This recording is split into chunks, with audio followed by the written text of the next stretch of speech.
Sacred Symbols is sponsored by Fume, the legendary alternative to going cold turkey or just getting a little flavor in your life just cause. My friends, stopping is something we all put off because it's hard, but switching to Fume is easy, enjoyable, and even fun. Fume has served more than 150,000 customers and has thousands of success stories, and there's no reason that can't be you. Join Fume in accelerating humanity's breakup from destructive habits by picking up the Journey Pack today. Head to tryfume.com, that's TRYFUM, and use the code SACRED, that's SACRED, to save 10% off when you get the Journey Pack today. That's tryfume.com with the checkout code SACRED to save an additional 10% off your order today. Sacred Symbols is sponsored by Mood, the high-quality and totally legal brand of THCA and Delta-8 products, because it's the real deal and I think you're going to love it when you try it for yourself. My friends, try Mood's new THCA flower today. And for 20% off your first order and a free gram of THCA flower, go to hellomood.com. That's HELLOMOOD.com. And use the promo code SACRED at checkout. That's SACRED. Again, that's hellomood.com with the promo code SACRED for 20% off your first order and a free gram of THCA flower. Sacred Symbols is sponsored by BetterHelp and their essential approach to therapy. But therapy shouldn't just be for people with money to spend or insurance backing them up. It should be for everyone. And BetterHelp takes a major step towards that goal by lowering the barrier to entry while keeping the quality of their professional therapists high. My friends, it's time for you to find your bright spot this season with BetterHelp. Visit betterhelp.com/symbols today. That's BETTERHELP.com/SYMBOLS to get 10% off your first month of therapy sessions. That's betterhelp.com/symbols for personalized, convenient, affordable, and effective therapy that can help you right now, but only if you choose to take the first step. Sacred Symbols, a PlayStation podcast, is brought to you by, well, you. If you want to learn how to support our show, go to patreon.com/laststandmedia.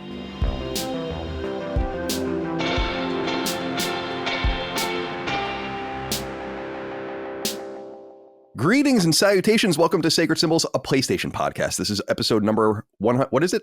280. I don't even know what number it is anymore. 280. Jesus. We're dying. These numbers don't even make any sense to me anymore. My name is Colin Moriarty. I'm joined, as always, by Chris Raygun. Chris, how are you today, my friend? I'm all right. Allergies are kind of kicking my ass today. But aside from that, feel pretty good. I just hate this. It's almost like my head is soundproofed kind of feeling. Yeah. Where it's like, oh, man. Not a fan. Not a fan of the stuffiness, but yeah, I feel all right. Okay, fair enough. What's the allergy specifically? Seasonal. Tent cities? Yeah, tent cities. No, it's I don't know, man. It's whatever's in the fucking air, like pollen and shit. It's stupid. I hate it. It's so funny because like my parents were like, I remember when my parents moved upstate, they were like, oh man, wouldn't it be exciting to, you know, have Chris play in the yard? And I'm like, the yard is trying to kill me. Yeah. So you're one of those. You're one of those. Growing up, I never had allergies until like seasonal allergies or whatever. I think until I got into my 30s, and then I started kind of feeling a little bit sniffly at different times. I kind of avoided it completely. You always had the friend that had to take the pill, the friend that had to go for his injections and all sorts of weird shit. It's like, Jesus Christ, dude, what is this world doing? You don't belong here. It sucks. You know what sucks even more is that you can develop allergies whenever. Like just at a certain point in your life, you could just be like, I think I want to die when I have a peanut now. Like you just develop these things, but you can't undevelop them. I was reading that the peanut allergy could potentially be so acute these days because people have stopped giving their kids peanuts, so they kind of coax it out. Apparently, as like you're afraid, so you don't expose them to the peanut, but really they should be exposed to the peanut largely or whatever. It's very interesting. We've been here's an interesting one. Little left turn for you. Last night I was listening to a video. I didn't watch it, but I was listening to it while I was playing Hiroki on PlayStation 5, which comes out on November 21st. And the guy, it was a great video because it was a historian talking about, okay, so you're going to time travel to the Middle Ages. Here's all the things you should be worried about when you're there, like dealing with the government and who are you and all this kind of stuff. And one of the things he said was you're going to get very sick. Like even if you get all of your shots and everything, like and your immunizations and modernity, you're going to be very sick. When you're there because of all the things that they have. So I don't know. Very similar thing. They were sickly then. Chris is sickly now. Good to see you, Chris. Glad you're alive. Dustin Furman, executive producer. Welcome to the show, my friend. How are you today? I'm doing just fine. This is my low key, not so bad allergy season. I'm like all about the tree pollen is what screws me up. And what's funny about that is that you couldn't tell already, I don't really like vegetables very much. But the one that I surprisingly do like. How come? Yeah. I don't know. I'm just not into it. Just sometimes it's a texture. I don't like if it's like crunchy or I cannot explain the irrational, Colin. It's just how I am. I understand. I'm sure you can understand that. Everyone has things. It's an underwhelming. It's an underwhelming conglomerate of matter to eat. I would say, in comparison to most, compared to most of the things that you can eat and is delicious, vegetables are definitely like kind of like, I don't know. Even broccoli has a thing where it's like I like broccoli, but there's always like the stem I ignore. You know, that always feels like you like the floret. Yeah, man. I like the tree part. Yeah. Well, Chris, that's the thing. The one vegetable that I actually do quite enjoy is broccoli. But ever since I was a kid, when I would eat broccoli, my throat and ears would feel itchy and like they were burning. Oh. And I looked it up. This has to do, it's like a tree pollen allergy. Yeah. That happens that, I don't know, it can happen with broccoli and some other stuff too, where pollen is on there. Even if you cook it, it's like, I don't know, it's something to do with it. Maybe an allergist in the audience can tell me what's going on, but I eat it anyway. That's me with certain fruits. Where there's your throat gets itchy? Well, it's my gums get itchy because it's like I think it's called birch pollen is what a doctor told me a long time ago. And that's something that's like in the air naturally, like sometimes, but it embeds itself in the skins of fruits or something. And so like certain fruits, like I can have it blended though, which I don't understand exactly. I don't know what the fuck's going on with that shit. But our bodies just decide they don't like perfectly natural things. But we love unnatural things like smoking, drinking, everything bad. So you gotta drink. We're cursed, really, as a people. I'm kind of looking around my desk because I have I'm out of notepads. Oh shit! These are the 3 notepads that have been on my desk. They're all full, and I guess I have no other ones to. What am I going to do? I feel like I have to cancel the show. I can't write. Oh well. I guess I'm gonna have to do it on this. That's it. Back at this white paper here. What was this? This was Spider-Man 2 notes. Okay. I think that'll do. Yeah. Well, it's good to be here with you guys today. Oh, Dustin, I got something in the mail today. Oh, the present. Do you see what it is? Hell yeah. It's a sound bar. What is that? For the people that are listening, it's a sound bar. Oh, nice. It's a very nice sound bar too. I don't know if you looked it up. No, I didn't. I mean, I just saw this 5 or 10 minutes before I began to record with you. Very nice. So this is the wedding present? Very nice. Yes, it is. Thank you. Can I explain my thinking in the research here? Please. I took into account what you said because I knew I wanted to give you something better than what you have, which is TV speakers. That wouldn't be very hard. But I knew you didn't want surround sound. And this is a lot of the single ones that are just the bar are shitty. But this is a Sonos Arc Beam. And this is one of the nicest, just straight up sound bars, low profile. And it's not surround sound, but you're going to get way, way, way, way, way better overall sound with that. Well, we'll check it out. I appreciate it. It's very nice of you. What was it? There's a Seinfeld episode, I think, where he's like, I should be buying you things. Oh, yeah. Like you didn't need to do this. This is very unnecessary, but we appreciate it. People were very generous for the nuptials, which we appreciate. See, as I said, well, I'm sorry, go ahead. You're kind of, okay. Hold on a second here. I was going to say, you're kind of in terms of giving gifts, you're kind of like my dad in that, what do you get a man who can just, if he wants something, he's going to go get it. Right. You either got to get him something that he doesn't know exists or something that he doesn't know he wants. And I think that once you have better sound, you'll say, yeah, I wanted this and I didn't know it. So yeah, maybe fair not. Enough. Fair enough. But, very Steve Jobs like thing. Give me what I don't know exists, what I don't know I want. That was his specialty. That's true. You're right. I don't really want anything and I don't really need anything. It's a very peculiar place to be. I've told you guys, I've had this straight up conversation with my family where I'm like, let's just stop giving each other gifts forever. And half the family's kind of into it. And half the family's like, oh, you got, because we have 6 nieces and nephews. So it's like, yeah, keep giving them their presents on Christmas and their birthdays. But for all of us, we're all fine. I don't want anything. I don't need anything. I like your company, right? I like being around you. Like my mom insists on buying me presents every year for Christmas, which is really nice. She buys all of us presents, but it's like, please don't, please don't. I don't. And then we one thing we do with a tradition in the Moriarty family though, is we do the ugly and heinous ornament exchange. And that's all I want to do. Like, that's what I want to do every Christmas is just like one year I looked up obese woman on Etsy, obese woman Christmas ornament, and then it was a huge picture of, or a huge wooden ornament of Lizzo naked, and that was what I put into the ugly ornament. That's insane. No, Yeah, like so that's that great. kind of stuff I like. But what we're going to start we started doing this last year, but what we're going to start doing is I want to just adopt a family and buy all their presents for them, like in the local community, because the times are tough. Times are always tough for people, but it's like you can go in and like really like buy them a PlayStation 5 and go crazy with it, and like really, and that's the kind of thing I want to do. Plus, we got to get those PS5 numbers up for Hiroki Totoki. Yeah, That's right. and we got to do our part. Hiroki. And this will indeed be the Hiroki Totoki Literature Club, I think, today, because we're going to go into the financials. So we're finally going to be able to use that title. I have it written right here. Hiroki Totoki Literature Club. Very good. I'm covering up another note on top of it. The other note says worries, by the way, because that's going to be my topic for Constellation, I think. Hopefully there's some good images of him, because this has got to be a banger thumbnail. It has. Yeah, to you gotta really. I want you to start marinating on it. I want you to start thinking about it, gestating about what you might execute, because the thumbnail game is getting what I would consider is extreme. Actually, see, that's once in a while when you were gone, and you didn't do the thumbnail. I think one week I'm like, this thumbnail is so substandard compared to the way we usually do. This is like a old Colin thumbnail. Your absence is noted. Yeah, it's well.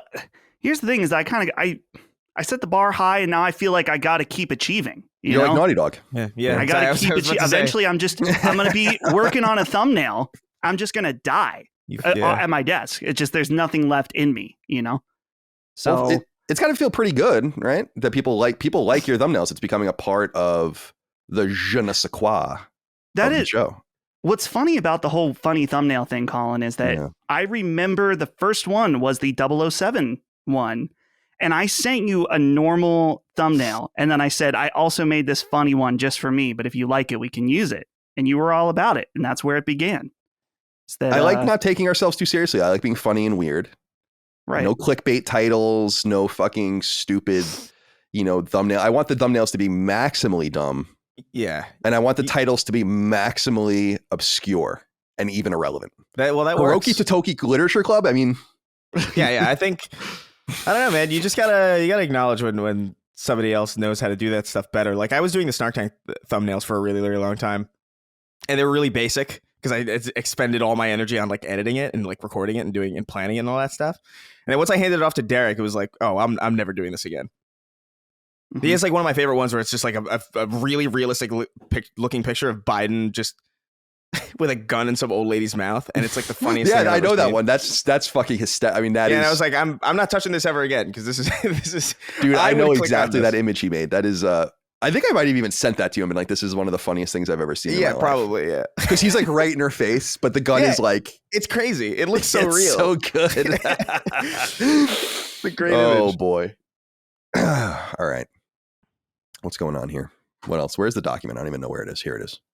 This is Sacred Symbols, a PlayStation podcast. My friends, it's good to be here with you today. There's a lot to talk about today. In fact, there was not going to be any news this week until Sony finally released their financials, and we'll get into the Hiroki Totoki Literature Club in just a little bit. But let me introduce you to what we're doing here. This is our weekly PlayStation podcast. You can find it 3 days early and ad-free over on Patreon, patreon.com/laststandmedia. I want to thank everyone out there. October was our best month ever since we started the company in 2017. And it's all because of your support on Patreon. We couldn't do it without you. So thank you for that. Patreon.com/laststandmedia. You can get Discord access there. Submit your questions, comments, concerns, thoughts, and ideas to the show. Sacred Symbols Plus, Defining Duke Ultimate.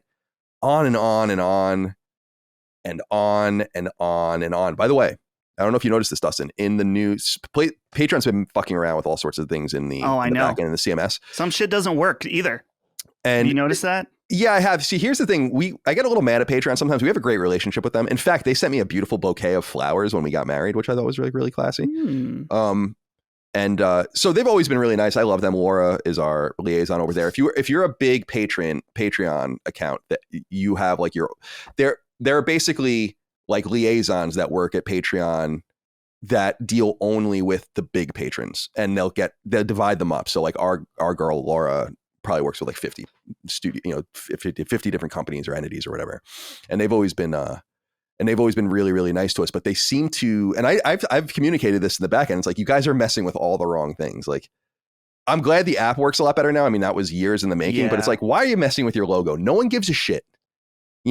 No one cares about your logo. Like, we need data, we need statistics, we need multiple RSS feeds, we need like all these things, and they're just always doing something else. You know, it's a little frustrating sometimes, but they do a great job. But yeah, the backend stuff is all confusing. And what I was going to say was, if you go into the backend publishing module now, it shows you things in a chronological order. And I was seeing all of the original stuff I posted on the Patreon this morning when I was there, and I was like, oh, it almost would make me cry, I think, to go and read some of those. I'm probably going to delete a bunch of them, actually, just to clean things up, you know? Yeah. But anyway, shout out to Patreon. Shout out to all of you for supporting us there. Patreon.com/lastdaymedia. Couldn't do it without you. Sacred Symbols Plus, like I said, a big part of what you get over there. Those are our exclusive episodes, deep dives into games and review discussions, spoiler casts, and one-offs and interviews and so on and so forth. Jaffe crossed Moriarty recently. That was a great conversation we had. The Sacred Sweethearts, Micah and Holly, aka Haley, was on there. Spider-Man 2 we just put up, so that's awesome. 2.5 hours on Spider-Man 2, review discussion, spoiler cast, deep dive. We're going to do Alan Wake 2 next week. Alex Ronaldo wrote into us on Patreon and says, "Hey, Sacred Boys, did you guys hear about the Escapist situation? It feels unreal since Zero Punctuation was such a big show and having Nick on the show and talk about the channel. Any chance of bringing him back to talk about the experience? Continue the great content and have a good day." Who do you think you're dealing with? I was up Nick Calandra's ass like 1 hour after this thing was announced I guess it was on Tuesday or Monday, something like that. We were going to try to record right away, but he's obviously very busy. First of all, their new thing, Second Wind, good name. And congratulations, because it seems like they're doing really, really great. He'll be on the show next week, dummy. Oh. And we're going to have, so Gene and I are always, Gene Park, Washington Post, he and I are always texting back and forth about various things. We've become very close, I would say, which is nice.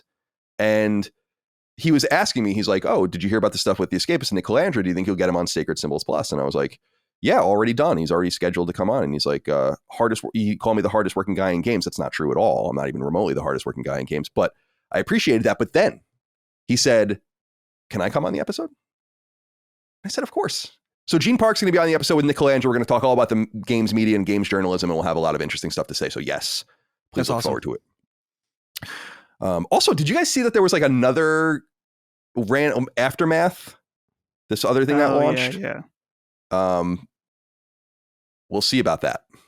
I don't even know what that is. It's like some dudes from Kotaku, and it's like a worker co-op, which is fine, but those things usually collapse in and on themselves like a dying star. So we'll see how that goes for them. Is it just like a replacement for Kotaku? Is that what the no, idea is? It's because I think some of them got laid off. Maybe some of them split off on their own. Because I don't know if you guys saw Jezebel got shut down today, which is a Kotaku sister site.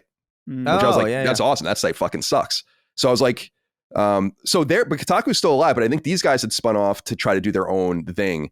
And I went to the website. It's going to be like some sort of combination of written word and podcasting. And I question whether there's any true demand for that at all, because Kotaku was such a huge failure anyway, but we'll see. Yeah. So yeah, look forward to that conversation. That'll be fun on Sacred Symbols Plus. We'll have Nick on. Alex, don't ask questions you already know the answer to. By the way, a lot of you wrote in about that, which I thought was pretty interesting. Of course, I'm all over that. I'm all over it. Don't worry about it. Merch. lastdaymedia.store. We really appreciate that. Todd Picked wrote into us and said, "Hey, fellas, do any of you ever do jigsaw puzzles? I love puzzles and model kits, and I've usually got one or the other in progress at any given time. I'm currently working on my first 4,000 piece puzzle, and it's incredibly fun and satisfying to assemble. In fact, many times when I'm working on them, I listen to podcasts. It got me thinking the other day, it would be cool to have some LSM-themed puzzles. Each show's logo could be its own 500 or 1,000 piece puzzle, or you could have one with all the logos combined, perhaps one for Moriarty Ray Gun 2024. Have you ever considered releasing this kind of non-traditional merch? Keep up the great work." Dustin, what do you think of this? A puzzle? Yeah. I don't know. I'm not a puzzle man myself, but I don't know. I feel like I don't know if that would be very successful for us. Yeah. Do you think? No, I don't think so either. I don't think so. No. Recently, I guess it's not been a. We didn't advertise super heavily, but we did these, these pendants, and we still have quite a few left. So I'm just thinking about, these were honestly not that expensive to get. But something like a puzzle, I'm imagining that the investment on those is probably pretty high and pretty risky, and they would take up so much space. Here's the thing about puzzles. What do you do with them? Could glue them, frame them. Yeah, frame them, I guess, right? Yeah, you got to frame them, because then it's... I guess, like, do you just break it up apart again? Like, that doesn't make sense. Yeah, put it back in the box. Like, that's...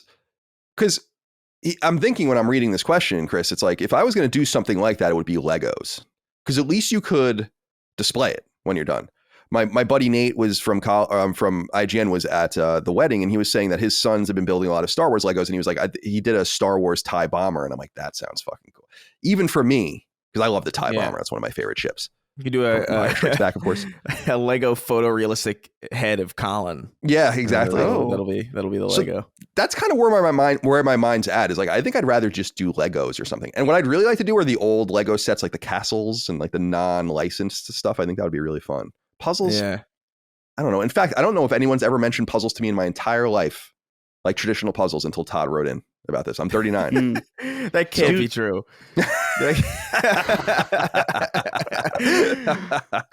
Dude, Colin, at one point I considered, I was looking into the idea of doing a Last Stand custom Monopoly game, because there are tons of sites that do that. The problem is the amount of effort it takes to do it right, because you have to, come up with graphics for everything. Like you could have the defining Duke properties, the sacred properties, and you could put funny quotes on all of them. Yeah. I think that might be worth doing at some point, but we practically need to just hire someone to make the entire game for us, which then they're just going to ask us what we want in it. So that'd also be a waste of time.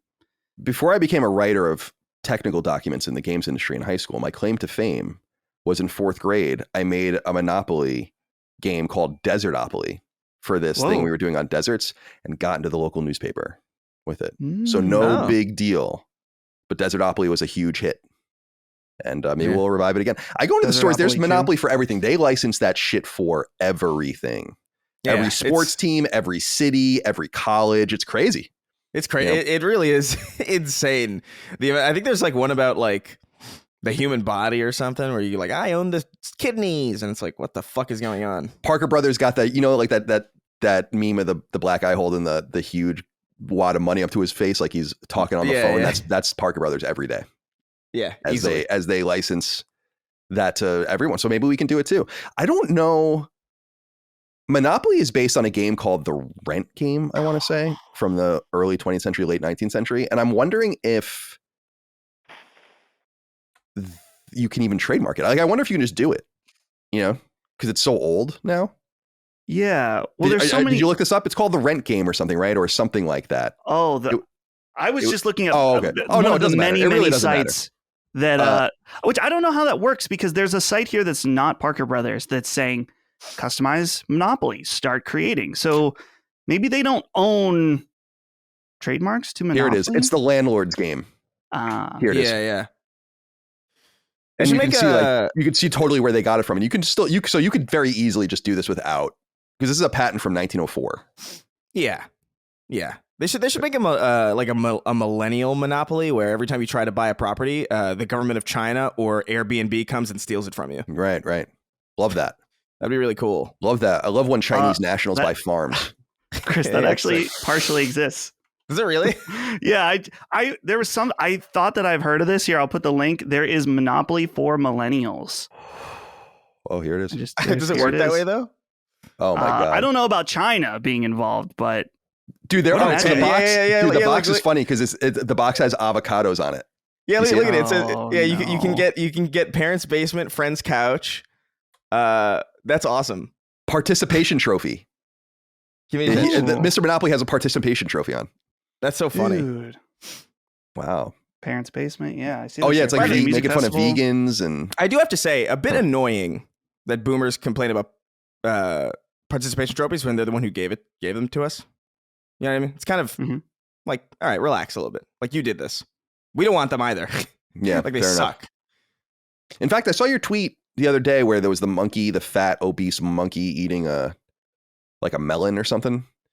And you were like, yeah, we really did fuck it up. Like that guy has no worries. He's just hanging out. He said, I said evolution was a mistake. We could have been this instead of mentally ill. Yeah, he's just it's this happy, it's this hilariously fat, happy monkey eating he does a little like celebratory bounce before too. He does like 2 hops, and then he starts eating the melon. He's just staring into the distance with no concept of death. And he's gonna beat off right after that. He's having a great time. Yeah, and he's gonna do it in front of millions of strangers. Probably he doesn't give a shit. He doesn't give a shit. Fuck. No. Think about all the things they're getting away with. My kingdom to be a fat masturbating monkey. Yes. Very good. Sacred Symbols is sponsored by Fume, the legendary alternative to going cold turkey or just getting a little flavor in your life just cause. Learn more now at fume.com, that's F-U-M, and use the code SACRED at checkout for 10% off your order. I won't speak for any of you out there, but every once in a while, a random product walks into my life where I remark to myself, that's a pretty damn good idea. One such product is Fume, an awesome way to neutralize a bad habit. Fume is an innovative so-called flavored air device, and it's totally analog. You can't charge it, you can't even turn it on. Instead, its beauty is in its simplicity. Well built out of sturdy metal and wood, all you do with your Fume device is pull it. The air that comes through isn't vapor or a harmful chemical, it's literally just flavored air. So how does it work? It's kind of ingenious, really. Within Fume's flavored air device go these bespoke little cylinders, and they come in all sorts of flavors and aromas. Think white cranberry, crisp mint, maple pepper, or my favorite, orange vanilla, amongst a full fleet of other options. Sitting snug within the Fume device, you merely pull air through and voila. For many of you, this is the key to cessation, to breaking a bad habit and moving on more healthily with your life. But don't ignore the potential here for those of you not trying to cold turkey anything like me. I simply think Fume tastes and smells good, and it sits here on my desk each and every day as I work, play, and so on. Sturdy, fun to fiddle with, and a joy to use, Fume is becoming more and more popular for a very good reason. It just works. My friends, stopping is something we all put off because it's hard, but switching to Fume is easy, enjoyable, and even fun. Fume has served more than 150,000 customers and has thousands of success stories, and there's no reason that can't be you. Join Fume in accelerating humanity's breakup from destructive habits by picking up the Journey Pack today. Head to tryfume.com, that's TRYFUM, and use the code SACRED, that's SACRED, to save 10% off when you get the Journey Pack today. That's tryfume.com with the checkout code SACRED to save an additional 10% off your order today. Sacred Symbols is sponsored by Mood, the high-quality and totally legal brand of THCA and Delta-8 products, which you can learn more about right now at hellomood.com, that's MOOD, with the code SACRED at checkout for 20% off your first order. So if you're a longtime listener to Sacred Symbols or really any Last Stand product, you know that I'm a longtime 20-year marijuana user, and I swear by it to ease my nerves, calm me down after a long day, and help me sleep. But the reality is the medical stuff I use here in Virginia, or that you may have access to locally, is really strong.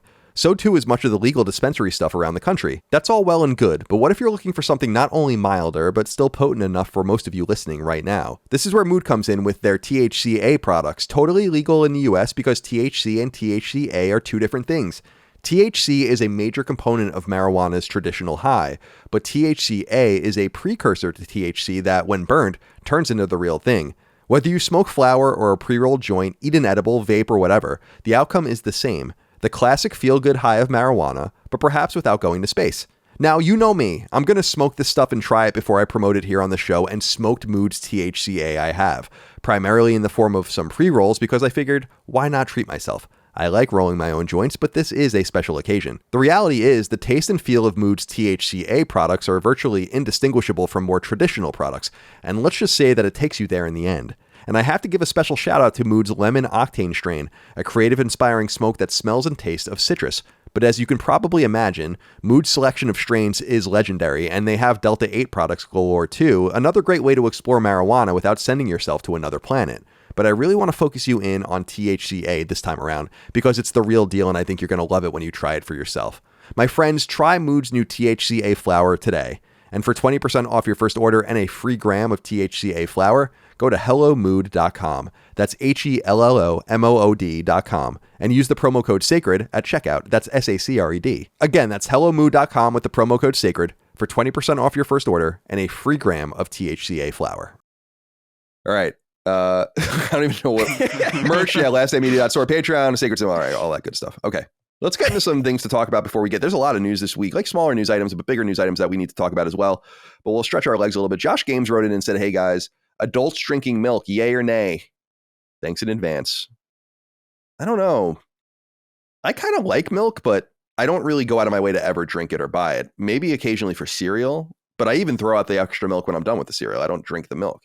But once in a while, a glass of whole milk, I can see that really going down the hatch. You know what I mean? Dustin, are you drinking milk?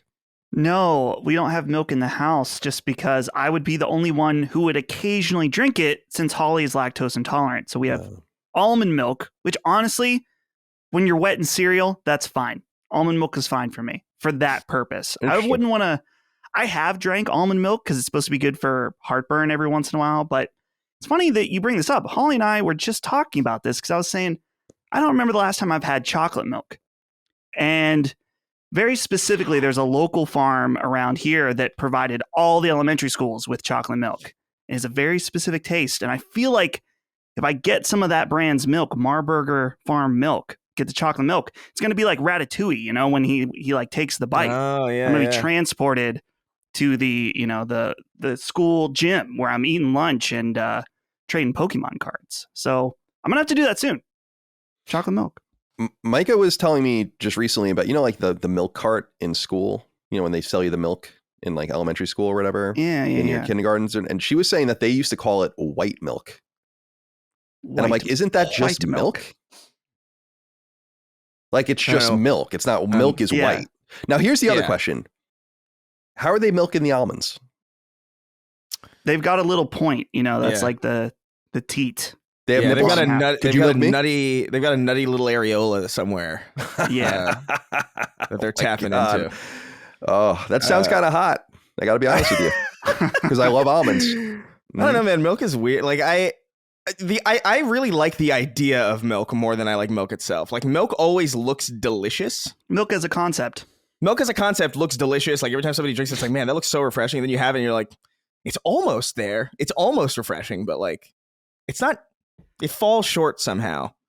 I'm glad you brought up the fact that you throw away your milk after you're done with the cereal. Oh, yeah. I've always had this weird insecurity about that, because I've known so many people who like just the second they're done with it, they drink it out of the bowl. Yeah, that's gross. That's gross. I don't want to do that. But I always felt like I was we're all in agreement with this. Yeah. I always felt like I was insane, because I was like, why? Like, I'm done. Like, I've completed the meal. Like, what am I don't know. My dad was always like, you're wasting that milk, dumping it down. Yeah, I said, good.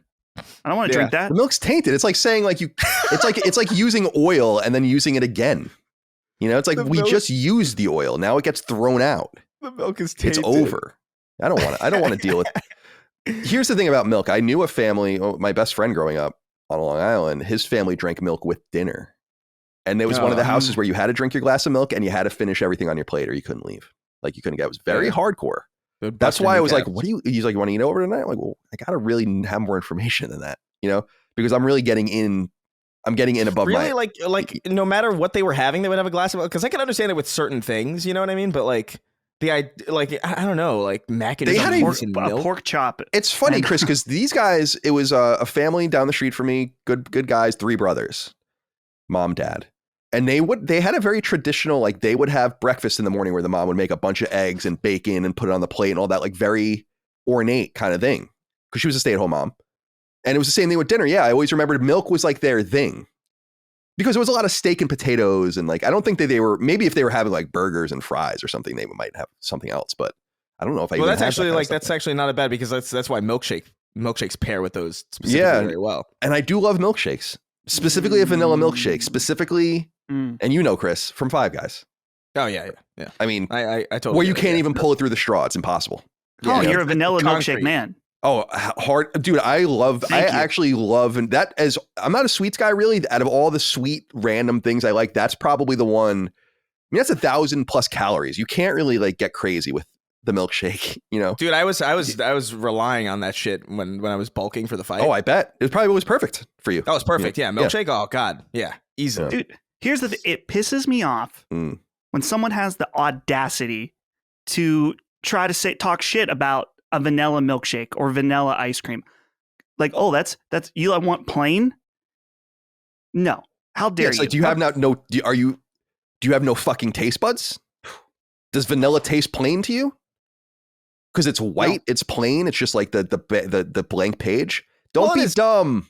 It is plain. I don't think that's like a bad thing. I don't think that's necessarily a bad thing that it's plain, because it is. It's like a plain slice of pizza where it's like it's plain, but it's still like really fucking good. Or like I'm like, I really like just white rice, just straight up. Oh yeah, like, me too. Especially like with like sushi or something. It's like I'll or like Korean barbecue. I will eat so many bowls of just plain white rice. It's insane.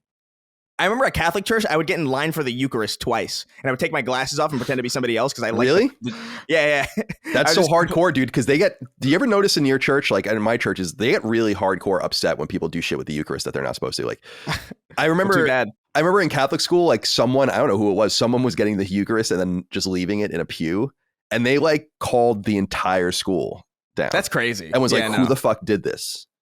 And I'm not sure, like, I mean, it makes sense because Catholics believe that communion is the literal body and blood of Christ. That's so right. They would think that you left a piece of Christ somewhere. Yeah, that's right. You just irresponsibly and Chris is going up for Christ's seconds. body. Yeah, Chris I'm going was up for seconds, man. Well, I mean, why not? I think Jesus would appreciate that, and he would understand that you're hungry, and he fed the hungry.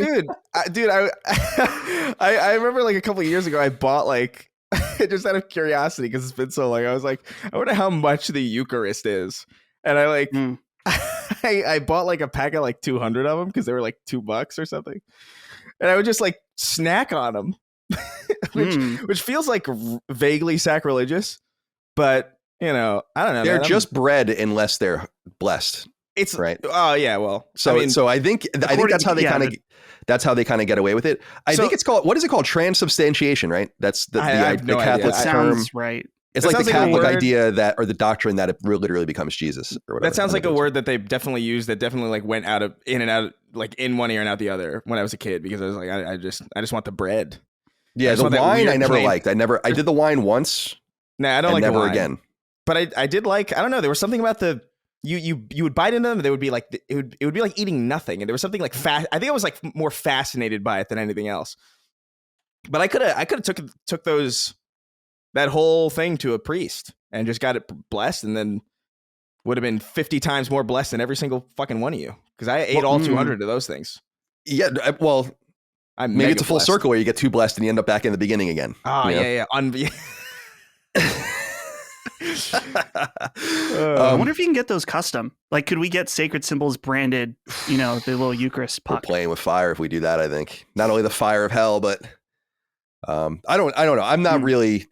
there are people like I've seen people online do like Eucharist pizza and shit like that, like where they where you can just buy them. And again, I really think that, and as I understand it, I mean, it's sacrilegious, obviously, but it's really not in the sense that it does not become transubstantiated until the service. So, but here's my whole thing. I grew up on Long Island, obviously Catholics everywhere, just Catholics and Jewish people abound. Yeah.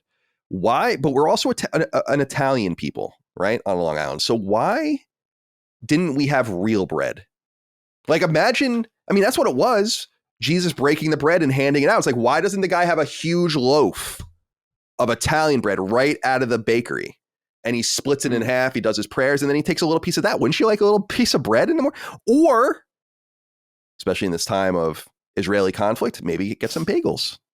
Oh, because that's also a Long Island thing, and hand out a bagel. Oh, the father, the blood, the body of Christ. You hold it up, and it's a sesame seed bagel. I think it'd be even better if it was a bagel bite, like one of those pizza bagels. Yeah, like a little pizza, make it extra. Yeah, Colin. Extra sacrilegious. Yeah, well, it's Italian, Rome. I mean, Vatican. Yeah. They killed him. Yeah. I think the answer to that, Colin, is there's something with Catholic communion and the bread being unleavened, so like it hasn't risen. Oh, or something like that. I'm no Catholic communion expert. That sounds weirdly corny. It sounds like wouldn't it be cute if like the bread just didn't rise yet? Yeah, they were at the Council of Nicaea in 300, and they were like, "Wouldn't it be nice if?" And then they made all these random ass rules. It's a theme. Oh my god, where were we? How the fuck did we get on this? I don't know. Whatever. Yeah, milk. Right. Yeah, milk. Very good. Right, very good. Josh, thanks for writing in. Stop drinking milk. Drunky Odie wrote in. Said, "Hi guys, with the chance," and I really like this question, so I want you guys to think about it. With the chance of World War III right around the corner and the fact we're all going to get drafted anyway, what jobs do you think you'd get while stationed on the aircraft carrier on your way to China? Will Dustin be one of those guys that dances with flashlights as the jets take off? Or will he be in the kitchen washing the tactical dishes? I love you. I'm going to tell you right now, I'm 39 years old. I'm hurting in a lot of different ways. You don't want me anywhere near World War III, active World War III theater. You might want to have me behind the scenes. Maybe I can analyze things or do something like that. Maybe I can be a writer of some sort. But at this stage, see, you have to understand 9/11 happened when I was a senior in high school. So you have to understand that there was like a month or so leading up to Tora Bora and all that stuff in late 2001 where people my age were like, are we going to go to war? Like, are we going to get drafted? And that was, and you kind of quickly allayed that. We had a huge volunteer army. We were dealing with terrorist cells in that countries or whatever. So we didn't need to like draft people. And we haven't drafted anyone since Vietnam, of course.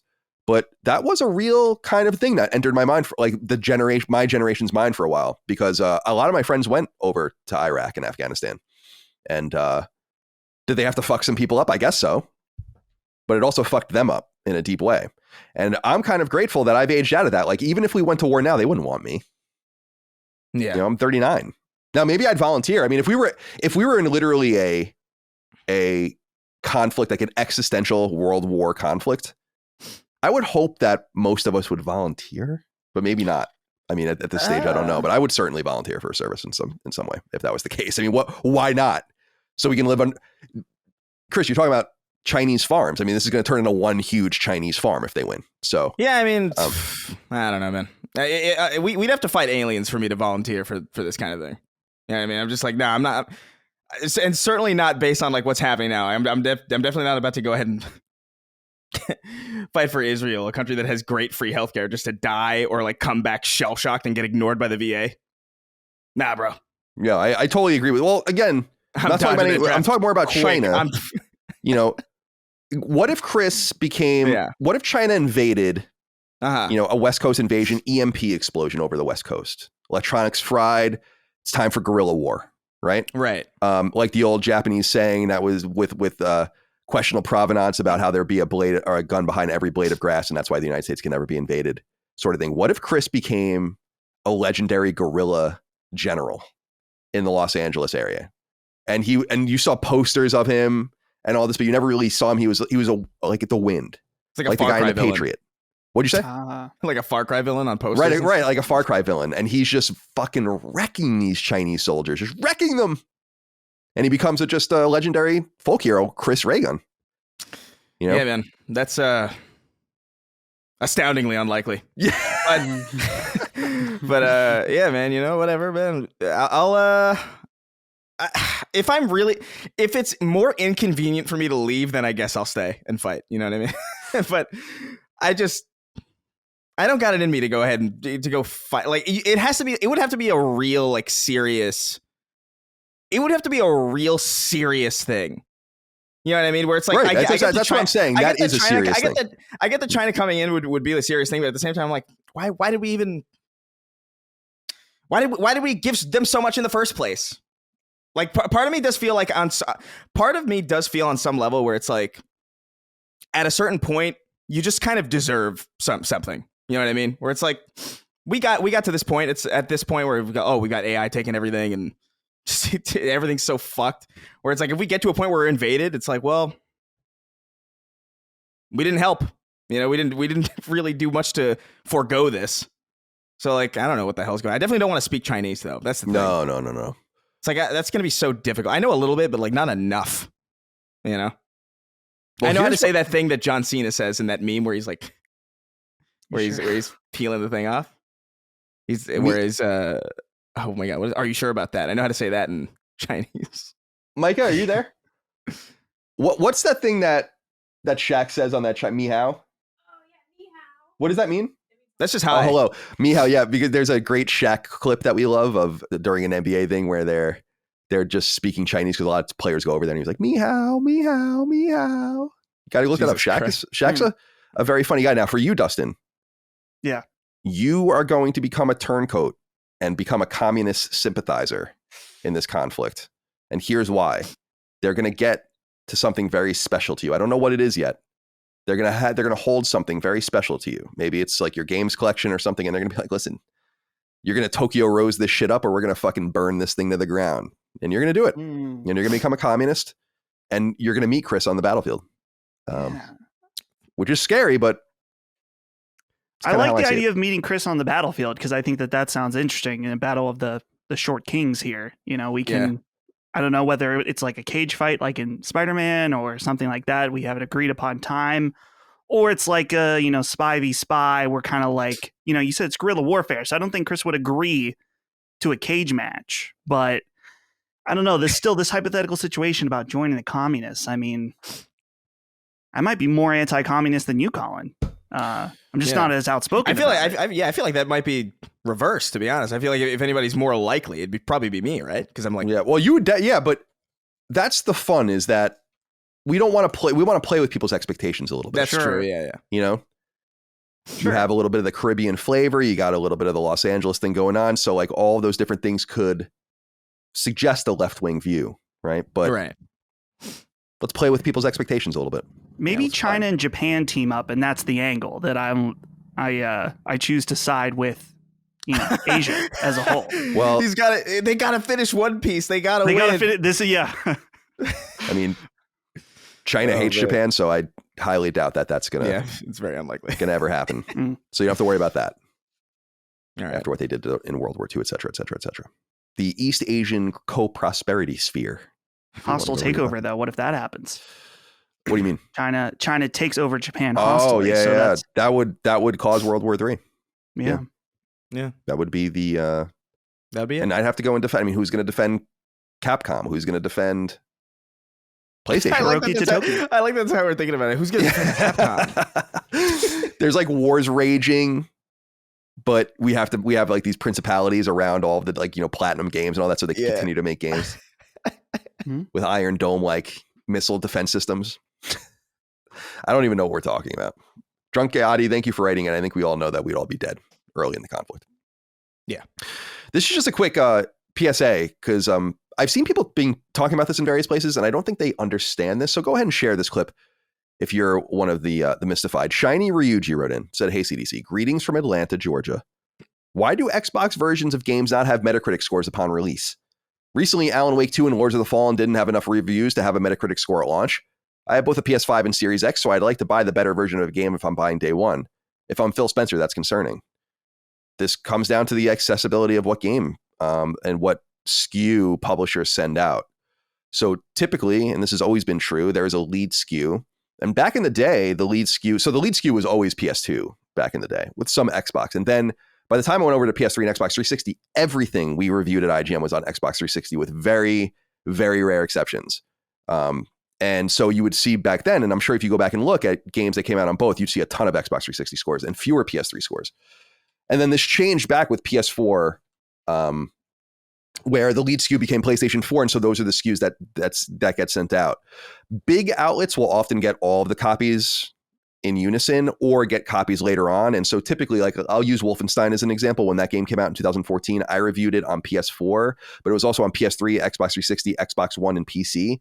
We slowly got those copies from Bethesda, and then I would review the game on each of those. And basically what that required was just me playing a few stages, making sure everything was the same, and then just copying the review over. But that is literally why there's this conspiracy theory going on out there that like people don't want to review games on Xbox, but the reality is that they are not getting access to games in pre-release on Xbox. They are getting them in pre-release on PlayStation 5. That is why the Metacritic scores are always led by PS5, period, end of story. So if you see that, that's why. I wanted to just throw that out there. I think there's also an element too, Colin, where a lot of times, at least back when I was reviewing games, we had the option to choose. And so there could be some preference in reviewers that they are choosing PS5. Usually, sometimes we would have to review on other systems because the PS5 or PlayStation SKUs were all taken up. Because that was the lead. You're talking about like by the time the game is on PSN and in retail? Because I'm talking more about as well as debug and all of that and getting test units, which is a major part of it as well. Yeah, I'm saying just like when the review code cycle would happen, we'd have to tell them what platform. If you choose PlayStation, you were less likely to get it because bigger outlets got higher priority and they were most likely picking PlayStation. Right. And then they would play the game, of course, pretending that they had a limited amount of codes, even though they absolutely don't have a limited amount of codes. I was just reminded by this again when we publish Hybraxia on PlayStation 5. So it comes out November 21st, but it's already in the back end. And there are fucking lists of codes and codes and codes and codes and codes and codes and codes. I just want people to know when if an outlet tells you or PR or whatever tells you like we're out of codes or we don't have enough codes, they're lying. Straight up. Lying. But I wanted to note that, that was my experience, was just there was always a lead SKU. The reason Xbox 360 was the lead SKU is because they used to even send, and this was just based on the the special nature of this generation was a lot of games would even be on the hard drive, and you would get sent like a hard drive, debug hard drive or something like that. And people might remember, if they've read me at IGN, that we figured out at IGN how to make our debug PlayStation 3s read normal trophies. You have to like go in and fuck with the settings, and we learned this from someone that worked at Sony and showed us how to do it, so we can get trophies in on pre-released games. But that was never the case on Xbox 360. Ryan McCaffrey used to always say to me, he's like, it sucks. Like, I have no achievements compared to the games I played, because every game I play is in this fucking debug mode, and then I never play them in retail. So anyway, I just wanted to shine a little light on that, because I have been seeing that circulating, and it literally is just about access. I know that, like what you're saying, that people get choices sometimes, but in my experience, at least getting games quite early was just not the option. It was like whatever was out of, certified first and getting into your hands. And PS3 games also didn't run usually as well as Xbox 360 games, and that kind of changed with PS4. All right, where am I here? Oh, a lot of people wrote in about this as well. We talked about Modern Warfare 3's trophies. I don't know if you guys remember this last week, about how it doesn't have a platinum trophy, how it has a platinum on PS4, but on PS5 it's counted as Call of Duty DLC. And we have some insight into this that I think is somewhat interesting. And so I appreciate everyone who wrote in about this, but I went with Kez Eiler Stevenson, who says, "Hi, Colin, Chris, and Dustin. Just wanted to note the Call of Duty Modern Warfare 3 trophy list you spoke about last week. Not as a correction, but just as an interesting topic of discussion. It's been fascinating to myself and the True Trophies writing staff for weeks." So True Trophies is a great website all about trophies. I use PSN profiles, but a lot of people use True Trophies. "It's generally believed that Call of Duty Modern Warfare 2 on PS5 has or will become Call of Duty HQ, a home for all of the Call of Duty games. As part of that, rather than make a new app for Modern Warfare 3, it looks like Activision is listing the game as DLC for the HQ via the trophies. It'll be interesting to see if the HQ app continues to relieve Call of Duty games this way in the future. If that thesis is correct, that suggests the PS4 won't have Call of Duty HQ app, as it has its own platinum trophy and list. That is the only thing that makes sense to us. This has been actually done before in the Uncharted Legacy of Thieves collection, where Uncharted 4 had its own list with a platinum. In order to get that platinum, you had to unlock a trophy for completing all the DLC trophies, which in turn were just completing all of the Lost Legacy, which was listed as a DLC pack. As far as I can tell, this hasn't been done since. So for those of you that care, and I do, that's very interesting. So it sounds like they're going to ultimately fold Call of Duty into this one unit, which is what they always should have been doing. And I wonder if this is actually an interesting sign of things to come, of making Call of Duty just this umbrella brand. And it already is, but instead of getting people to go out and literally buy new things and be in all these different places, why not bring them to the same place?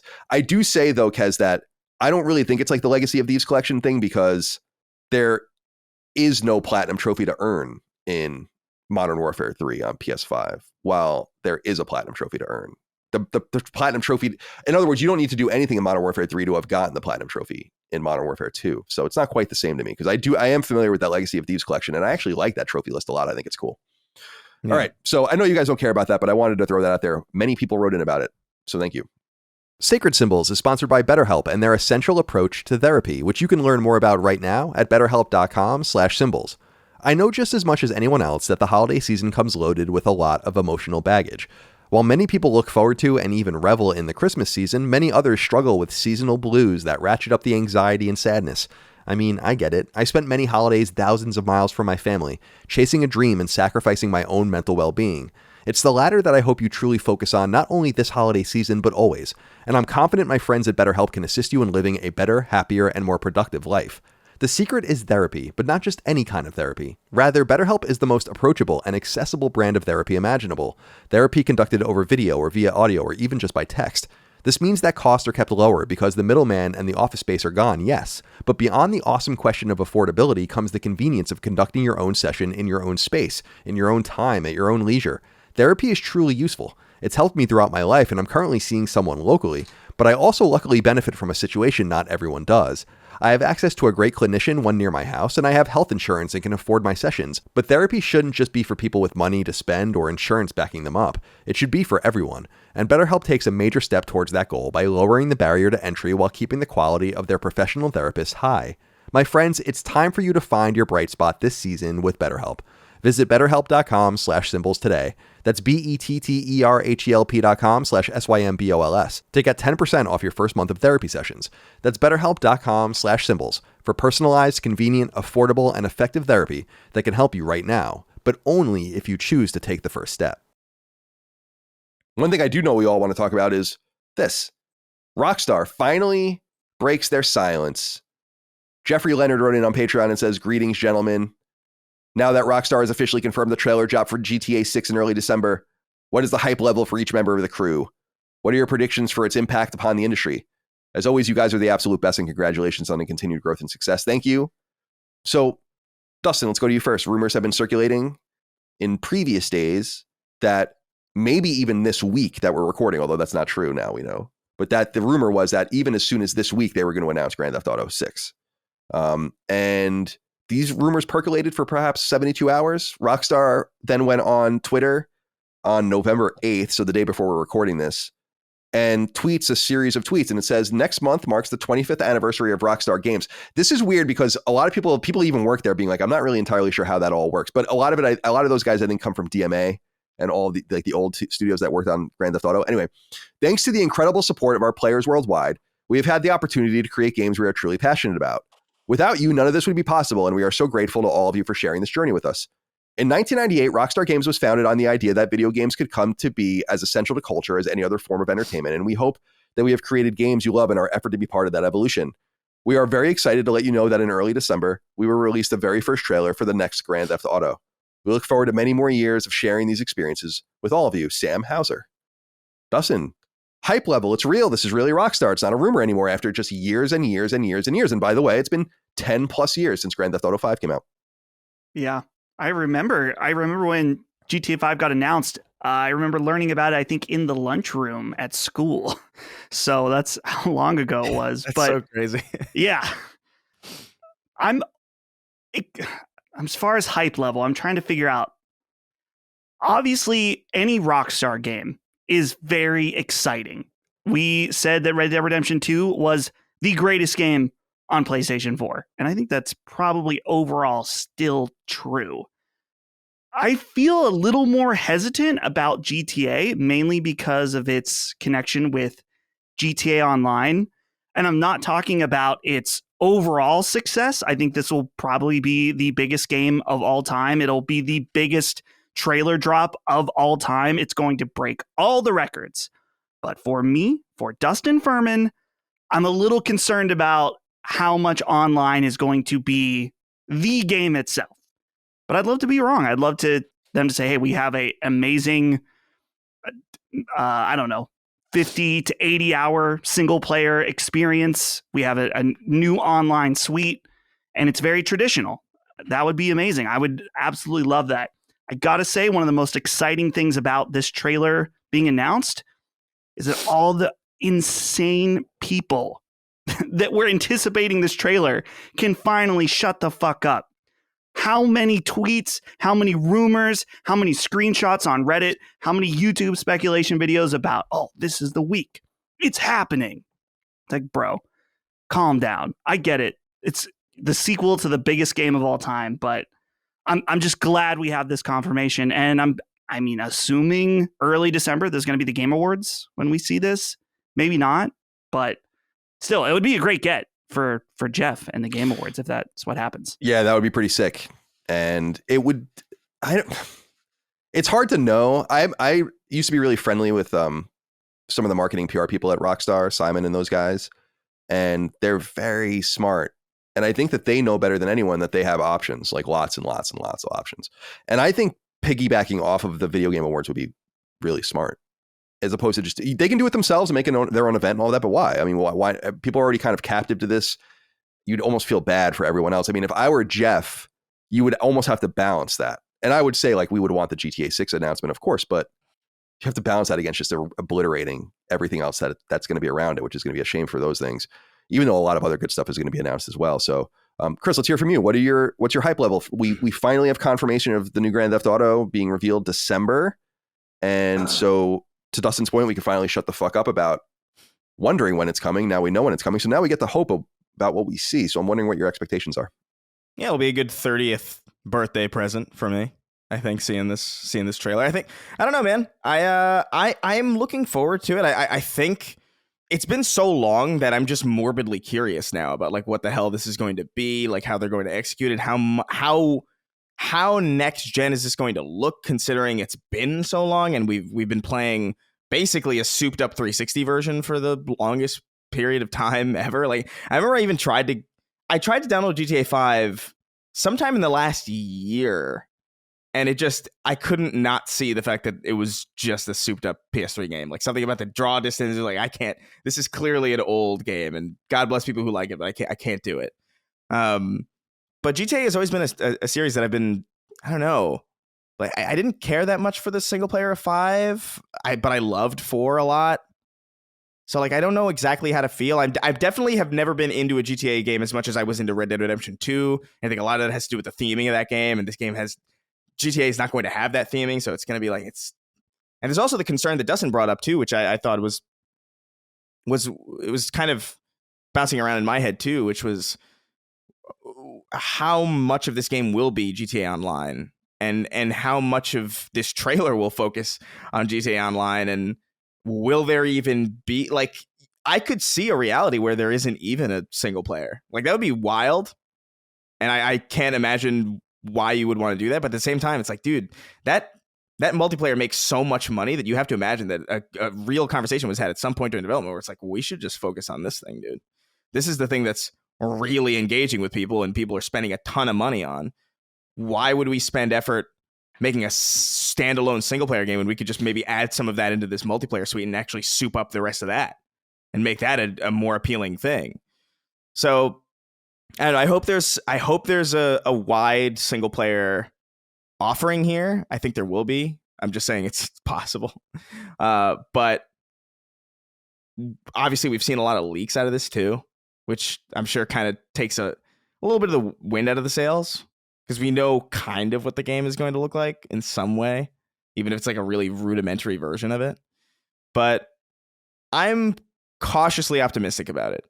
I've had GTA in my sights for a while. It's just been so long that I'm ready for a new one where it's like, okay, I want to be able to jump in on the ground floor of something that's actually new, as opposed to, puppeteering this 360 game for this long. I'm curious about a few things with this. One thing that I noticed, though, and I'll get this inquiry in here to talk about it, is Phantom Zen wrote into us. Said, yo, sacred scallywags, just read the statement from Rockstar, and what immediately caught my eye, it's caught my eye too, Phantom Zen, was the refusal to even refer to the game as GTA 6. Do you guys think there's even a remote chance that Rockstar could be trolling with their phrasing of the next entry in the GTA series and drop a trailer in December for some kind of mobile spinoff, remake, remaster, battle royale, or some other nonsense? Take care, guys. That's not what I think is happening. I don't think it's going to be some weird spinoff or anything like that. I'm wondering if it's not called GTA 6. And there's something about calling it that, but also understanding that GTA 5 has hung around GTA Online's neck like an albatross for 10 years. And why would you put yourself in that position again when you own the trademark to just Grand Theft Auto? And so I wonder if they're just going to call it Grand Theft Auto. And that would be awesome. I would love that for them to just get rid of the number. My expectations and my hype level is not very high because I didn't even beat GTA 5. I, like you, Chris, loved GTA 4. I wrote the strategy guide for it at IGN. I became very, very immersed with it. I've told the story in the past about how they literally hand delivered us copies of it early. Someone flew from Rockstar in New York City to San Francisco to hand deliver us copies of the game. It was like this crazy situation. They didn't want any copies to get out. I'll never forget that because no other game was ever treated like that in my experience. And I really, really loved it. And I loved the DLC. And I think that you could, especially the Ballad of Gay Tony, I think is awesome. Yeah. And you could just tell, as you said, with GTA 5, just the way they supported it, it showed their reluctance to support single player component of the game at all. And instead, we would re-release it as the bones of this larger thing that became GTA Online. On one hand, I think Take-Two and Rockstar understand that single player games are very, very powerful and important. Look at Red Dead Redemption 2. It's one of the most critically acclaimed games of all time, and it sold 50 million copies now, maybe even more than that. Now, that's not... Dustin, can you look up how many copies Red Dead 2 sold for me, please? Yeah. So I know while I go on. But even at that number, I think they look at the situation and they're like, okay, but still, it's a limited amount of money made when you consider the ability for us to monetize it in the single player realm. We should really be focusing on multiplayer. And so I agree with you, Chris. I think that multiplayer is going to dominate this new GTA. But my hope is that, to your point, Dustin, that 50 to 80 million or 50 to 80 hour game would be ideal. And what if you built a city like Vice City or something where it was something that could be supported for many, many years with many, many stories where everything could take place there. So your multiplayer suite, all of it takes place there, but you also have a really awesome ability to take advantage of it from a storytelling single player experience where it's so tightly wound that you can just set designers out on their own to start making things in the city and then release those too. I hope that they realize that there is a desire for that. I just think that they look at it and they're in the same pincer that Sony's in right now where, and we're going to talk about this later, where Sony, people that are mad at Sony for their pursuit of games as a service simply don't understand the video game industry as it's currently constructed at all. And it's not whether it works out or not. It's that it was a wise decision to go in that direction, at least partially, because that's where the money is. And Take-Two and Rockstar would be stupid. You only have one opportunity to release new Grand Theft Auto games, so you need to maximize how you do it. So my assumption is it'll be a $70, maybe even $80 game. And that you'll also have the GTA, the $5 a month or whatever it is, subscription model, and all of them. They're going to fucking make so much money. And we know that because they have guidance in their bookings that this is what pointed towards a fall release next year of the game was they expect to make billions and billions and billions of dollars. And by the way, we're going to get, what does a $2 billion video game look like? $2 billion. 10 times the budget of The Last of Us Part 2. Yeah, man. I mean, what does that look like? How does that work? Is it that much better? Could it be that much better? That's an open question. It's going to be very fun. Dustin, talk to me about the numbers. It's funny you asked this because just today on Insider Gaming, Grant Taylor Hill put out an article. Apparently there was some financials put out by Take-Two. Red Dead Redemption 2 has sold over 57 million units since 2018. Yes, I was in the right neighborhood. I mean, that's serious money. But 2 million copies quarter on quarter. Yeah, it's like that's like it so keeps selling. Crazy. Insane. But I think they look at that and they're like, that's great. That's awesome. But we can make even more. It's the problem. I talked recently, I'm going to do some consulting with someone, and I'll probably talk about it at some point, but we were talking behind the scenes and it was just, we were getting into the budgets and it's like of the various games and the AAA games in the single player space. And it's simply not. So I've pointed this out before. Last of Us Part 1, $70 to $75 million it cost to make that game, which is a really good budget. I mean, that's a healthy budget. Last of Us Part 2, $200 million. You're looking at a jump to The Last of Us Part 3 to maybe $350 million if you want to like continue to push the bar and that to that level of design. And we were saying, now think about this. The Last of Us 2013 PS3 $60. The Last of Us Part 2 2020 PS4 $60. The Last of Us Part 3 2026 2027 who knows, $350 million, $70. Does that math work? You know, like it doesn't make it begins to make less and less and less and less and less sense. And you can understand these guys that go like, we don't spend $350 million to break even. Or we don't spend $350 million to make $100 million. We could use that $350 million to make $1 billion. I just think people need to wrap their minds around this, unfortunately. And I say that as the most single player centric person on this podcast by a mile. Yeah. You know, so it sucks, but it's true. Yeah. All right. I'm sorry. Colin, I want to speak to one other thing just that you said about the possibility of it being called just Grand Theft Auto, and it being a platform instead, or looked at more as a platform than just a single entry in the series.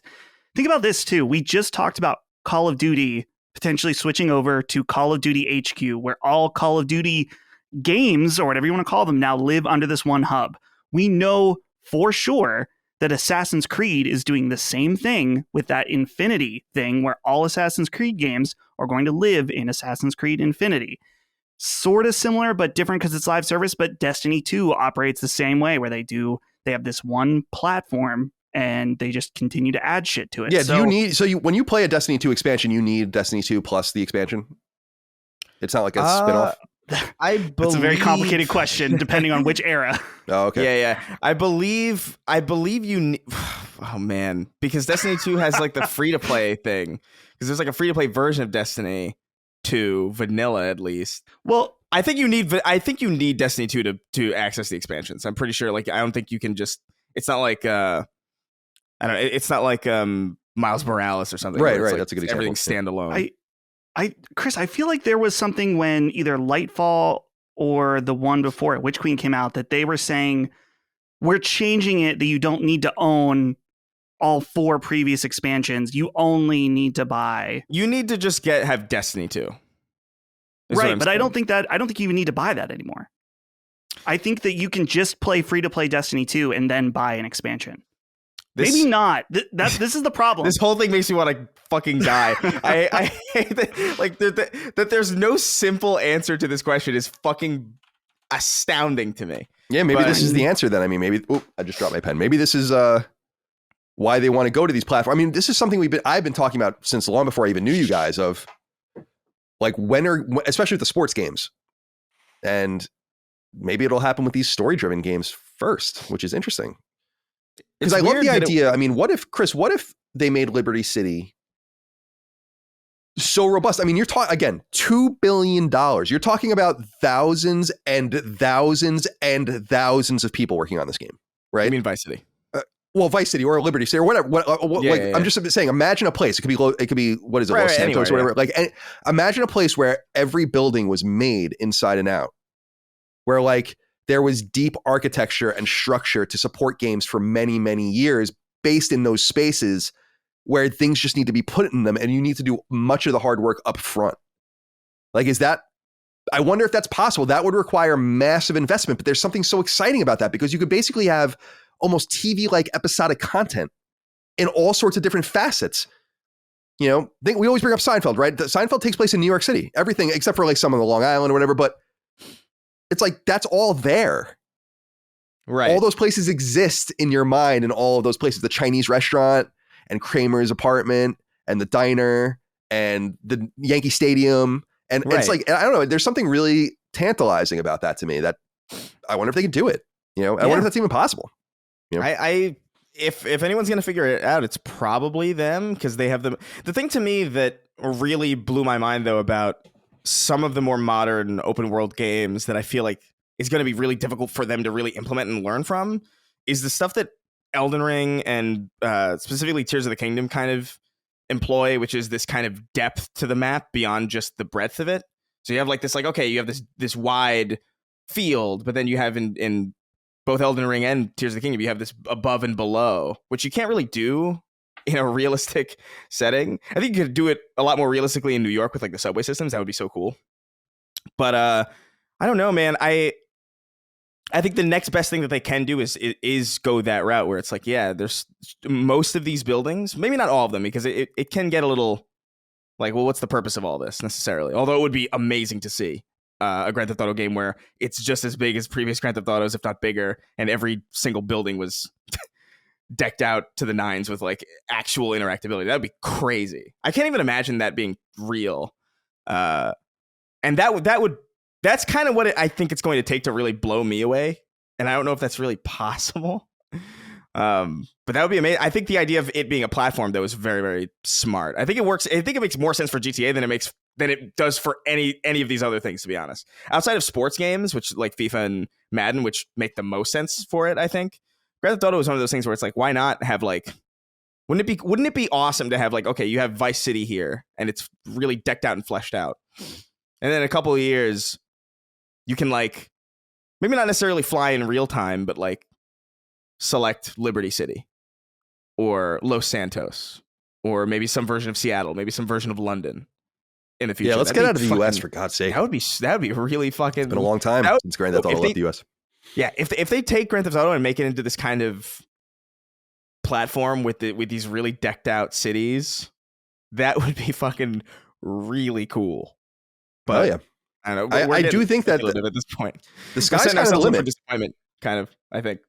Don't you think the sky's kind of the limit though? With like, think about how blown away we all were by Red Dead 2. That was one of the last times. The Last of Us Part 2 was probably another one, and maybe one or two others where I was like, holy shit.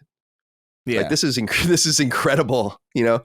And so I just can't imagine what they will do with their prime object in Grand Theft Auto, the reason that Rockstar exists, basically. Yeah. And I don't know. The one thing I'm wondering, and I wonder how you guys feel about this, Dustin, will this game be a PlayStation 4 game? God, please, no. You almost feel like it has to be. You almost feel like it has to be, right? That's the one thing that scares me is it's been in development for so long, first of all. And as we'll see later, Sony has 106 million active monthly users on PSN, and there's only 46 million PS5. So do the math. You know, yeah, it's like there's a big problem here. Yeah, I'm thinking about particularly. It's not even about PlayStation 5 here. It's about SSDs versus hard drives, and how we are now making games that cannot run on hard drives. And if they do something like Ratchet and Clank, it is a severely downgraded experience. I think where I'm going to sit with this is that I hope the game is designed for current gen. And if they want to later figure it out where you have to load, every 3 minutes going into a building or through, whatever, and it's super low quality, they figured out great. But don't build the game for that platform, please. Yeah. But there is the money angle too, where you just think about the install base. Where that's what I'm saying, and also low end PC and maybe even mobile. I mean, like I don't know, like how ubiquitous will this game be? Yeah, go ahead, Chris. Well, the thing about it is that Grand Theft Auto is so, I don't want to say necessarily uniquely monetizable because that's not explicitly true, but it is uniquely profitable as far as like a lot of other monetized games go. Like Grand Theft Auto makes a shit ton of money, especially with online. So I do feel like there is incentive from a game sales standpoint to put it on PS4. But at the same time, you have to consider, okay, well, who's really putting a lot of money into the game? Like, who are the people who are going to buy the game and then put money into it? Is it the people who are still on PS4? Like, I mean, with respect, if they had money to drop on random shit like that, they wouldn't be on PS4 in the first place, probably. They'd probably be on PS5 anyway. So you probably have to consider the fact that, okay, well, if we make it for PS5 and Xbox Series X and whatever, and kind of keep that as the baseline going forward, definitely Series S isn't getting this. now that Baldur's Gate clause is oh, you think they'd skip Series S? That would be so interesting if they did. I think for sure. I can't even imagine. Like, well, this is also operating under the assumption that it's not PS4 and Xbox One. Alan Wake 2 had something different too, right? Like the dam's starting to break, I think. Yeah, the dam is starting to break with that, but that's beside the point. The thing I really want to get across is like, you have this new baseline that will protect that will future proof the game to allow you to make even more money in the future. And people are going to convert to the system anyway over time. And that people with disposable income are probably the people who also, or the people who are most likely to have disposable income are the people who have these modern setups. And even though your ceiling is limited on specific software sales, as far as like the actual SKU is, your potential profit from people already in that subscriber base is still so big that I feel like it could justify them skipping PS4 and Xbox One. I do think they have a uniquely monetizable product here to the point where they might not even really have to worry about how much they'll sell because they know they're going to make that money anyway. And they know people, the second they get a PS5, like who's not going to download this? Dude, the bundle potential for a PlayStation 5 or with Grand Theft Auto. So that's my counterpoint. Like that's my counterpoint. That's also, to be fair, what I'm kind of just willing that into existence because I really, really fucking do not want Grand Theft Auto 6 to be a PS4 game. Just deeply. And this is the most logical way that I could see them rationalizing that choice. I don't know if that makes sense or not, but it makes sense to me. Well, I think you're onto something in the sense that, there's a tension in my own thoughts. Like, part of me agrees with your notion that it's like recognize where you are technologically, understand where the future is going, and place yourself in a really good place to be able to take advantage of that. Unlike Grand Theft Auto 5, that came out literally on PS3 a month before PlayStation 4 came out, or 2 months before PlayStation 4 came out, which is what we all remember. That was so annoying. We got the PS4 native version the next year, I believe, but it was a PlayStation 3 game, like you said earlier. You both said.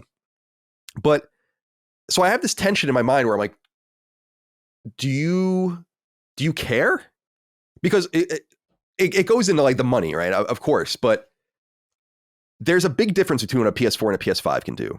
And you would hope that you would make your baseline the PS5 so that longer into the future, it looks, sounds, and plays better.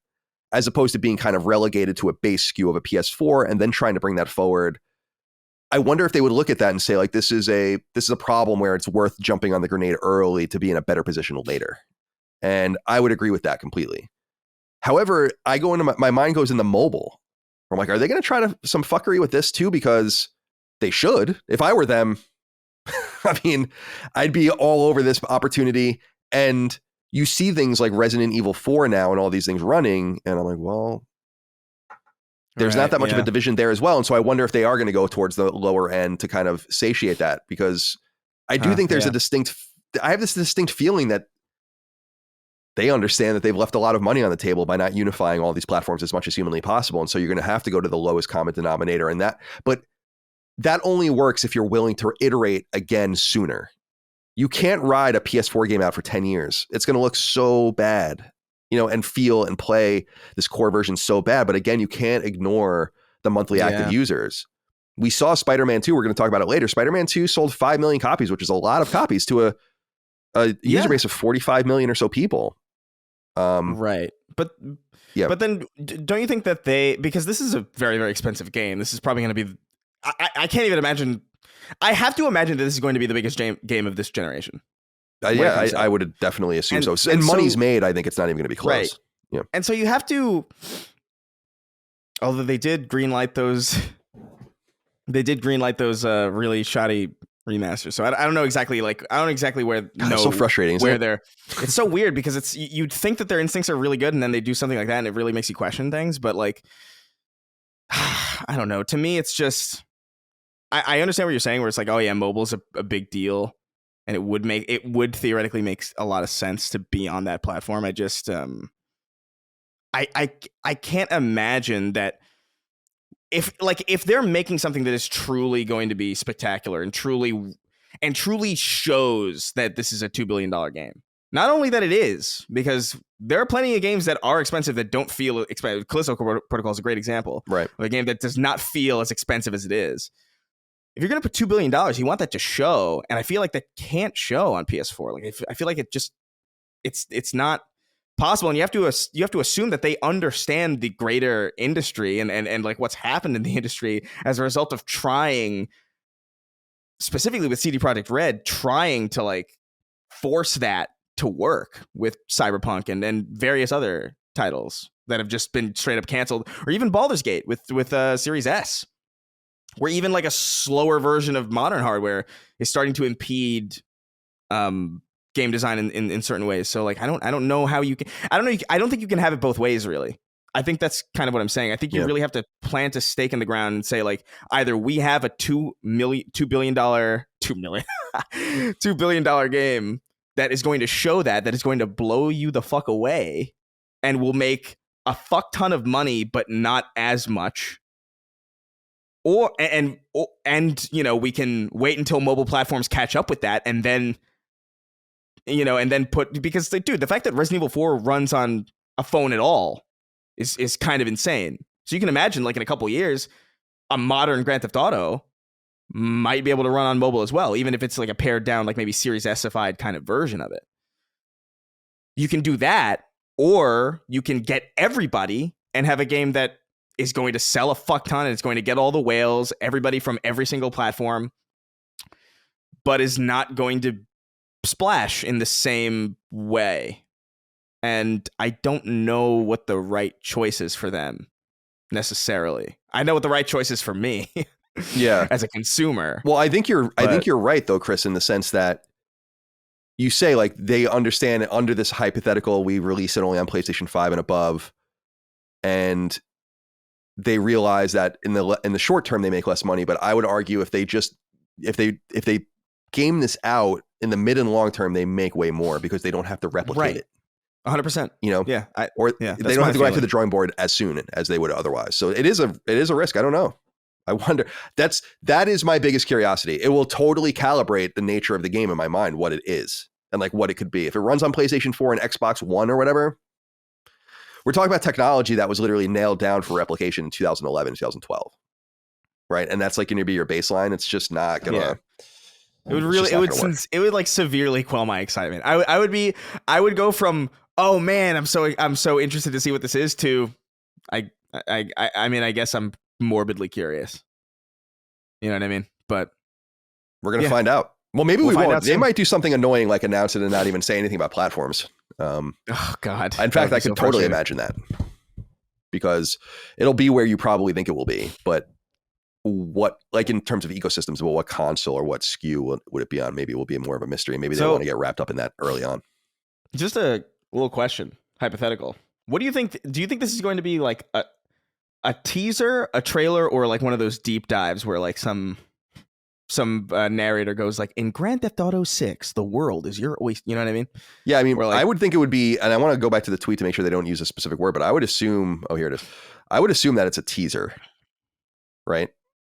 You would, let's see, we are excited. We will release it says the first trailer. I mean, it says trailer.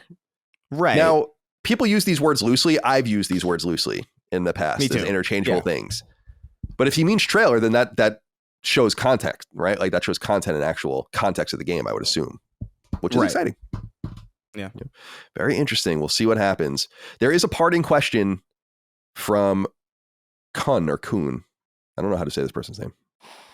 Hello to my unbiased buds. Just hoping you guys can provide us with a little discussion in regards to Jason Schreier leaking the GTA trailer announcement the night before it came to light. Clearly, the one most at fault here is a Rockstar employee who decided to commit the leak in the first place, but Jason certainly made a choice as well. I'm curious what you think about it, Colin, being another journalist who also receives information anonymously and must decide what to do with it on a day-to-day basis. Do you feel that Jason pays his sources and thus his motivation for people to leak information to him, or do you think this is all just sort of a mutual clout-chasing endeavor? I hate leaks like this because they rob the developers of the right to divulge big, exciting news in their own way, on their own grounds. Thanks, guys. Always a joy to hear your take on these big momentous swings. I don't really have a problem with this level of journalism. I know a lot of people do, but it's not really the journalist is the messenger, and certainly the journalist can keep things to himself. I have kept many things to myself. I didn't write things I could have written in the past. Mostly those things were because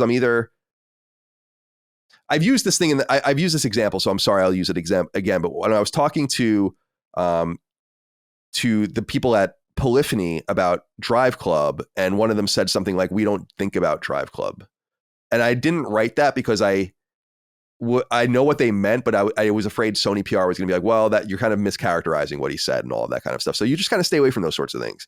You go with what's like very clear, but you don't hold things back to not hurt a corporation or whatever. You do have to wonder about the motivation of the people inside to give this information out.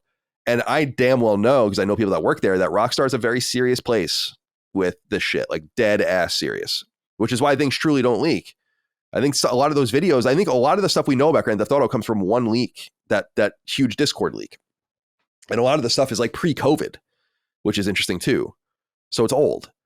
Do I think Jason pays people? No, I think that would be both unethical and, depending on how you look at it, illegal. And no, I don't think that that's what happens. I do think a lot of it is just, you think about it. You're just a person out there working on a game.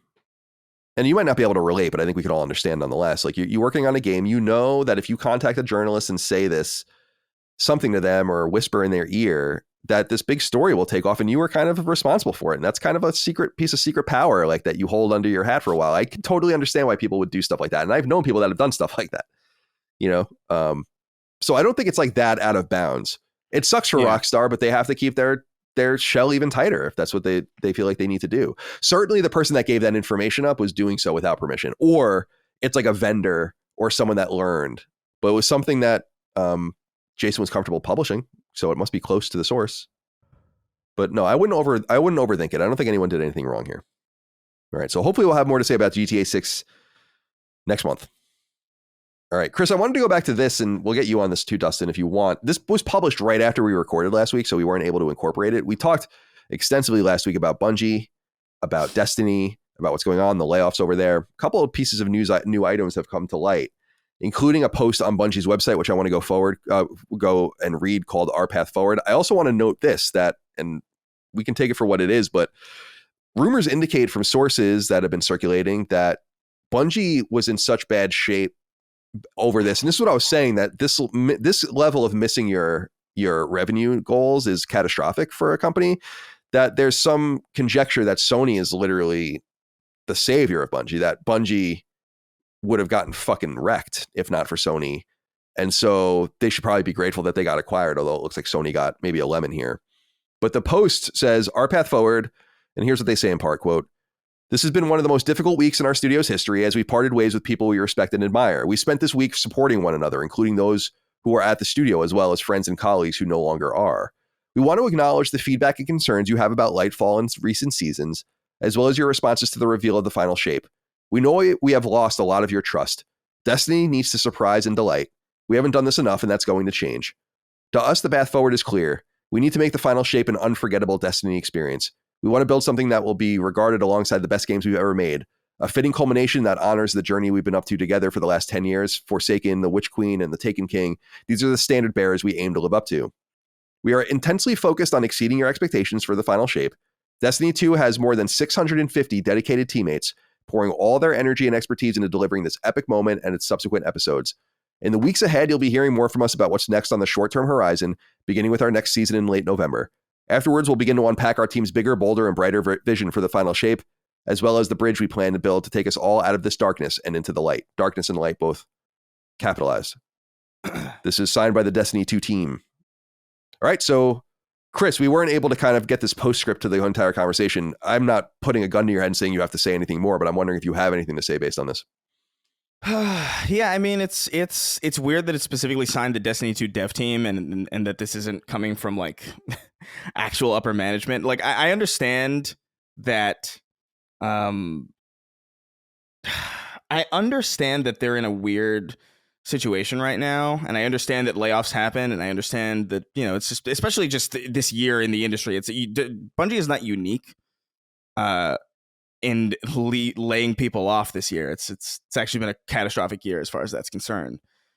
But I just this doesn't sit right with me, because a lot of this is due to missed projections, and the dev team is not the one making projections. They're making the game, and it just kind of bothers me that the people who can be so off, like the people who are making these projections in the first place, people who are in like upper management who have this kind of, okay, well, this is what we project, this is our pitch, right?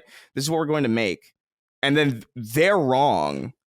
And so because they're wrong, the people below them are the people who get sacked. It's never the person who makes the bad call in the first place that goes. It's always like everybody who has to work towards that bad goal. You know what I mean? And so for this to come from the Destiny 2 dev team is fine. Like, I don't think anybody in the community is like angry at the dev team, but there is something in the community right now that's boiling up where it's like, dude, the upper management's really fucking weird. Like, it's bizarre. And there's like specifically people who have talked openly about how, like, yeah, the upper management just sort of disappears, and there's like no real leadership from them. It's, I don't know. This doesn't really fix anything for me. Like, I get it. It's just, you know, Bungie's a weird studio in the sense that they really invite people into their family in a way that a lot of other studios don't really do. They have like a really deep connection with their audience. They like fly people out, like they follow people, like they engage with the community on like a regular basis, developers and other people at the studio. So when a studio with this history loses somebody like Michael Salvatore or Lorraine McLeese, not even of their own volition, by the way, that's already a problem in and of itself when those people decide to leave. But for them to be let go, it just starts to build the narrative of like, well, what is this studio really anymore? You know, if the upper management doesn't seem to care, I don't know. I think most of what I said last time still applies. I don't really know. Destiny 2 is in a weird spot because it's just so late in its life cycle. And so like, it's difficult to get new people in at this point. And it's difficult to keep old players' attention because they've been playing the same thing for so long. So it's just kind of this burning the candle at both ends type deal where it's like, I don't know what, I hope Marathon's great for their sake and also for our sake, just as you know, consumers, just to have a good game to play. But I don't know what Destiny really has as far as objective splash value. I don't really know. Yeah, it's Well, before I go into it, I'm wondering, Dustin, if you wanted to add anything, because I know you are also somewhat engaged in the Bungie community and all this. No, I feel like last week I pretty much said everything that I can think of. I mean, this statement just kind of is like, I agree with Chris that it's weird that it's from the dev team. It's kind of well, this sucks, but we're going to keep working hard and doing what we can. Yeah, I mean, what can they do? You know, like, yeah. It bothers me that they decided that they have to be the ones to address everything when they're not the people who did this. You know, they make the game. They're not the people who make ridiculous projections and then miss them. And then they're off the hook for having to explain this or having to address the community directly. It's weird. It strikes me as bizarre. Like, Pete Parsons should be the person delivering this, if anybody. I guess you could argue that I don't want to say it's their fault, but they're the dev team and Lightfall was bad. Right. And that's why they missed projections then. Except the thing about Lightfall is like it's so weird because Lightfall, the story of Lightfall was terrible. But Lightfall itself was really fucking good, actually. Like the gameplay of it, like the stuff that they added to the game, and the seasons that followed were really good too.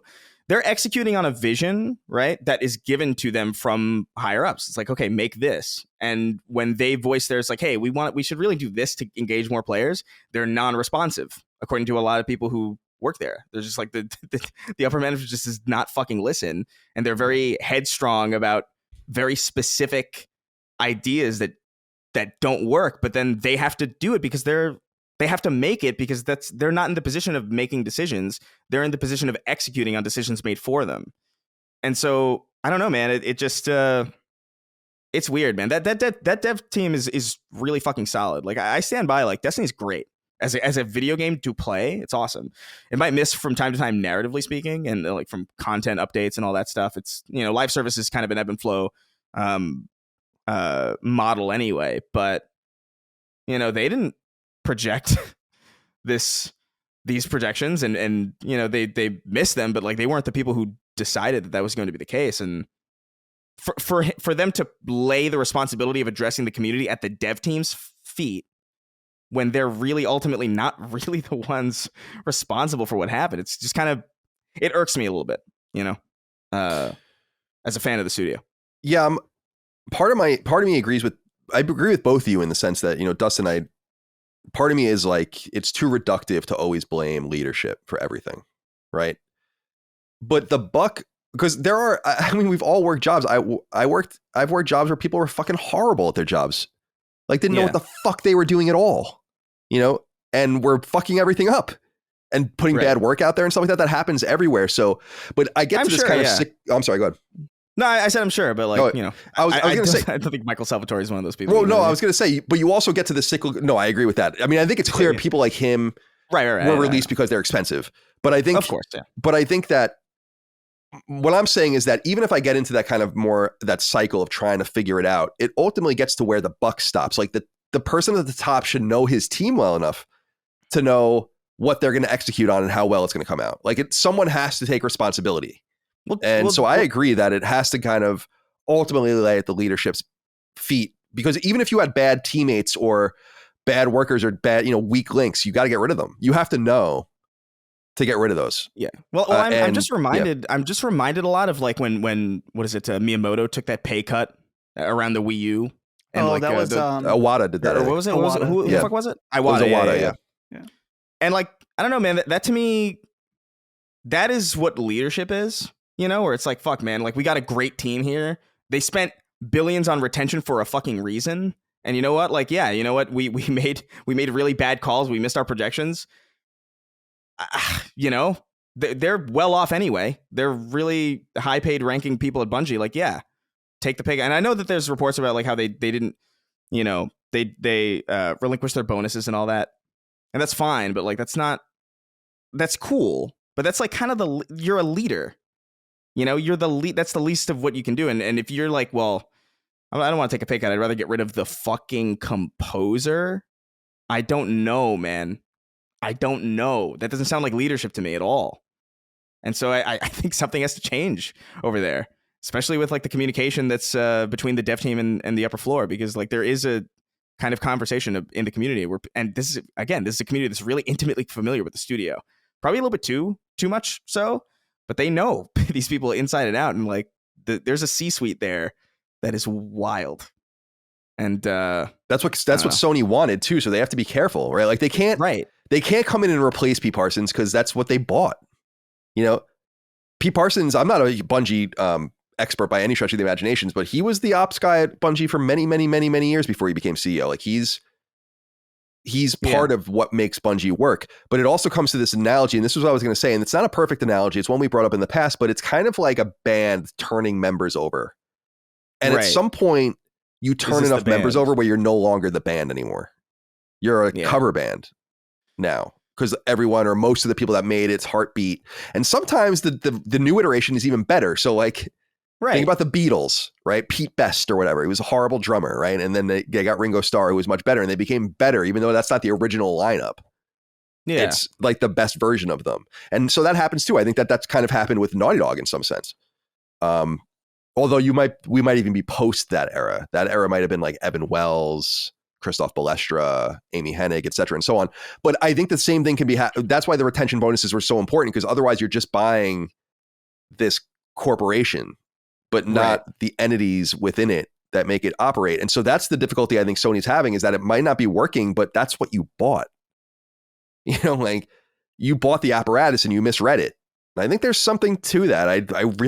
I would love to know how people feel about this. And if it's becoming, I don't think it's becoming increasingly clear, but we're going to talk about it later. It's becoming increasingly more likely that Jim Ryan was maybe asked, or there was maybe an internal agreement that it's over, you know, after a while. And the performance of Bungie could be one of those things. That was probably his crowning achievement as far as acquisitions were concerned. And remember, he was the one that started acquiring things. Sony didn't buy any studios between its purchase of Sucker Punch, which was during the infamous 2 launch. So you're going all the way back to the PS3 era, and Insomniac, which was after Spider-Man came out. So this is kind of his major calling card. This studio also probably cost more than all the other ones combined. So I don't know. Interesting times. Bungie will be keeping a close eye on you. I'm glad that they're not within the PlayStation Studios family, because frankly, it kind of feels like they have a fucking suicide vest on half the time. All right, guys, I thought this was interesting. Now, I wasn't necessarily going to talk about this, but so I put it in the news, but then I was like, I want to see if anyone writes in about it. And then if they do, we'll talk about it. And it turned out that like 20 people wrote in about it. So we're going to get into this right now. It turns out that there is a live action Legend of Zelda movie in development at Nintendo, obviously. But the interesting wrinkle is that PlayStation sister company, Sony Pictures, is going to theatrically distribute the film and co-finance it, probably to the tune of $51.49 Nintendo Sony. So this is pretty interesting. This came out of nowhere. A lot of people are very skeptical about a Legend of Zelda live action movie and all of the rest. I think we should leave that to Punching Up. So Dustin, I'll leave that to you. You guys can obviously say anything you want. I have nothing to say about the nature of the film. I have more to say about them getting together and if it means anything. So Dustin, let's go to you. You are the host of our Nintendo podcast, Punching Up, which we publish every other week. You can go check that out. So what do you think here? The development of a live action film of The Legend of Zelda to start. Nintendo writes on their corporate Japanese website, but in English. Yeah. Well, one of the things that is most surprising to me, obviously working with Sony is very surprising, but Nintendo has been very, very close to Universal. Universal owns Illumination. That's how they did the Mario movie. And Nintendo World, the theme park, is in Universal Parks. So Universal has the ability to work with them to make this movie. But Nintendo intentionally decided to go elsewhere. So I wonder if, and I haven't looked into it too extensively, I'm going to have to do that before Punching Up, but I wonder if there's something in the deal that Nintendo felt like they weren't getting quite the fair shake from Universal, that they didn't like their cut. They want more or something like that. And so negotiations fell through. So that's one of the most interesting aspects. And then the fact that it's Sony in particular, obviously there's been a long time rivalry and bad blood between Nintendo and Sony for a very, very long time, since the very beginning of the PlayStation. So, but, this isn't PlayStation Productions making the movie. It is Sony Pictures, which that's a whole thing in itself. That's probably the most disappointing aspect of all of this, is that Sony Pictures in particular, and the names attached to this, I'm not too excited about. I know that the director they confirmed is the guy who directed the Maze Runner movies. And the first one of those was fine, but I've only heard bad things about the other ones. And then I think it was the producer touched all of the different Marvel stuff that they've done. So Venom and Morbius and everything that's comic book related that Sony has done, which has also been very hit and miss. It's very strange to me just because it's the Legend of Zelda. They can get, I would imagine, pretty much anyone. Yeah, Maybe imagine not what like anyone. a Peter Jackson or something would do with that. Or, Yes. Yeah. Yes, absolutely. And so it's a little It is strange. disappointing. Well, that's on that front. Anthony Ragucci wrote into us, as many people did, on Patreon, patreon.com/lastnamemedia. He says, "Dear CDC, this is Gooch. Gooch. I have been thinking, know Gooch. Do you? Yeah, we met up at Too Many Games. He's from Philly. He's a nice guy. Great Excellent. guy. Gooch, good to hear from you. He says, I've been thinking about the recent announcement from the man Miyamoto and reveal of a live-action Zelda movie alongside Sony and some of the figures at Sony, like Avi Arad. Is that how you say it, or Avi Arad? I don't know. I have no idea. Among my own podcast community and friends, I correctly predicted that Nintendo would take Zelda from a live action approach. I saw this immediately. It was like, hell yes. Then I saw Sony, and immediately it was filled with dread. How do you think this movie will change Sony and Nintendo's relationship? Do you think this partnership will lead to game deals similar to how Xbox and Nintendo interact? And what do you think about the partnership in general? For me, seeing Avi Arad or whatever, I'm not sure exactly. Avi Arad Avi Arad. Thank you. Who's been involved with almost every Sony Marvel project, including Morbius. He was also behind the destruction of Raimi's Spider-Man 3, the demise of the Amazing Spider-Man movies, the reason Kojima hired Kiefer Sutherland as Venom Snake, which many would say was a bad move, etc. The project also includes Derek Connolly, writer of Jurassic World and Rise of Skywalker, and Wes Ball, director of the Maze Runner movies. To me, this project seems almost DOA. There is no way these people at Sony can helm the Zelda film to be the best thing it can be. I am no by means a Nintendo fan, but I am scared. So he speaks to what you're talking about here, Dustin, a little bit. Here's the thing, though, that I'm trying to tell myself about this is that, remember when it was announced that the Mario movie was going to be done by the Minions team? Yeah. And how we immediately were thought this is going to be shit. And then it wasn't. It was actually really good. Here's what I'm hoping for is that Miyamoto is directly involved, and clearly anything that he's involved with, you can really see that he cares a good deal and has quite a bit of creative control.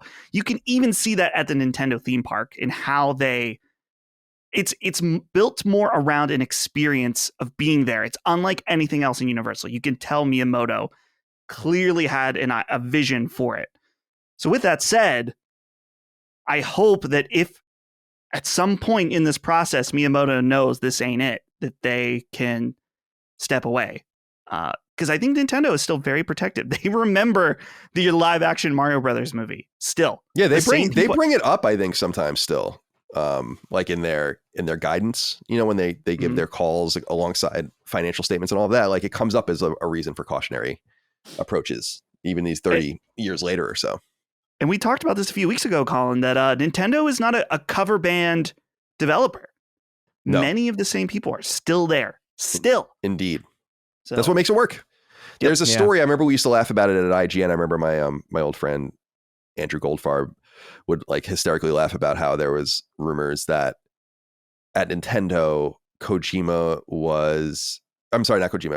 was so looked at as so important that they basically had him stop riding his bike so he wouldn't get hurt.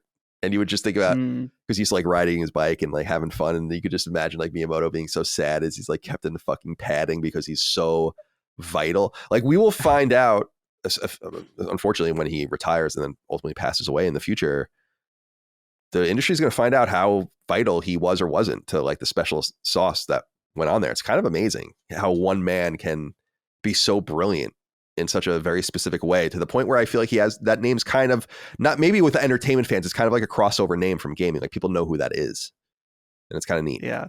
Yeah. Some people could argue that he lost his touch because, I mean, in the end, I don't think he directed it, but he was like big involved in Star Fox Zero. He produced Platinum, Star right? Fox Zero. Yeah. What's that? Yeah, that was Platinum. Right? Yeah. Yeah. So, and I think he had another project that he was involved with on Wii U that ultimately didn't happen. And that's why he's kind of stepped back from actual day-to-day development as kind of their visionary type guy, which is probably better for him. I mean, at this point in his career too. Christopher, do you have anything you want to say about the Zelda film? And do you have any feelings on it? I think live action's a bad idea. I think especially with this renaissance of animation that we're having right now with Puss in Boots and Spider-Verse and all these other things that look amazing and really kind of capture a lot of the joy and a lot of the color and a lot of the expressiveness of these kinds of IPs like this. I feel like going for a live action approach is it's such a dated idea in comparison to where filmmaking is now, especially for these kinds of things. I mean, the Mario movie, can you imagine? Like, I think that the Mario movie, I understand, could never work in live action, but at the same time, I don't know why they're so convinced that Zelda can. I feel like Zelda looking like a person is just so fucking uncanny. Or not Zelda, but like Link looking like a guy. Like that's in that outfit too. He looks like an idiot. A real person in a Link outfit looks like an idiot. Tunic. Period. Yeah, it's I don't know. It seems like a very Avi Arad decision. I'm very familiar with this guy because he's the guy who's like, put Venom in. The kids love Venom for Spider-Man 3, and Sam Raimi's like, I don't know who that fucking is. I'm a fan of like the 60s comics. I have no idea who this what are you saying? You want me to put this monster in this movie? Like, what? And it's then, like that. It's like that story told about the Wild Wild West spider. Yeah, exactly. I love that story. But he is very much that kind of guy where he's just like, what if we had a giant spider? Or like, the movie doesn't get made if the spider's not in it. He's like, dude, I feel so bad for Andrew Garfield too in some way, because I really feel like they really just screwed him. They gave him like an okay first movie, and then the second one, Avi's like, we gotta build up to this. We gotta set up the Sinister Six. So let's just put him in a fucking box somewhere at the end of the movie where all the things are around and they choose who they are and shit. The Amazing Spider-Man 2 is fucked. Like, if you've ever seen that movie, have you ever I've seen never that movie, seen it. Colin? I've never seen that one. Only the first one in that duo. It is psychologically devastating how bad that movie is. Like, I can't even explain. There's so many. I would honestly watch it just for the sheer, just like, what the fuck is going on with this? But that's Avi, and I don't know. I think he really only got involved once he realized that Spider-Man was like a big thing, where he's like, oh man, because the first movie was relatively under kind of oversaw, like it was like they weren't sure how it was going to perform. It was like, well, yeah, let's just really Raimi do his thing. And then it made so much money that there was a little bit more focus on it. But by the time Spider-Man 2 came out and it was like critically acclaimed, they were like, all right, listen, it's me, Avi, I'm here. We got to put the monster in. I got to produce it. This movie needs to be produced. Yeah, I don't know. And there's also like the whole idea of like Spider-Verse, and like both of those movies were kind of looked at as secondary things because they were just like, oh, it's just animation. No one cares. Yeah. Like, we care more about, Tom Holland being in like, the MCU, like, to focus on that. And then Spider-Verse ended up being amazing, in part due to probably like that minimal oversight in the first place and that trust in the creative team. And so to me, this has, I don't know. Is the third movie in trouble for that? Third movie of what? Wasn't there something about, because there's that the most recent, the sequel Spider-Verse movie. There's supposed to be a third one, but something about it got delayed or. Oh yeah, well, that's part of the writer's strike also. But okay. But also, yeah, there's it's interesting. It's interesting. The second Into the Spider-Verse does well, Avi's like, hold on, what are you guys doing over here? Let me see. Let me see what you got there. Time to produce. And then immediately there's all these problems. There's like 8 versions of the movie apparently that like all went out to different theaters, and so like there's certain people who went to certain theaters who saw like not a completely different version, but like slightly different versions where like I remember to the point where that. Yeah, they were That's like so interesting. Mandela affecting people in real time, which they could have honestly written off as like an interesting kind of like multiverse kind of marketing thing. They could have Yeah. just been like, hey man, it's kind of cool, isn't it? Yeah, that would have been, Which I think that is would have actually been cool. I think it is kind of cool, but like it actually came out that it was just like, no, it was just a production was like really a mess and they were tweaking shit up until like the very last day. So whoops. Well, I'll be interested to see. I have confidence. I have the utmost confidence in modern Nintendo. They seem, for the most part, to know what they're doing, and reading things being very slow, very deliberate. The Mario movie, which I did not see, but everyone in my family that saw it loved it. I know you guys saw it. Do you think Tom Holland's gonna be Link? Dude, that would be fucking awesome. He becomes, that's like the old school in the 1920s, 30s, 40s when you had like in studio actors. And Tom Holland is like such a Sony guy already, and that would be so funny if he just went even more into that camp and became very old style. It's like, I'm a Warner Brothers man. So, all right. I'm worried about this writer, Derek Connolly. I didn't see Jurassic World, but Rise of Skywalker is fucking trash. Oh, it's bad. Chris talks about emotional trauma. Man, after I remember vividly seeing Rise of Skywalker, how I felt sitting in that theater. I had nothing to say. That's another one, man. That movie feels like The Amazing Spider-Man 2. Like it really does. It's just like a bunch of like haphazard nonsense, like stapled together and really loosely threaded together in like a really horrible. That was such a bad movie, man. I know everybody hated like The Last Jedi, but like I was like, it's not doing too well, but at least it's like a coherent movie. But like that last one.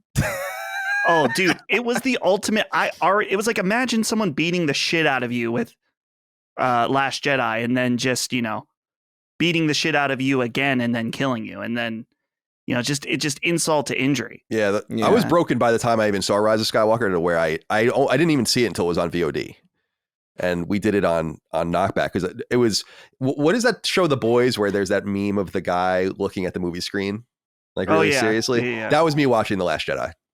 And I was with Ramon, and it just didn't work out too well for me in The Last Jedi. I actually fucking hated that movie. And at that point, that was the point that I was pretty much broken. So I didn't even hang on for more, which is kind of what happened to me with episode 2 as well, come to think of it.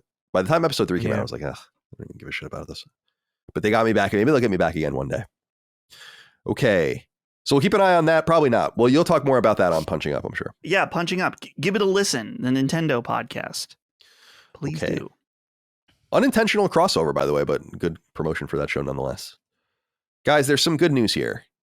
In a random tweet, Vineet Agarwal, who is the director of the Last of Us Factions project and was a designer and lead designer on Uncharted 4 and The Lost Legacy before getting this job as the director of this project, he tweeted out a random picture of him having beaten, I think, Mario. What's the new one? Mario Wonder.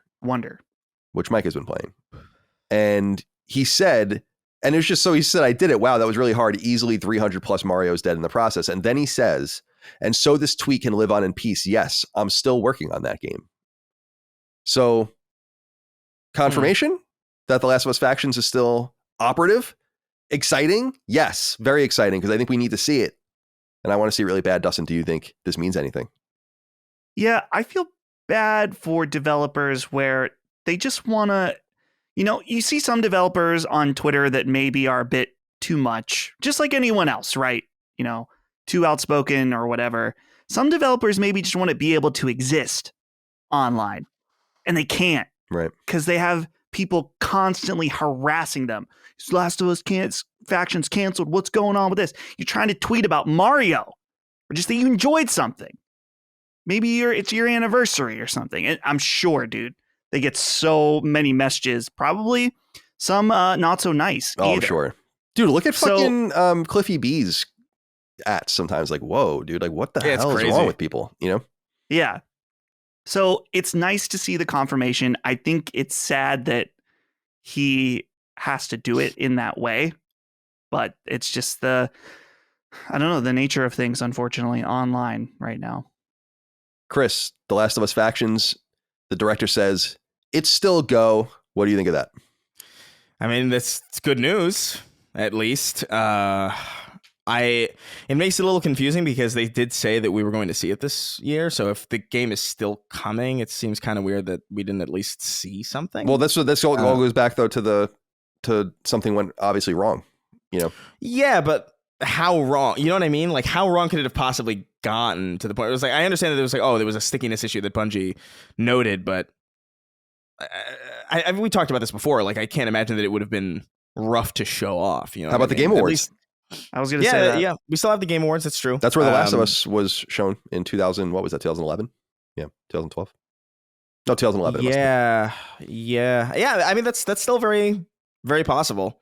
I'm glad it's still alive because I'm really curious about it. I do wonder how, because the confirmation is that it's still happening, but I do wonder if, because we talked about it a little bit last time, where like I do wonder if there is still kind of an idea of folding it into a future package of like a PS5 SKU of T-Lu 2. Get that shit out. Want to see it. I'm excited. Yeah, man. My personal feeling, and we said this about the reveal this year, the apparent reveal this year, was they were confident internally at Sony up until the summer or so. So obviously what they had passed some sort of barometer that just simply failed maybe on the monetization front, and they just want to massage that. Remember, the guy who monetized the game left. He came over from Epic. He worked on Fortnite. He worked on this game for 18 months or something, and then he bounced. So they're probably just rejiggering that, you would assume. I don't know, man. I was amped to see that because I was like, cool. Like, good. Don't walk away from the project. Not everything has to be a forever game. I want more Last of Us. I want more stories in that world. Let's do it. Let's get it done. Because really the shit we're getting right now, I don't want to say shit pejoratively, obviously, but the HBO show, which is awesome, it's just the stuff we already know. Like, let's go, man. 2 games is great. It's awesome. In fact, I really appreciate that very responsible treatment of it. But a multiplayer, the Division style, San Francisco, Fireflies, goons and thugs, the infected, baseball bats, tape and gauze. Oh my goodness. Go-karts. The Fast of Us. The Fast of Us, please. All right. Okay, so there are 2 things that I want to talk about from PlayStation Blog that have gone somewhat unnoticed, and I'm surprised by this. So we'll go into both of them. One is maybe more obvious, obviously, than the other. One might be more tantalizing. So let's talk a little bit about this. Over on a PlayStation blog post entitled Celebrating the Holiday Season with Blockbuster Games, New Hardware Products, and More, PS5 console than inventory ever. And we're going to talk more about financials later and get into that inventory. There's a whole write-up about all the games that came to PlayStation Blog to PlayStation 5 that you can play. There are more than 2,500 PlayStation 5 games right now, which is awesome. It's incredible when you think about it. The NES had, 800 games in its life? Something like that. We've come out. Not that more is better. The NES catalog is so fucking strong. But it just goes to show you how many options are out there. They also play up the PlayStation Portal, which is coming soon. We're going to talk about that later. Some of the new earbuds and headphones that they have as well. But they say this at the end. More amazing games on the horizon. Quote, while 2023 has been an epic year for gaming, there are even more great games to look forward to next year, including Helldivers 2, which we know about. That's coming out Leap Day. Concord, Final Fantasy VII Rebirth, Tekken 8, Prince of Persia: The Lost Crown, Pacific Drive, which looks awesome as well. Like, that's the open world driving game. It looks fucking cool as hell. I think that was at the VGAs last year, and more. Guys, Concord. Now, they've been saying that it's going to be a 2024 game, but you can imagine, because we've seen so little of it. In fact, we've seen even less of it than we saw of Fair Game, so like substantially less of it in terms of just that trailer. You would assume that they wouldn't be so confident in talking about this game coming this year unless it passed Bungie's green light, unless Firewalk is ready to go with this game. I was curious what you guys thought of this. Dustin, let's go to you first. Concord confirmed next year. That could we see that at the Video Game Awards potentially? And when are we going to see that? In the fall? In the summer? What is it? We don't even know. Now, I think if I remember correctly, Firewalk is in Washington, and I think people from Bungie, 343, etc., are working on this game.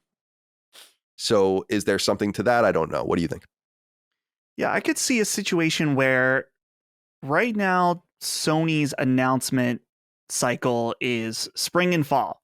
So I could see maybe March, April, May, sometime in there. That's when they'll announce a bunch of stuff.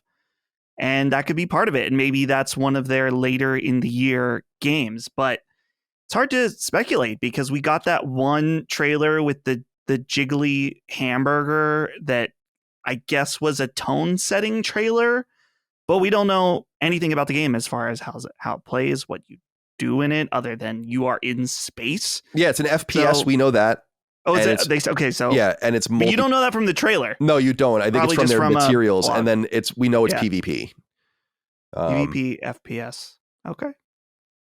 So, any interest in this, Chris? Yeah, I mean, I'm curious about it. It is a weird game because we just know so little about it. But I mean, maybe that's a good thing to set expectations to the point where nobody has any preconceived ideas of what it will be, and then we'll just kind of see it for what it is. And there's a intelligence to that strategy, I think. But I'm surprised that it's coming sooner than Fair Games, or at least that's what's implied by the way that they're talking about it. Just because what you said earlier, like we know so much more about that game, even though they both just had teaser trailers. Right. Fair Games seemed to be a lot more. I don't know. Concord had the vibe of like an attract talent trailer. You know what I mean? Where like, oh, hey, we're gonna put this out. We're working on something. Isn't that cool? Come on over if you want to work on this. That's the kind of vibe that it had to me. So the idea that it's already ready, whereas Fair Games seemed like, hey, we already got the core concepts of this game ironed out. We know exactly what this is going to be. We know exactly what you're going to be doing. Here's an illustration of that. I find that interesting. But yeah, I don't know. I'll give it a shot. Yeah, well, I mean, we'll see. We'll see more. I'm wondering, like, what it is. Is it going to be free to play? Is it going to be full price? Is it small? Is it big? Yeah, I don't know. Like, I'm so curious. It is interesting that they've said so little about it. I don't really know what you get from saying so little about it. But when they did confirm the game's existence back in May, when everyone freaked out in a bad way about that in Fair Games, they did say 2024 at that time, and so I guess they mean it. I just think it's interesting that they reconfirmed it along with a smattering of other games that I'm really looking forward to playing. Most of them, not all of them. All right, there's something else in that post though that I wanted to go into, and I was wondering what you guys think of this. There's a new live action trailer that Sony released. You guys should go watch it if you haven't. It's called Feel It Now. You can find it on PlayStation's YouTube channel. And they say this, quote, "To celebrate the moment, we're welcoming gamers around the world to experience the emotional power of immersive play on PS5 with our new spot, Feel It Now, on PlayStation 5. Through the creative imagination of developers and innovative use of features like 4K visuals, 3D audio, and the ultra-high-speed SSD and the DualSense controller's haptic feedback and adaptive triggers, gaming on PS5 evokes heightened sensations. Our latest spot features the breadth of emotions players feel while exploring PS5 worlds, from a snapshot of fear, coming face-to-face with a clicker from The Last of Us Part 1, the joy of meeting mooncalves from Hogwarts Legacy, and befriending a Frostwolf in Final Fantasy 16. But there is something interesting in this trailer if you go and watch it. Very similar to the previous live action trailer they did, where they blatantly tease an Uncharted game. They seem to be teasing something here at 53 seconds, guys. I don't know if you saw it or not. Dustin, let's go to you. This is either Twisted Metal or Motorstorm, or something new, but I don't know what else it could be. What do you think? I mean, what do you think of it? I mean, for me, it has to be Twisted Metal, right? Because they had the show, and we had rumors about a Twisted Metal game that potentially there was some delays involved or something since that moved over developers. I'm trying to remember.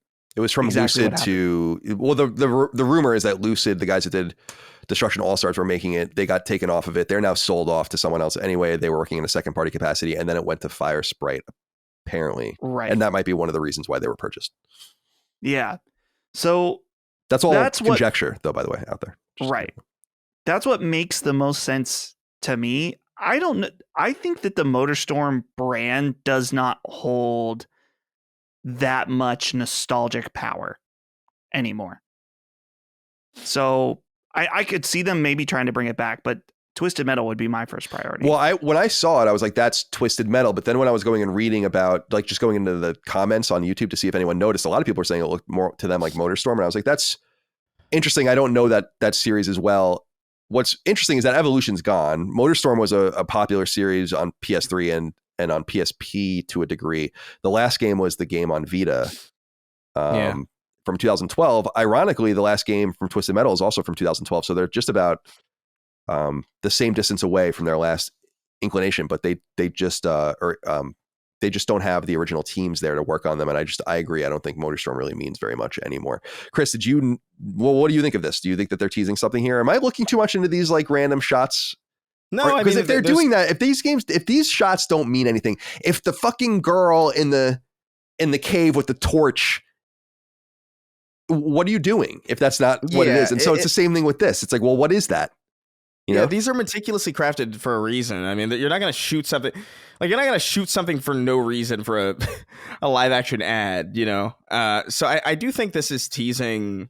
I don't know, man. We know about Twisted Metal, so it has to be that. Because if it was MotorStorm, we would have heard about that. I would imagine by now. Like things leak in this industry so easily. So you have to assume it's Twisted Metal, or like at the very least, this is a twist on what Twisted Metal is. Because I do agree with a lot of the comments where it's like, that looks like fucking MotorStorm to me, man. That looks exactly like MotorStorm. Like even down to the style of car it is. Yeah, like it's like a cage car, or like, you know, it's like a cage car. Yeah. And I'm like, just like, that's MotorStorm if I've ever seen it. And I that made me happy because I actually really, really like MotorStorm. MotorStorm's awesome. It's like one of the main reasons that I was really excited to get my hands on a PS3 initially, because I just love, although that was in a weird time. I was like really into Blur and Pure and all these like really like strange racing games. That was that era, dude. There was games. A lot of that stuff going on at that time. Yeah, they were all really good, actually. Like Pure and Blur were fucking really good. But yeah, MotorStorm, I don't know. Like I would be excited for it. I think there's something about MotorStorm that is, I feel like it's loved enough for them to bring it back and it'd be surprising, but not so loved that they couldn't mess with it in fundamental ways to modernize it and make it cool. Like people aren't married to it in the same way that they're married to like Star Wars, where they're like, Luke's hair wasn't that color. You know, like it's not too crazy. Right. So I think they could actually meaningfully bring MotorStorm back in some capacity. I don't know who they would have to even work on that, but based on the details that we know about some of the inner workings and some of the stuff that we already know to be true, I would have to imagine that this is Twisted Metal, and maybe there's like a Mad Max style slant to this new Twisted Metal that is being teased here. Yeah, that would make sense if they wanted to go down the same route as the TV show, where, you know, I talked about this with Jaffe. What made Twisted Metal, the original game, so cool is it's explicitly not post-apocalyptic, that it's literally taking place in the real world. And that's what's so fucking crazy about it. And in the TV show, they embrace that it's like the apocalypse. And so maybe they made the same embrace with the plot of the new one. But we'll wait to hear more about that. Again, another potential VGA. But I mean, we're talking about enough games now where it's like, maybe have a fucking event of your own. Maybe talk. That one would be very surprising, but you could talk. You could choose to talk. A brief piece of news here. I don't know if you guys care at all. I certainly don't, but a lot of people are talking about this. This was announced kind of quietly over on PlayStation.com, but Twitter, which is X now, termination of X, it says, formerly known as Twitter integration. This will be discontinued from PlayStation 4 and PlayStation 5. It says, quote, as of November 13th, integration with X, formerly known as Twitter, will no longer function on PlayStation 5 and PlayStation 4 consoles.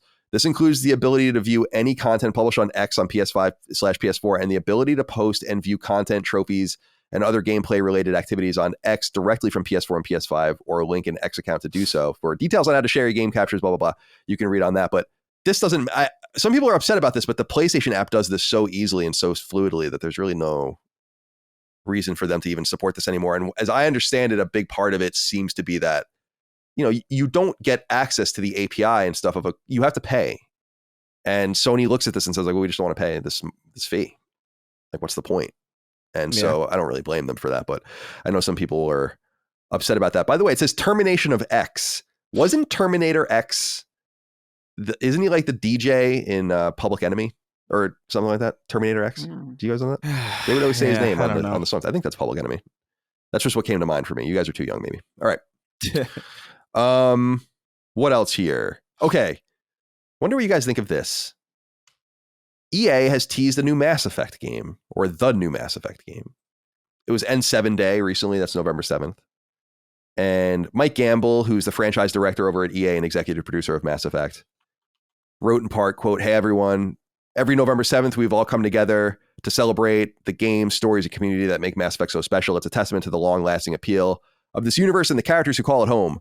11 years of N7 days and 16 years of Mass Effect later, the franchise continues to inspire our development team, and with each day gives us opportunity to create more adventures for you to have. Whether it's one of the many who have been here since the original's game's launch or those recently joining us at BioWare, we are incredibly lucky to be envisioning this future. And so he goes on to describe a little bit about the process in making the game and the unanswered questions from the original game. I won't read here because they are a little spoilerish and kind of make an assumption that you know a thing or two about the game. But they did release a video that you can find on YouTube. It's 35 seconds long, and it looks like what could be Shepard, a female Shepard or a slim male Shepard, I don't really know, walking in N7 garb. Very typical Mass Effect music, obviously pre-rendered. What's frustrating about this to me, Chris, is why are you showing this to me right now? How much are they going to talk about this game? Just go make it. There is no current day Mass Effect fandom to take advantage of. The people that love Mass Effect from the original trilogy will be there when you release something new, but you don't need to farm them. And I was reading that Jeff Grubb said on a podcast, journalist Jeff Grubb, that this might be like a 2029 game. Jesus fucking. PS6. I couldn't believe how little I gave a shit about this. Because I really love Mass Effect. I do like that original trilogy, especially 2 and 3. Like I really like 3. I don't care. I know it's like a weirdly controversial I like 3 too. opinion for some reason, but you know, I really love those games, like sincerely. And I saw news about this, and I wasn't even slightly curious about what it was. Like, it did not pique my. I did not click it. I do not care because I know that this game is so far away. Just show it. Like, I'll click on it when it's a trailer. You know what I mean? Like, oh, new Mass Effect trailer. Hell yeah, dude. Curious about it. I don't know how much confidence I have in how good the game's going to be or anything like that, because BioWare is very much not the same BioWare. But at the very least, I'm curious to see, like, you know, what are the vibes going to be? And then I saw this, and so I saw people freaking out. It's like, look at that fucking, look, it's N7. And it's like, it's been N7 the whole fucking time. It's been N7 every single goddamn time that they've done this. We're like, what was the last one where it was like the moon or something? Oh, Andromeda? Yeah, no. I mean, like the last teaser they did. Where it was just like I see. Yeah, no, totally. I don't remember what it was, but it was like it was something stupid like that. Yes. Yeah, it was like, look, a planet. You're like, cool. Come to me when you've got something, dude. Like, I don't know why they feel. I get that N7 Day is like I get it. Like, they have their own holiday. Bungie has a similar thing with July 7th. It's 777. I get it. But like, you don't always have to like. You can celebrate in different ways. You know what I mean? Like, you don't have to be like, well, we got to show them something that we're working on, and then what they're working on is a 3D model of something you can barely see. Like, I'm trying to read. It's nothing for me at all. I'm trying to read. Like, it was confirmed in 2020 that this game was in development, and I think the big thing for me, Dustin, is Dragon Age. Why don't you just worry about that right now, as a brand? Right, that's closer. Like, as BioWare, like, get that game out the door. And I know that there's some crossover, but many people are just working on one or the other right now. But just worry about that, and then once you get through that, then you could start talking about Mass Effect again. I just think that when you really think about it, because I love the Mass Effect trilogy, it was unlike anything I'd ever played before, and it's so ambitious. I've often talked about how Mass Effect is, and think about this, think carefully about this. Like, Mass Effect is a very rare game that has not been replicated. Like, there's nothing like it. And it's not that people didn't try or didn't want to in you know, meeting rooms and boardrooms around the world. It's that it's difficult to make games that mean something and carry through, and that you kind of have to rely upon the first game selling, or you're kind of fucked from the beginning as a development studio, and all these different things you have to worry about and think about. It means that Mass Effect has never really been done again. So you could just use that special trilogy and just leave it on its own, very similar to Star Wars, right? And then when you have something new and exciting and interesting, then you kind of spark that again, because the people that are there love it and always loved it, but you're kind of fucking with them at this point. I think the thing you're talking about, Chris, was I could be misremembering it, but was it that they showed Earth? And that was, I think, what was like, because they have to undo Andromeda. Yeah. And the end of Mass Effect 3, depending on what happened at the end of Mass Effect 3. That's why I'm just kind of confused why you're even bothering. Why not make something new in the spirit of Mass Effect, right? But it doesn't have to be Mass Effect. I mean, Mass Effect's fiction and the mass relays and I'd argue it does have to be for BioWare. No, go tell me more. It has to be Mass Effect, because they have done nothing to earn your hype or excitement for a very long time. And so the only thing they've got left is their IP. You know, I know that not everyone will share this opinion. They have not made a game that I have cared about since Mass Effect 3 in 2012. Sure, some people maybe like Dragon Age Inquisition. Let's say, for the sake of this argument, that was the last good game that they made. Truly great game. Still almost a decade ago. Still over a decade. And since then, they have released nothing but either terrible, buggy games at launch or just, I mean, in Anthem's case, just a bad, misguided game. And also, now we are getting, look forward to Dragon Age Dreadwolf, which has been in development hell. We've only heard stories about how this game has been fucked multiple times. Apparently it's the rumor about that game, I think, is that it's taken a lot of cues from God of War, which will be very interesting if that's true. Like, I would love for it to be amazing. Yeah, we'll see. But right now, dude, this has zero excitement from me because that's what I'm saying. All they have is that name, Mass Effect. That's all they have left because no one has liked. I don't want to say no one. Many people have not liked their games for a very long time. You're going to really upset the president of the Anthem fan base. The Anthem fan club? Well, some people really like Inquisition, and I get it. That one game of the year, I don't understand it. That's fine. That was a rough year, though. Some people will argue Andromeda is good now. Whatever. I don't know if that's true. Well, but Chris, I think you hit on it, is that even with that Dragon Age game being like well regarded, it's like that 2014 might be the worst year in video games in this century. Best of the worst. So it's like literally, it's incredible when you look back at it. It's very strange, but that was a bad year, and everything was fucked that year. Everything. So Dragon Age winning was like beating up a child or something like that, or being well regarded. I personally have no fucks to give whatsoever about Dragon Age. I could care less about that at all. Yeah, Dragon. It's kind of insane when you think about it, because Dragon Age Inquisition, if it came out in a year like this, would be so quickly forgotten. It's insane. It's actually wild that was like the cream of the crop for that year. All right, let's go into this, my friends. And by the way, I know I said I could care less, and then people are going to write this in. You couldn't care less. No, see, the saying is, I could care less, and we all know what that means, right? Don't be that guy. Just like lesser or fewer. We all know what you mean. No. Right, exactly. Exactly. We all know what you mean. You're correct. Yeah. Eurogamer, who we don't talk about very often, but they have an interesting piece. Matt Wales. I feel like I know him. Matt Wales. I've seen The Whale. I feel like he used to work at IGN, and I used to talk to him on AIM sometimes. I'll have to reach out to him. He wrote a story. It says, Warner Brothers says it's focusing on transforming its biggest franchises into live service games. And I thought we would just discuss this really quick. It says, quote, as part of its latest earnings call, Warner Brothers CEO David Zaslav has outlined the company's plan to transform its biggest gaming franchises from traditional consoles and PC releases into always-on live service games. And always on is in quotes. Zaslav made the comments during his opening remarks to investors, in which referred to several of the company's franchises, Game of Thrones, Harry Potter, Batman, and Mortal Kombat, as $1 billion gaming properties.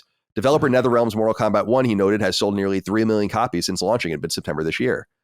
He says, quote, our focus is on transforming our biggest franchises from largely console and PC-based with 3 and 4 year release schedules to include more always online gameplay through live services, multi-platform, and free-to-play extensions, with the goal of to have even more players spending more time on more platforms, end quote. And then he went on to say later, quote, ultimately, we want to drive engagement and monetization of longer cycles and at higher levels. We are currently under scale and see significant opportunity to generate greater post-purchase revenue, end quote. So I was wondering, Dustin, how do you read this, or do you read this as anything worth thinking about? Warner Brothers, of course, owns a litany of important studios like Monolith and NetherRealm and Rocksteady. Of course, they also have the game coming out that looked a little too live service for some people's taste, but might give us an inclination of things to come in Kill the Justice League. But I also think that it's a little weird to hear this from the studio, or from, the publishing arm that released Hogwarts Legacy, Lego Star Wars, The Skywalker Saga, and continues to release Batman games over and over again to millions sold on various platforms, not realizing that that is also a place to make money. So I'm wondering if this is anything to worry about with WB. Yeah, well, this is what we were at least saying we were glad PlayStation wasn't doing in just saying everything's live service now. We saw PlayStation kind of have their separate studios and maybe some of their first party with Naughty Dog try it out, but it wasn't just everything's live service now. And you're right. This is especially weird coming off of Hogwarts Legacy being the best-selling game of the year still. I believe, I can't remember. It's definitely one of the best-selling games of the year. Yeah, I think it is sure. and will be until Call of Duty gets counted this month. Right. That makes sense. So it's particularly odd just because they're having so much success. And right now, too, their current live service game that they're trying to get out, Suicide Squad, isn't coming out. It just keeps existing and keeps getting delayed and keeps getting shown off again and then delayed. So clearly they're having a failure to start here on this initiative, and they're having lots of success with games like Hogwarts Legacy and even Mortal Kombat 1 really successful. But if this is the transition, then Mortal Kombat will just be a live service game, right? Because if that's the plan, I mean, I don't know. This is a situation of putting all your eggs in one basket, and I imagine eventually it won't turn out well. I don't know what some of these publishers are thinking in terms of this pie that they think they can cut up a bunch of different ways in live services. Feels like to me, you have something like this. It's like Hogwarts Legacy is this year, but Lego Star Wars last year was one of the biggest. Like, they don't even release very many games, and they're getting these massive splashes. Meanwhile, they release a game like Back 4 Blood, and they don't seem to learn any lessons from it. So then they roll into Justice League, which has a release date, right, of February 4th, I think, and of next year. I don't know. Chris, do you think there's anything here? He doesn't say that they're going to exclusively focus on this, but it just seems like a strange thing to say at a time when you have these massive single player games. You would think what you would say in an earnings call would be something like, we are absolutely going to make a Hogwarts Legacy too. It's already in pre-production, that kind of thing. Yeah, I don't know, man. This is so, it just comes across as weird given the context of like how well they've done in specifically outside of this model this year, like unusually well. Like, it's like Hogwarts Legacy is not a common occurrence. That's like a very rare. I mean, we remarked about it with Elden Ring too, where it's like that's really not normal for a game to hit the stratosphere like that. And so you would think that they would want to do that instead of, I don't know, fucking, we're making a Willy Wonka extraction shooter, or like fucking whatever. That'd be sick, or whatever the hell that would be. Actually, the absurdity of that would be so cool. But I don't know, man. Suicide Squad Kills the Justice League will be a very eye-opening day, I think, for them in a lot of different ways. Yeah, I wonder what they could have even done to it. Yeah. Maybe they doubled down. Maybe they were like, no, we gotta throw in 8 battle passes. Just compare. Just be like, double or triple and quadruple the battle passes. They have that game coming out. It's February 2nd. I misspoke earlier, not February 4th, February 2nd. And then beyond that, they have Multiverses, which I think they're probably going to look at as a service game. And then Monolith is making Wonder Woman, which is going to be a single player game, I assume. And then they have the Harry Potter Quidditch Champions game that I think was split off from the Avalanche game. And certainly they're going to work on their own single player game. So I assume things will probably be fine. I think they're probably, you're right though, Chris, a little worried about Suicide Squad.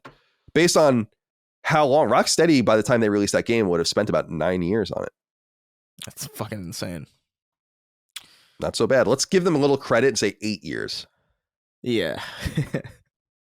Which is crazy. Arkham Knight is spring 2015, if I recall. All right. Guys, did you see this game, Christmas Massacre? Dustin, I saw the trailer after you posted it. Yeah, what do you think of this?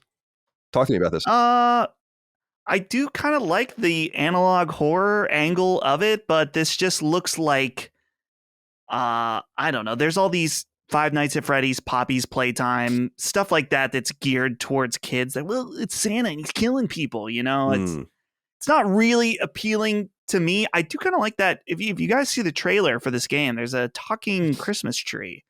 Yeah. He's got a certain characteristic that I kind of like that. I like him, but I don't know. Yeah, Chris, did you get a chance to watch this trailer? for Christmas Massacre? Yeah. I'm really I'm really into the fact that it looks like a PS1 game. Like that is the thing that really gets me about it. I don't know if it's something that I care about or will check out, but I appreciate the style of it. Like I really there is something about this PS1 jagged style of graphics that is really undoubtedly due to nostalgia, just really warm to me and inviting.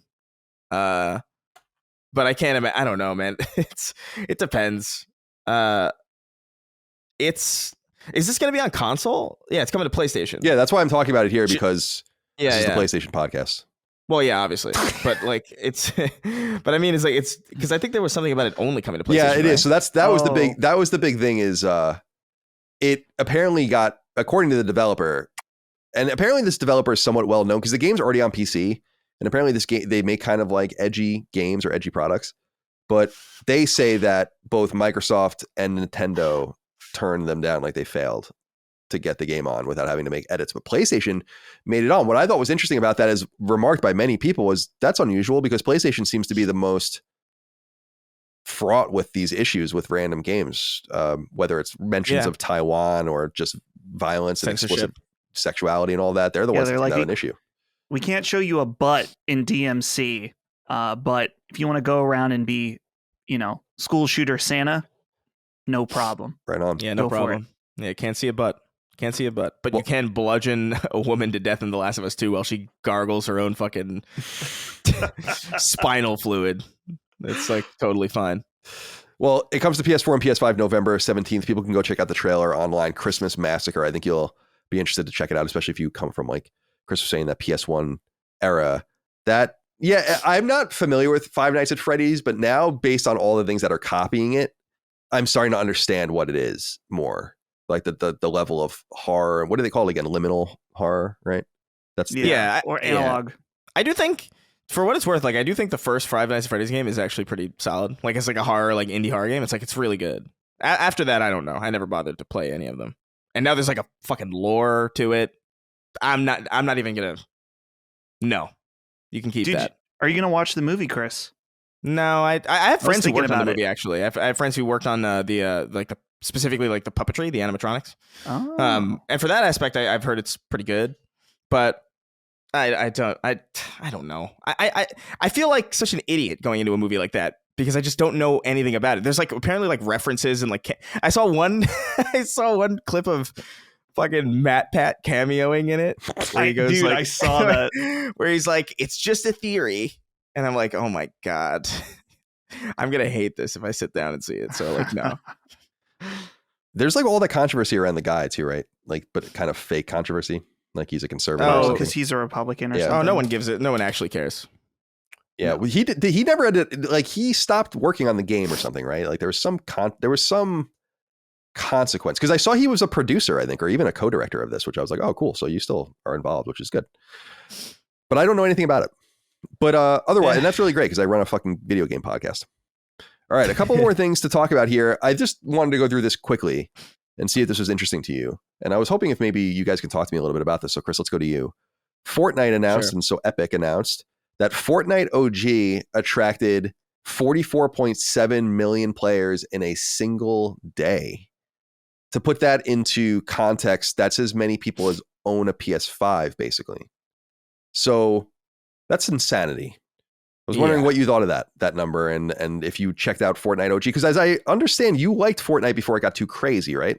Or we were talking about that a couple weeks ago, right? That it was like more attractive to you before they kind of got out of control when it was a little more clean. It's, you know what it is? It's kind of like an Uncanny Valley situation where, like, I actually thought it was okay in the beginning when it was just a battle royale because it was so new at the time, especially because, I don't know, PUBG, I don't know how many people have played PUBG in the audience, but PUBG was fucking awful.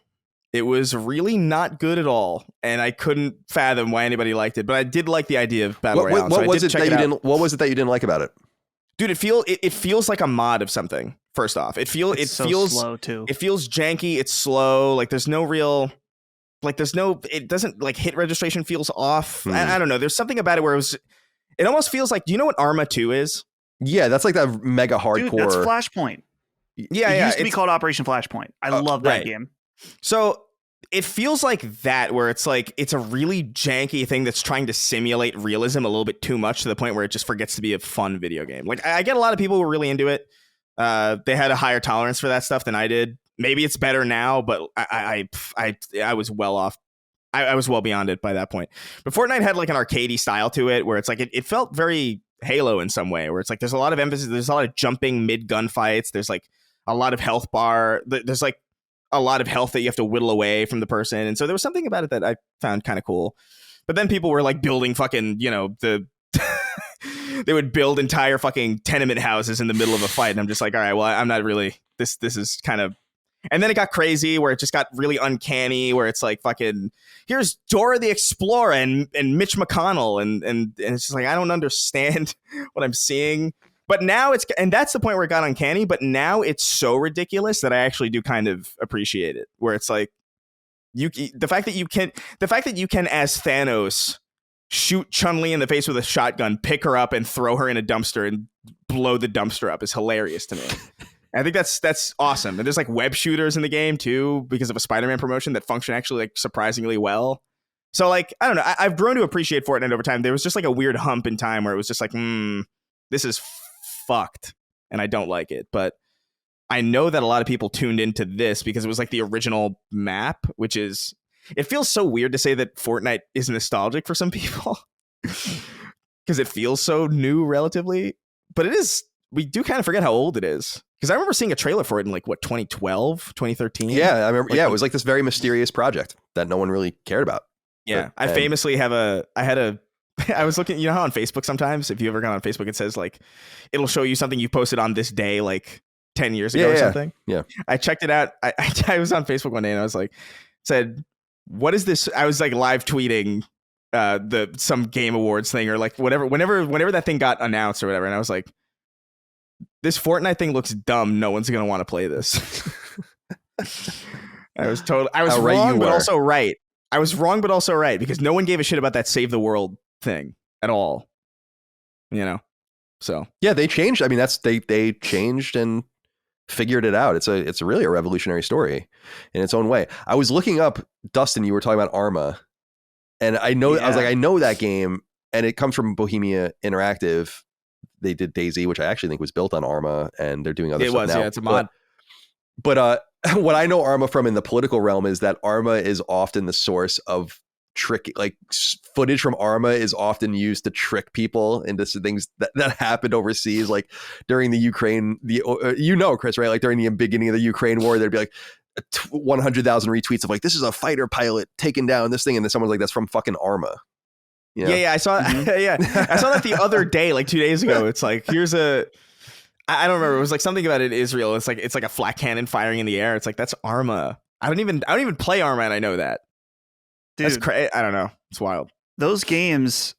So they used to be called Operation Flashpoint, and I don't know what happened, why they had to change the name, some kind of rights issue. But I had those for PC when I was a kid. And I was really, really bad at them because they're hyper realistic military sim games. Yeah. But there was an awesome mission creator and map editor that I would just mess around with for hours and hours. Like, hey, let's stack 6 tanks on top of each other and then blow it up. Let's see what happens. And that's all I did all day was play Operation Flashpoint. So shout out to that. The other game I wanted to ask you, and let's stay with you, Dustin, although I don't know how much you guys know about this, is that our friends over at Push Square reported that the open beta for this game, The Finals, from Embark Studios, attracted 7.5 million players, which is amazing. It's coming to PlayStation 5 amongst other consoles and pieces of hardware. It's an FPS, multiplayer FPS. What do you think of this? Have you paid attention to this at all? You know what's funny about this is I was just talking about this game with Ben, and he was telling me about it, and somehow this is I don't want to say a total blind spot, because what's happened with games like this, where there's these games that are not quite Fortnite, and obviously this game, it doesn't play like Fortnite, it's very different, but they all kind of have that same style that they've all just kind of mushed into my head, whether it's The Finals or that Hyenas game or Foam Stars or whatever. All these Foam Stars is a little different, but they've all mushed in my head. So when you tell me about The Finals, literally nothing came into my mind initially, but yeah, I've been hearing that this game is having some success. I really don't know a lot about it, and but I'm curious just because what about this one stands out as opposed to what we're when you see games. What was that dodgeball one? That people really Knockout liked City? initially. Knockout City, yeah. I liked it a lot. People liked it, and then it just faded away, and now it's gone. And so, yeah, it was a very Monday Night Combat kind of game, Knockout City. But like, I don't know, man. I think the finals is like predicated on the promise of Crackdown 3, where like the premise is like everything is destructible, and it actually does work. Like it actually functions the way that Crackdown told you it would, but actually it never did. This one does. And so the allure of it is like, hey, here's like an FPS where everything is truly destructible and it remembers, and like it's kind of built around that. It does look cool. The sticking point for this thing that like I wanted to try it out, and then I saw something about it that would like really fucking turn me off, which was like footage of the announcer talking, and the announcer is purely AI. It's like an AI announcer, which to me was like so, I don't know, that's so lame because that's causing some controversy out there. Yeah, I mean, reasonably so, because they're like, well, it allows us a flexibility, and it's like, dude, the announcer for an FPS is like one of those things that like transcends the game itself. Like there's like those announcers are so iconic. So the idea that you would just let a fucking computer automate that is so lame, especially when you have like the Halo announcer who's like a fucking meme at this point. You have like like, who is that guy? Jeff Steitzer, the Halo guy. Oh yeah, I've seen the clips of him with him like people. I don't know what website where you can like pay him Cameo, to say stuff. Cameo, yeah. It's like it's better to come in the sink than to sink in the cum. In the cum. Yeah. Sink in the cum. Yeah. He's got. I love that guy, but no, it's just weird that they would build this whole game and then they would be like, no, let's not get a cool VO guy. It just feels weird, like unnecessary. I don't know. And then it kind of begs the question, what else about this game is AI, manufactured? Like, I don't know. It just kind of, there's like a sour taste in my mouth. It looks cool. I don't begrudge anybody for playing it or anything. It looks like it has a dope gameplay system, but I'll probably check it out when they decide to pay a talented person to actually do something cool instead of relying on fucking, I don't know, Microsoft Sam or whatever it is that the fuck they were relying on. You know what the finals reminds me of a little bit, just in its spirit. Do you guys know the game Smash TV? You ever hear that game before? Arcade classic. Yeah. Made by Eugene Jarvis, of course. And Eugene Jarvis made Robotron, but he made the game Defender. And Defender is the game, I think, that inspired Resogun at Housemarque. And then he worked with Housemarque on that game Nex Machina. I don't remember that. So that game fucking rules. A little bit full circle, but Smash TV was a really cool. I had the NES, we played the NES port from Beam Software, but that reminds me a little bit of that, like the televised for consumption insanity. Yeah, it's a really cool idea. It actually reminds me a little bit of even what Fair Game seems to be going for too.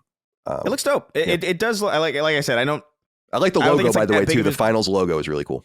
Wanted to throw that out there. I think it's kind of a lame name, to be fair, but I don't know. It looks dope. It looks like kind of like there's a Battlefield quality to it that I really dig, like with all the destruction. And I've heard it's pretty good. I don't know. There's something about the AI announcer that really kind of irks me in a way that I can't describe. And if he's going to be talking the whole time, it's just going to be on my mind the whole time that this is a fucking some fucking robot speaking it. I don't know. Yeah, it's frustrating just from the sense that they're kind of being called out about it, and now they can kind of pretend that they were never going to keep that in to begin with, and kind of get away with their intention. Because I don't begrudge people for doing that kind of thing as like a placeholder thing. Like that makes perfect sense. But like I don't know, you think you'd want to up the quality of your game just by just whatever. It's not that important, I guess. But well, let's get into this final piece of news. We can move on from here. And by the way, Chris, politely disagreeing with you. I think the finals is an awesome name, personally. Oh, really? Yeah, it's indicative of sports. I wonder if that was the point. I think conceptually it's fine. I just don't think it has like. I'm going to use a Bungie word. I just don't think it has like stickiness. Yeah, well, it doesn't have the searchability really or anything like that. You're not going to be able to find it without the finals game, I guess you can look for or whatever. But it's better than X. It's better than X Define. I'll tell you that much. Oh my God. They're really going to stick with that, I think, too. All right. Final piece of news. This was reported by our friends over at Video Games Chronicle. Andy Robinson, the EIC over there, had a nice little exclusive, although it's an unfortunate exclusive. It sounds like Free Radical, so the reformed Free Radical Studios over in Britain, is going to close, or at least is under restructuring. So over in the UK, you can't just lay people off without giving them notice that they're under advisement or something like that. And so they're in a restructuring program that I think gives them 4 to 6 weeks, according to the reporting, to find a buyer or figure some other plan out. And of course, this is relevant because Embracer owns them and revived them just a couple of years ago to bring back Time Splitters. So people might remember that Free Radical Design was a studio late 90s, early 2000s that made the Time Splitter games. They also made a game, a stealth game called Second Sight. Do you guys remember that game from 2004? And no. Chris, do you know what Chris, dig, because you'll know it. Dig deep inside of you. What was their last game? It was a PlayStation 3 exclusive. Second party, actually it was third party because the Ubisoft published it, so I'll give you even a hint there. It's a game we bring up on the show sometimes. What are we talking about exactly? It's Free Radical's last game after, do you know what it is, in 2008? We talk about it sometimes on the show. Free Radical? Was it Prototype? No, Haze. Oh my God, Haze. Yeah. And then after Haze, they went out of business. Right, yeah, and that's right. Then a lot of those guys went to Crytek, people might remember, and they worked on Crysis 2, and they made that game Warface. I don't know if you guys remember that game. That kind of came and went. And then they were gone, and then the founders of the studio went in with Embracer money, revived the IP, and we're going to make a Time Splitters game as part of Deep Silver's vertical, which I think became Playon, Plaion. So anyway, it looks like they're done. So there was no more, sadly, there was no more Colin was right moment probably in the history of Colin was right than saying Embracer is going to completely collapse. And it is crazy how over leveraged they are. And it's actually relevant to know that their COO has left too. So I don't know if he was fired or kicked off, but it didn't seem like he was fired and jumping off a sinking ship. So yeah, the creators of Haze got another chance, only to go away again. And people that don't know Haze, go check it out. It's an FPS. It was exclusive to PS3. I really don't know why it was exclusive to PS3 because it was published by Ubisoft, but nonetheless, it was a questionable game from that early PS3 era, 2000. Oh, you know what it was? I was thinking of Prototype because Prototype, what is it? Radical Entertainment made, which are also gone now. Yeah, they're also gone. They were Activision, I think, right? Yeah, I mix up Radical and Free Radical. Yeah, I can understand. I'm so close. That. Damn it. No, you were close. I love Haze. Yeah, we talk about it from time to time on this show.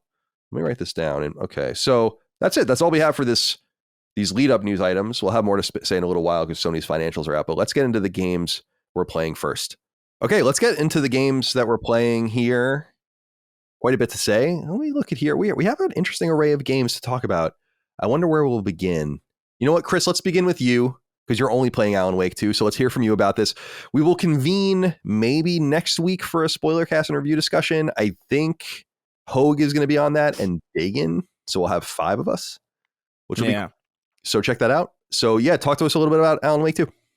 Yeah, man. So, I mean, I'm still playing it, still really, really, really enjoying it. I really love what they've done here, especially from like just a survival horror perspective. I just think it's just so good.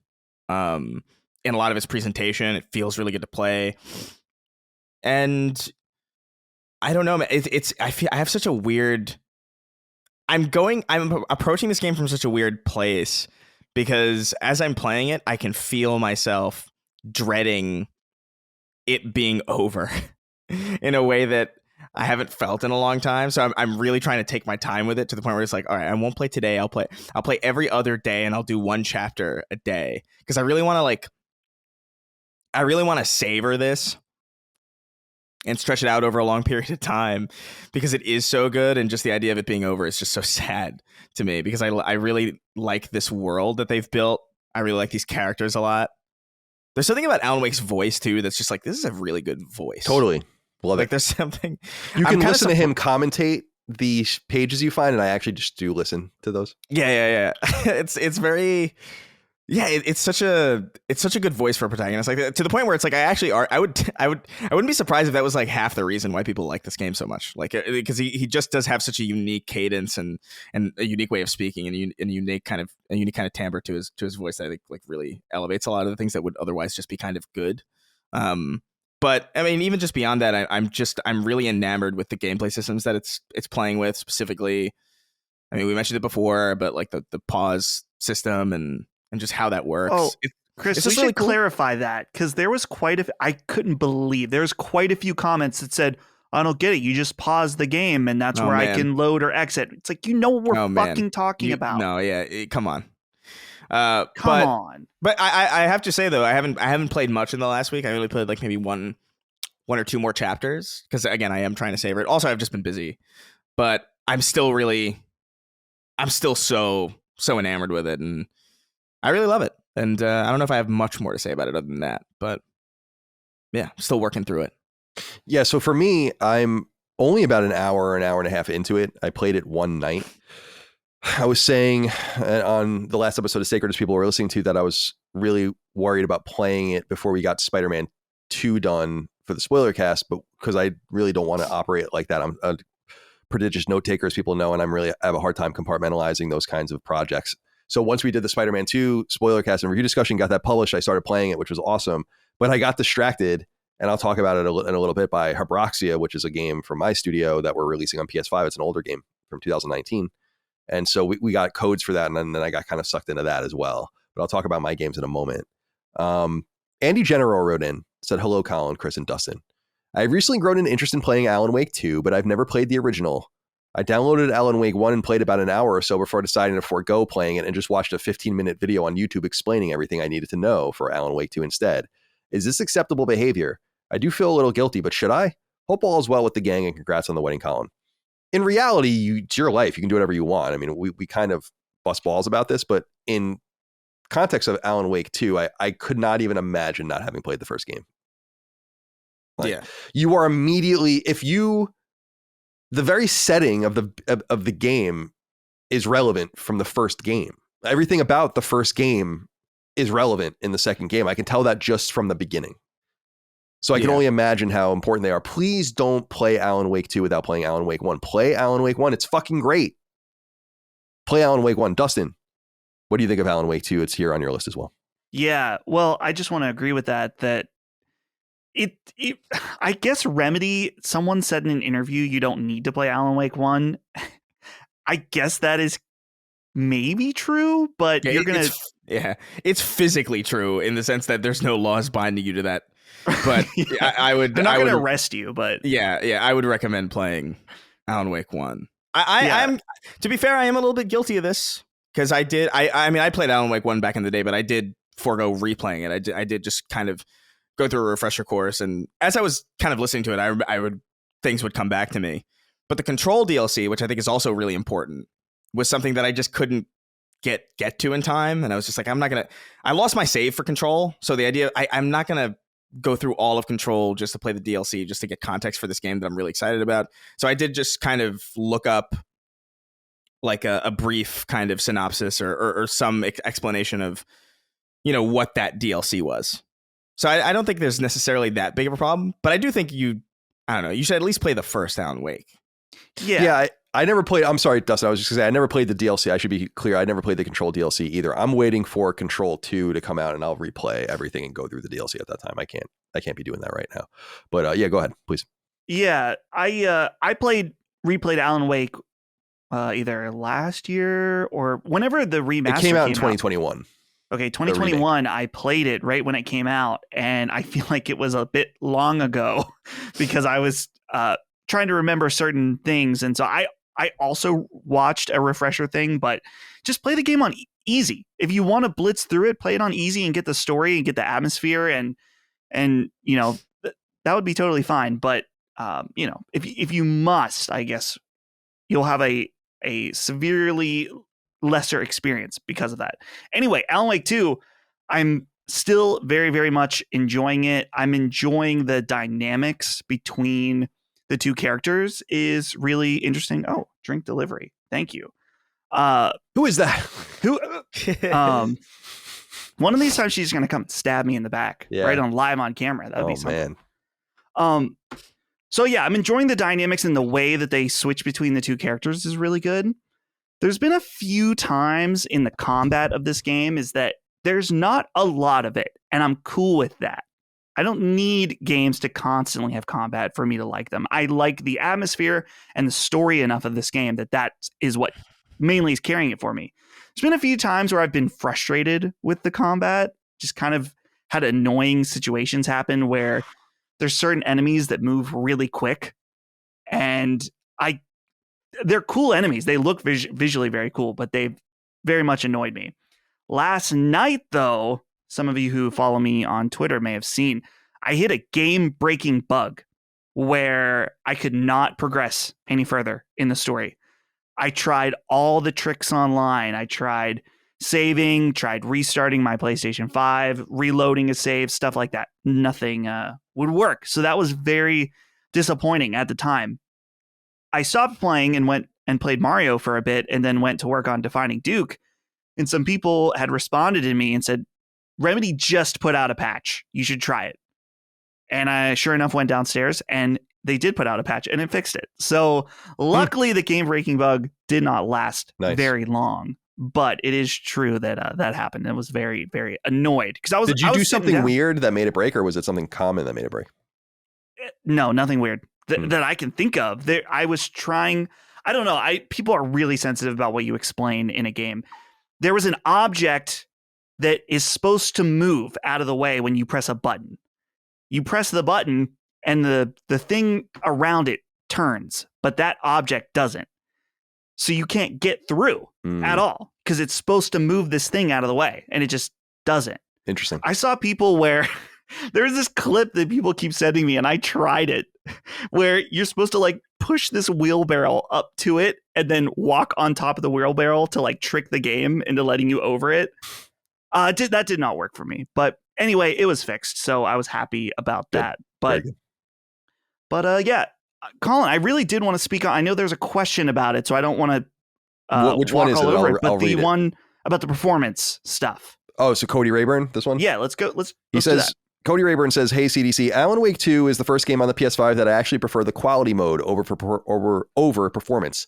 Usually the 60 FPS just makes a game look and play way better for me, but quality is making the game feel so much more atmospheric. I feel the frame pacing is really well done overall, and I think having so much live action footage in the game pairs well with the lower frame rate. Which mode are y'all playing on?" So I am playing on performance mode, obviously, but Dustin, you wanted to speak on this. I'm also playing on performance, and I gotta say, the more I play the game, I am so conflicted in that the lighting and the style and so much of this game looks so visually amazing.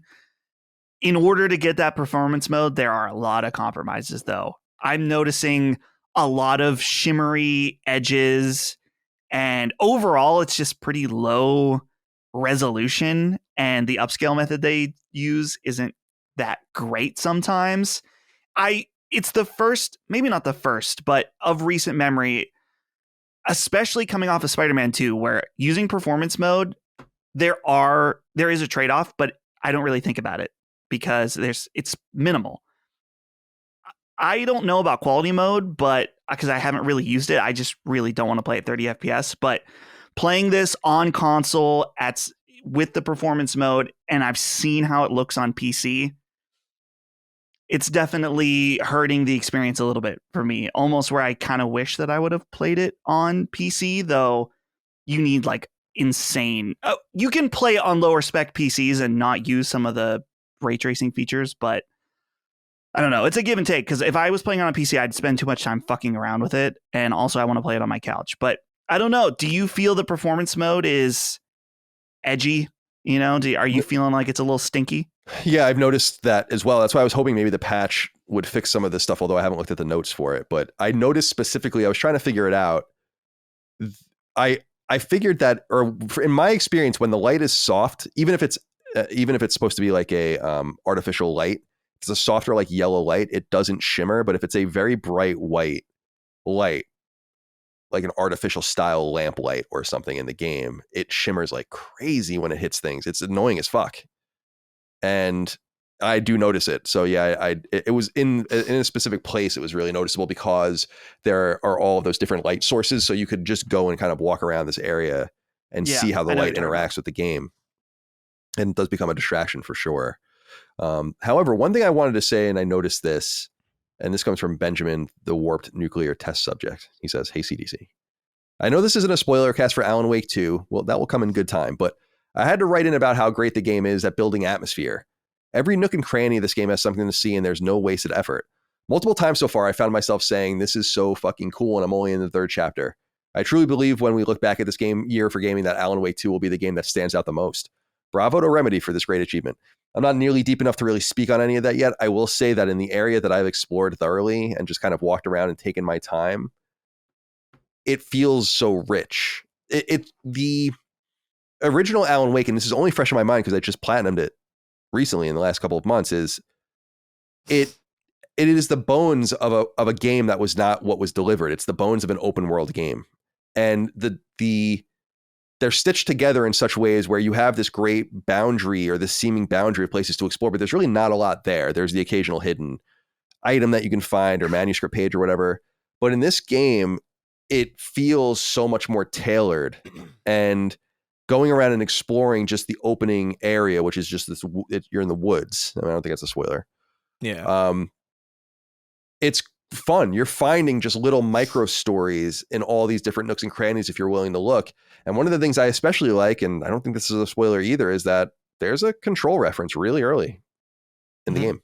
Yeah. And I haven't played Control since 2019, and I was like, that's fucking awesome. I love it. And I said earlier, I didn't play the Alan Wake DLC. So I like the cut of these guys' jib, man. Like, I think that they're on to something. If Alan Wake 2 is as good as people say, then I would consider myself a Remedy fan at that point.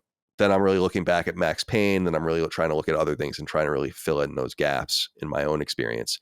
But I did want to, in order to be balanced, read a different sort of experience from Alan Wake 2. Kaya Graylish wrote in, said, Sacred Chaps, after last week's segment on Alan Wake 2, I wanted to write in and offer a different perspective. I appear to be the odd one out here given the almost universal praise the game has received, but I honestly came away from it feeling pretty unimpressed. The beautiful visuals, world-bending set pieces, and unique live-action skits don't make up for what was, for the most of the game, a fairly dull experience. The gameplay is severely lacking with simplistic puzzles, mediocre combat, and far too many walk and talks. Saga's clue board, meanwhile, is such a chore it defies belief.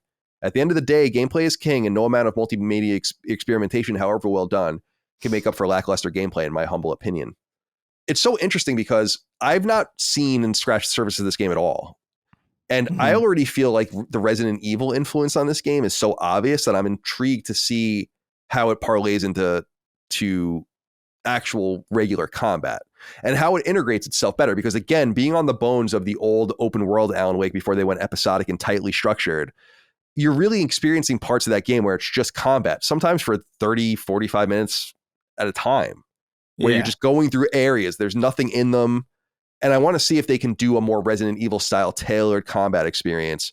So that's what I'm excited about. So I appreciate your experience. I appreciate your opinion, and it's certainly well received from us, but I don't know that I'm going to agree. I think it's the subdued nature of the original Alan Wake that I liked. So that's kind of what I'm hoping for with this. I mean, part of what I liked about Control was how eerie it was and how kind of strange it was. It's not supposed to be anything more than this kind of supernaturalistic Matrix-like thing that pulls you through these games. And I think that that's part of the fun, personally. Yeah, 100%. Chris, did you have something to say? I'm sorry. No, I think, I don't know, man. I think gameplay is king, but like, there's also like, there's different gameplay for different moods, I think. Like, I'm definitely not playing Alan Wake to scratch the same itch that I get when I play a Destiny raid or like Halo PvP, you know what I mean? I think arguably speaking, gameplay-wise, like, yeah, those games are, I guess, better because they're more involved and more tactile and more kinetic, I guess. But there are also games that I don't know, like you think about like Final Fantasy VII, the original, right, where it's just a bunch of fucking sprites moving around and combat is literally just a glorified DVD menu where you're selecting different .movs for every attack, and it's, you know, like there's a lot of ways to analyze gameplay, and you could make anything sound really dull if you just say like, oh man, it's just walk and talk, and I think that's kind of doing a disservice to what is actually being said during those walk and talks, and just the style that is kind of oozing out of it. And I get if it's not your cup of tea. I definitely don't think this is going to be everybody's cup of tea. This is definitely like, I mean, honestly, to me, it's very much like, I don't mean this in an exact comparison way, but I do think it's a little bit like Baldur's Gate and Starfield, where like if it's just not for you, it's not for you at all. Like it's just not good. It's not going to hit with, if you're not into Twin Peaks or this kind of psychological, the idea of like Resident Evil and Stephen King and Twin Peaks and Twilight Zone mixing all together in this weird Finnish cultural blanket. If that doesn't sound interesting to you, then you're probably not going to have a good time with this. If you're not into this weird multimedia, mixed media experimentation, if you're not into like these really cleverly orchestrated set pieces with like really rich, although small and kind of like dense explorative areas, then it's, not everybody's going to be into everything. I wasn't that into Baldur's Gate, and that's like unequivocally probably going to win Game of the Year this year, but I just don't think you can deny. I don't think you can deny how special this is when you're playing through it. Like, and the deeper you go, the crazier it gets, and the more real it feels, and the more dreamlike it feels. This is the most I've ever felt like I've been playing through like a dream, like actually, where I'm like, is this where I was? Does this door make sense? Like, does this spatially, like, how does this? I can't get a grip on where I am spatially, and like every room leads into something else, but like it doesn't make sense that it leads that way because that room has one door and this has two, and it leads into the same one, and it makes no sense, but at the same time, I understand the map entirely. It's something really clever that they've done here, and I don't know how they do it, but Remedy is awesome, and I'm super into it. And I would still, even if it's something that I think you might not enjoy, I do think there's a pretty good chance that you're just in a headspace where you might enjoy it later. Because I could see myself playing this game like, I don't know, maybe like 5 years ago if it was out and totally not getting it. And it totally slipping by the wayside just because I just wasn't in the right headspace, or like it's just like, I don't really get what they're trying to do here. But it's just really cool. And the inspirations that they're wearing on their sleeves and the way that they're mixing it all together is just such a unique flavor that I can't help but be enamored by it, because there's nothing else really like this. Remedy is they have such a weird voice and and such an authorship that is so tactile and so loud and very clear that it really makes a lot of other games that I've played this year, even the great ones, feel kind of committee driven in some way. And I don't mean that necessarily in a bad way. I like this game this year has been amazing, but nothing feels as distinctly from the place that it's from than this. I think that's really special. Yeah, I'm excited to see more of it, and excited to explore this game in its fullness. Like I can tell that there is going to be something special here. I just think that that's obvious because of how much. That's the one thing I would say, and I would be curious about Kaya. You don't have to write back in, and we're not going to follow up on this, I guess. But did you play the first one? Because that's the one thing that I can't imagine liking the first one and not liking this one.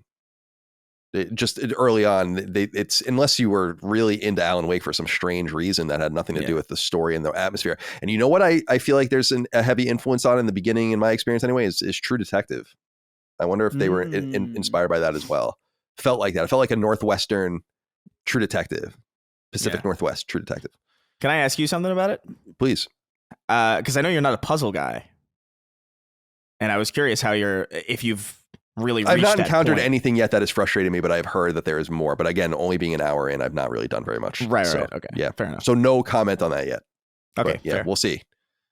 Hopefully, I'm dumb. So Immortals of Avium had puzzles that were relatively simple, except for a few of them are so hard where I'm like, how the fuck are you supposed to know how to even do something like this? And I hope that I don't encounter any of that kind of stuff. Resident Evil puzzles, for instance, are fairly easy if you're just patient. I just don't really have or like Onimusha style puzzles. I'm just not really patient.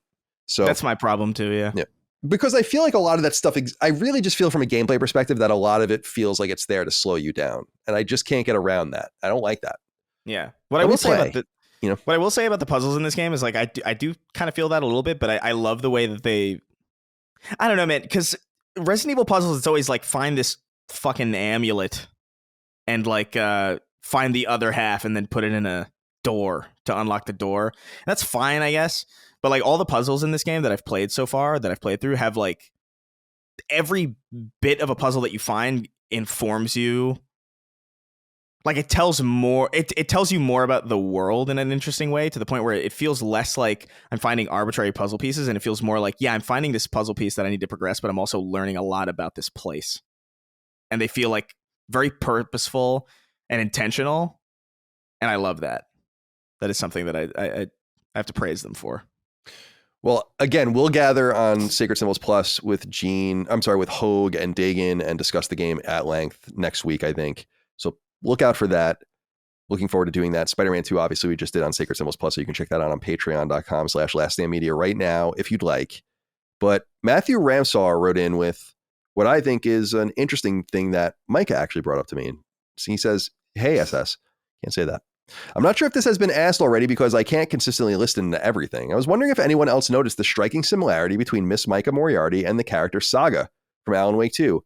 Colin, is it weird to potentially play as someone that resembles someone so close to you? Would Micah consider playing Alan Wake 2 as the ultimate immersive experience? Stay well, boys, and remember to treat that chicken with respect and kindness. I don't know why you guys think we don't treat the chicken with respect and kindness. Did you notice this, Dustin? The similarity in visuals? I didn't think about it until I think our Discord was discussing it, and I can see it now. Yeah. I see it too. I mean, it's embarrassing to say that I didn't really think about it until she said something, because it's like I made the joke. I'm like, oh, I'm sorry that all black people don't look the same to me. You know? Yeah. Unlike you, Micah. But yeah, I didn't really. But after she said that, I'm like, yeah, I can see why people would think that for sure. The hair and all the rest. Absolutely. Did you notice that, Chris? Yeah. It I didn't notice it until a little bit later in, but there was like, I don't know if there was like a line of dialogue where Saga said, "I love wearing wet socks" or whatever. I don't remember. Something she did, or like a face she made, reminded me of her. I was like, oh wow, whoa. She doesn't look like her all the time. I would say like in very specific instances, it's like kind of, I wouldn't say it's like uncanny or anything, but there is a resemblance there. Right. At least sometimes during certain sections. Yeah. Yeah. I wish that I didn't read that or pay attention to that particular inquiry, because now I'm going to be looking for it as I play, because it's been a couple days since I even turned it on. All right. So we'll leave that there. Let's see, Chris, all you played was Alan Wake 2. Dustin, you have another game here. Would you like to talk about it? This is very exciting. This is a PC game, Stronghold Definitive Edition. It's another PC game I grew up playing, was Stronghold, which is a castle building sim game. And it's really awesome because it marries the combat aspects of like building up an army, defending your castle and stuff like that. But you also have to think about the people that live in your castle as well. So you got to make sure you have enough food. You got to, worry about taxes and stuff like that. Make sure that people are satisfied in, like, maybe you have extra food, or you have lots of churches built up or pubs, in order to have higher taxes. Because if you just have high taxes, but there's no benefit to living there, then people will leave. Now, Stronghold Definitive Edition just came out. This is a remastered remake, probably more on the remaster side, but this is exactly how to do it. This is a shining example of what a good remaster should be. Plays at 4K. They upped it so you can play at 120 frames per second. They kept pretty much, they look like the same assets to me, but way, way better. The game plays the same. There's some quality of life things. You can do online multiplayer now way easier than before.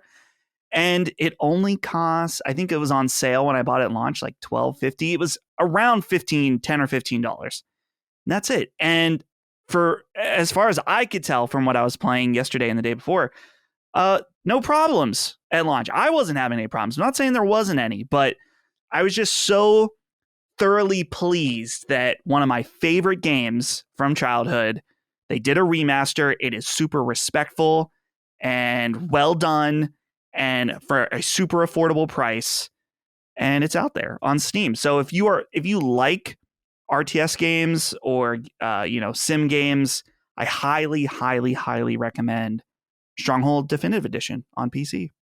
Great. All right. The only things for me to talk about, I can go through these quickly. Adam Welby wrote in. Said salutations, sacreds. After hearing Colin and a few of my buddies from Colin and a few of my buddies that RoboCop Rogue City was worth checking out, I figured despite some middling scores, and since I'm a huge fan of the RoboCop IP, I checked the game out. And holy hell, I'm blown away. It's not that it's some masterful gameplay loop that I find so astonishing. It's how incredibly the developers understand and respect the source material that they're adapting from. From all the small details of sound effects and visuals, the likenesses of the original cast, the over-the-top characters, the cartoonishly dystopian Detroit setting, and the hilarious one-liners, developer Teon so clearly understands the essence of what Paul Verhoeven's original vision for RoboCop was, and delivered the first actually good piece of RoboCop media since 1990, the year RoboCop 2 came out. So I've been playing RoboCop Rogue City a little bit more. I'm not sure I'm going to beat it because I think time is just kind of conspiring against me a little bit. I'd like to get an Alan Wake and so on and so forth. But having just watched RoboCop, the film, for Knockback and having it so fresh in my mind, I can't help but agree. There is something so tethered and linear between the two products. It's really interesting. And it's very well realized. It's not greatly made. It's quite buggy. The save system in the game is nonsensical and annoying.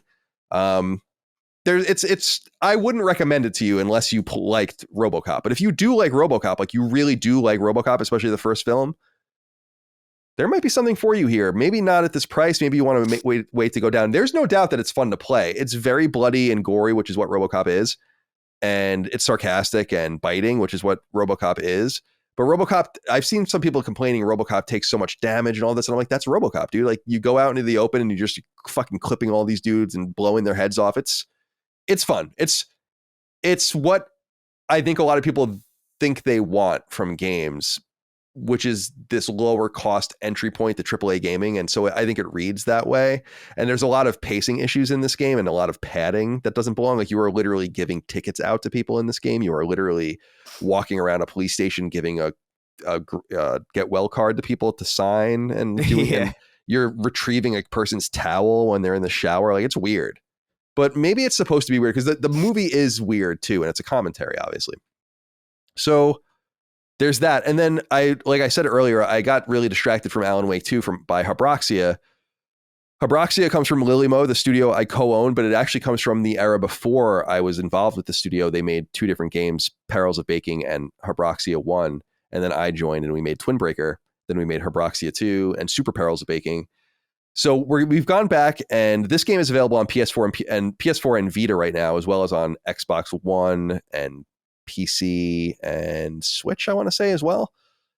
And so you can go check it out in all those places. If you already own Habroxia 1, the original Habroxia, on PS4 and Vita, then you'll have a free edition of the game on PS5 available to you November 21st. If you buy it on November 21st, I think it's going to cost $7.99 or something like that. Then you'll get the PS4 and Vita versions for free. So that's 3 different trophy lists. And what we basically did was we just added a bunch of updates to Habroxia. I retconned the story so that it makes sense with Habroxia 2, which I wrote. So I kind of rewrote Habroxia 1 with just a little bit of something. We gave it like a new world map and a bunch of new modes and stuff like that. And I just got sucked in trying to get the Platinum Trophy. I got to say, this game's hard.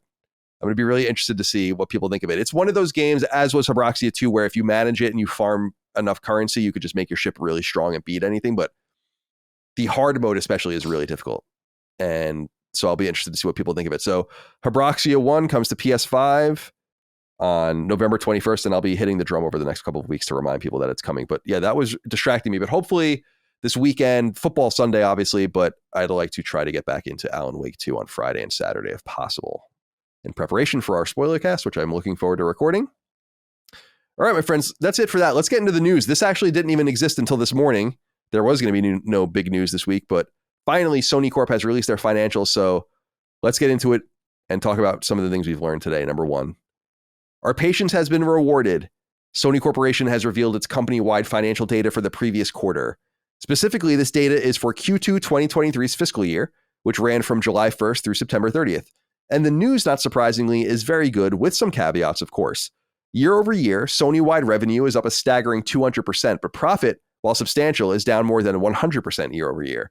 Deeper in the documents, Sony notes that its entertainment triumvirate, games, movies, and music, are responsible for the substantial increase in revenue, while the drop in profit comes from so-called quote-unquote significant decreases in other parts of the company, primarily in R&Ding new technologies, a really bad exchange rate in Japan, and so on. Sony's guidance for next quarter remains bullish, with very high revenue for PlayStation in particular, on the back of trying to and likely succeeding in selling 25 million consoles in its fiscal year. As of September 30th, PlayStation 5 is at 46.6 million units sold, well in excess of twice as many consoles as its competitor. Indeed, time-adjusted PS5 is behind PS4's meteoric sales by a mere million units. Amazing considering its more expensive price, a couple of years of hard-to-find hardware, and a poor economy with lower purchasing power. And yes, Sony does say it's on pace to hit that 25 million units sold mark for PS5 by the end of the fiscal year. This would be an amazing feat, meaning Sony sold more PS5s in 1 year than Nintendo sold GameCubes in its lifetime, or Microsoft sold the original Xbox consoles in its lifetime at twice the price. Deeper in the data, Sony notes that the PlayStation brand is currently experiencing not only a hardware revolution, but a software one as well, led primarily by third parties with big releases and substantial add-ons. As we know, Sony itself has been quiet this year with exclusives, although this is perhaps literally couldn't be a better year on record to have this happen to them. 67.6 million games were sold on PS4 and PS5 during the past year on record. 67.6 million games were sold on PS4 and PS5 during the past quarter, but only 4.7 million were Sony published. Physical game sales continue to erode and are getting into the 30% territory. Sorry, Dustin. Monthly active users on PlayStation Network between consoles amount to a staggering 107 million monthly players, meaning PS4 is still very much in heavy rotation. And how about some cumulative sell-through numbers of games? Though Spider-Man 2 from Insomniac didn't come out during this quarter, they do represent its sales numbers in a breakdown. It surpassed a staggering 5 million copies sold, not too shabby for a game only available to 45 million or so console players. So things are relatively positive, but there is one notable snag. Those vaunted 12 games as a service offerings. In the financial call that occurred alongside the statement releases, Sony Corp's president, COO, and CFO Hiroki Totoki said the following when asked about these games, as relayed by website Video Games Chronicle, quote, "We are reviewing this. We are trying as much as possible to ensure these games are enjoyed and liked by gamers for a long time. Of the 12 titles, 6 titles will be released by fiscal year 2025. That's our current plan. As for the remaining 6 titles, we are still working on that. That's the total number of live service and multiplayer titles, and mid to long term, we want to push this kind of service. And that's the unchanged policy of this company. It's not like we stick to certain titles, but game quality should be game quality should be the most important thing," end quote. So we have some data here to work with, Dustin. I was curious what you make of any of these things. I think the big takeaway here, console sales, very strong. Sony will surpass 50 million units sold next quarter, which is crazy and good for them. And then there's this information about the games as a service offering. So they've been throwing around this number very confidently for a couple of years now, 12. Herman Holst has repeated it, and so on and so forth. Obviously, Jim Ryan has gone out there as well, though we don't hear very much from him anymore. He's going to be leaving at the end of March, as we know, in 2024. But they say that of those 12 titles, 6 of them seem to be in some sort of stasis period with unknown launch points. The others we can assume we know mostly about. I would assume it would be Helldivers, MLB The Show, Concord, The Last of Us, Factions, something like that, and so on and so forth. So anyway, what is your interpretation of this, if you have anything to say?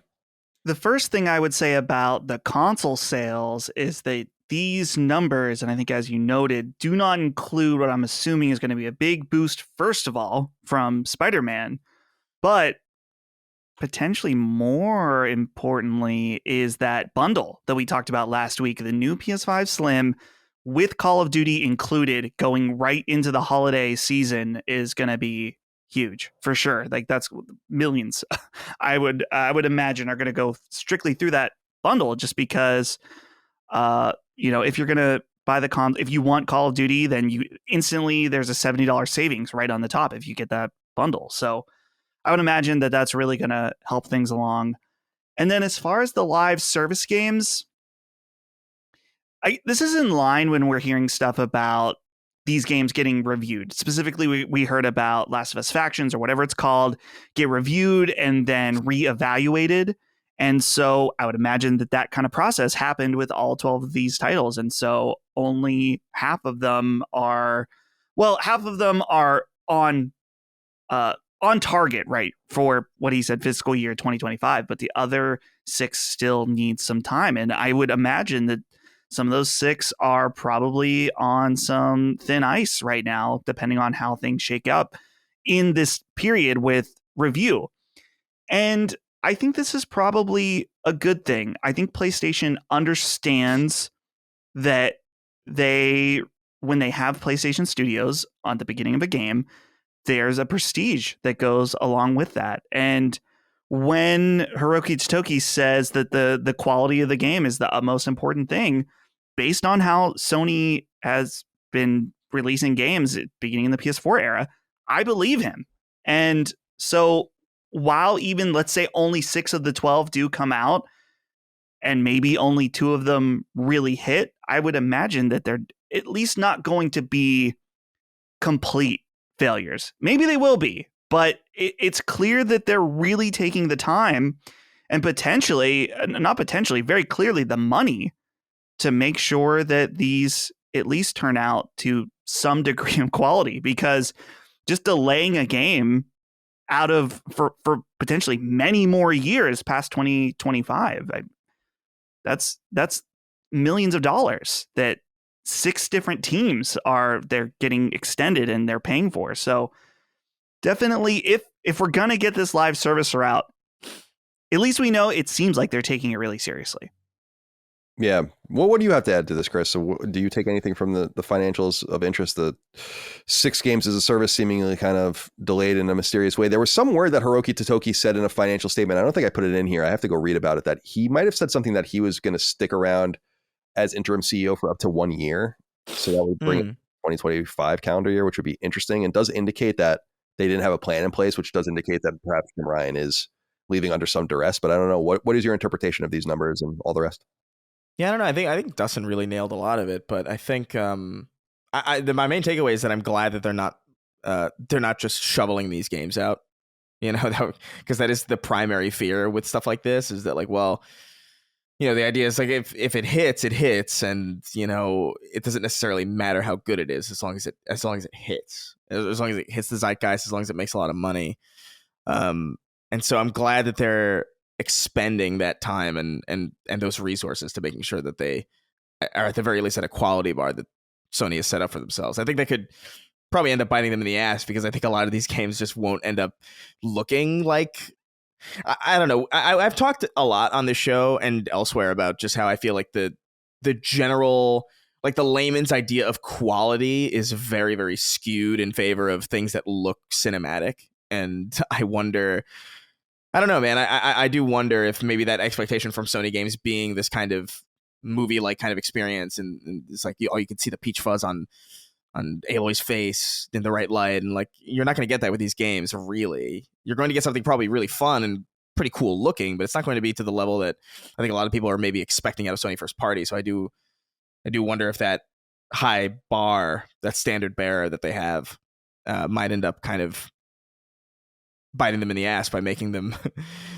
their older stuff look better in comparison. But I don't know, like, I'm glad that they're putting that time into it and not just forcing these out on a arbitrary deadline. It's good news. Yeah, I think you're right. I also I think that's totally central to the case, because I look at it as, if you interpret your potential of sticking with any of these games as low, then doing it wrong means your likelihood of success is minimal to 0. I mean, or close to 0.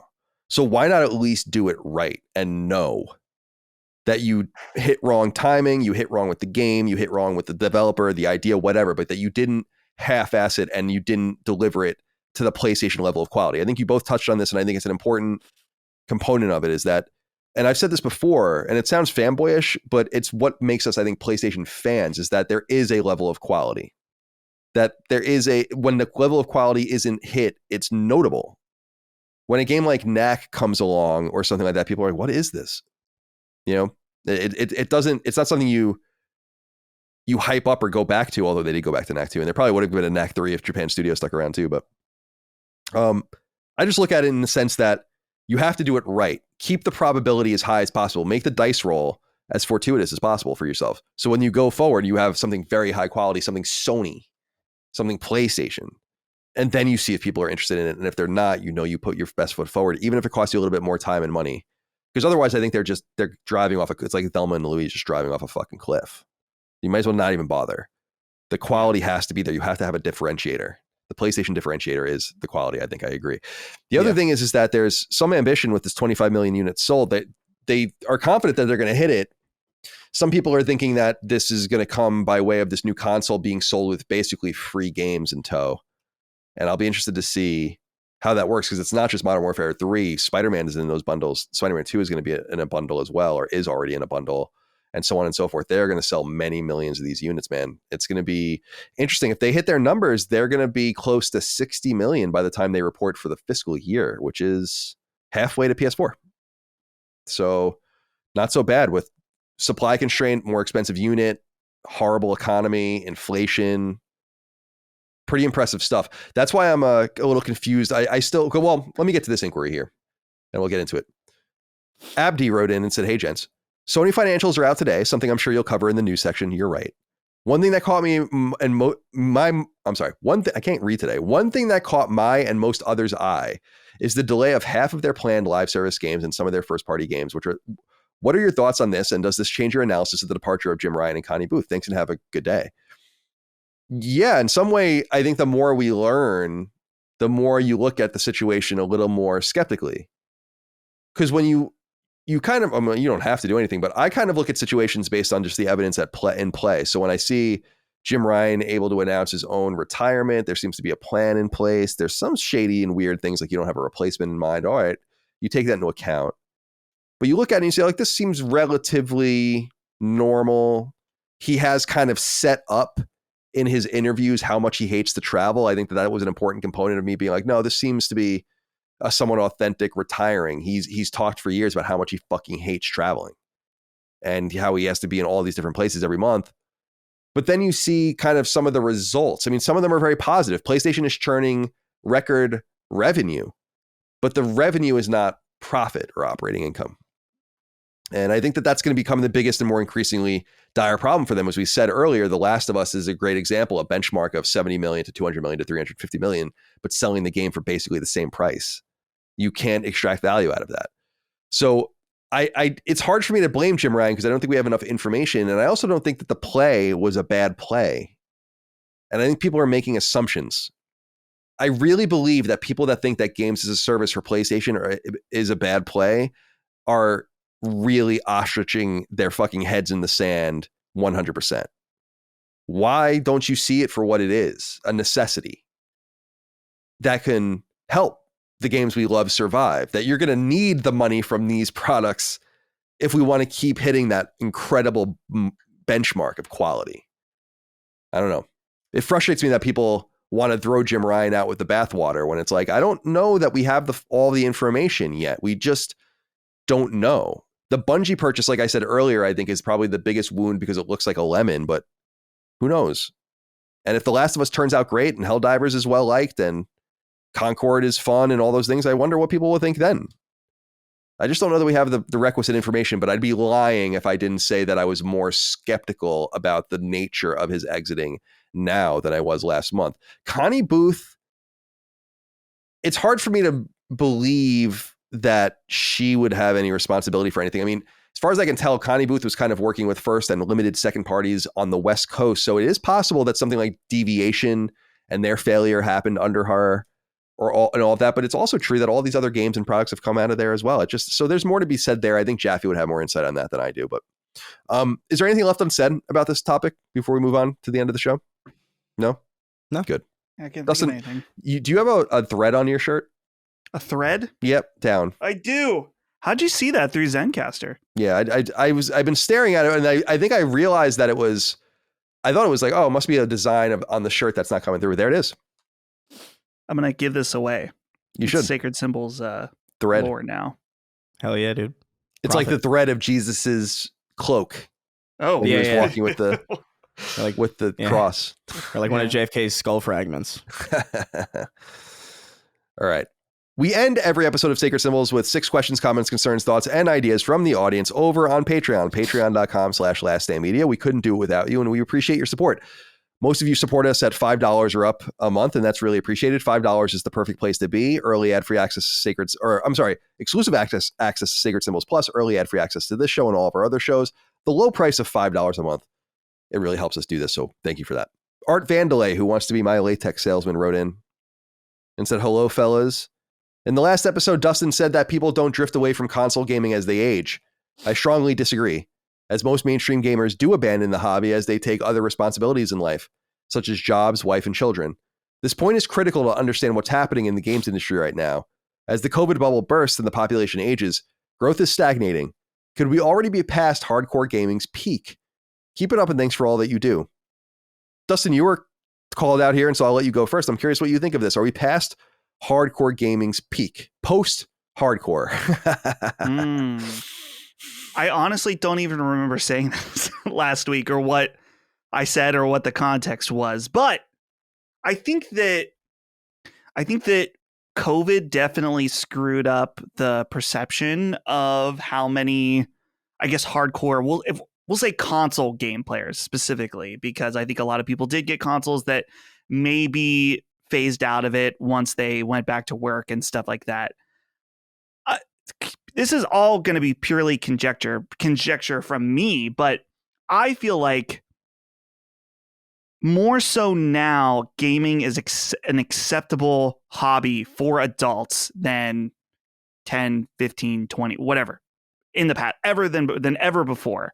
And so, yeah, there are still going to be people that age out of playing video games, but I think more than ever, there are people that if they grew up with it, they are keeping on with the hobby because they love it.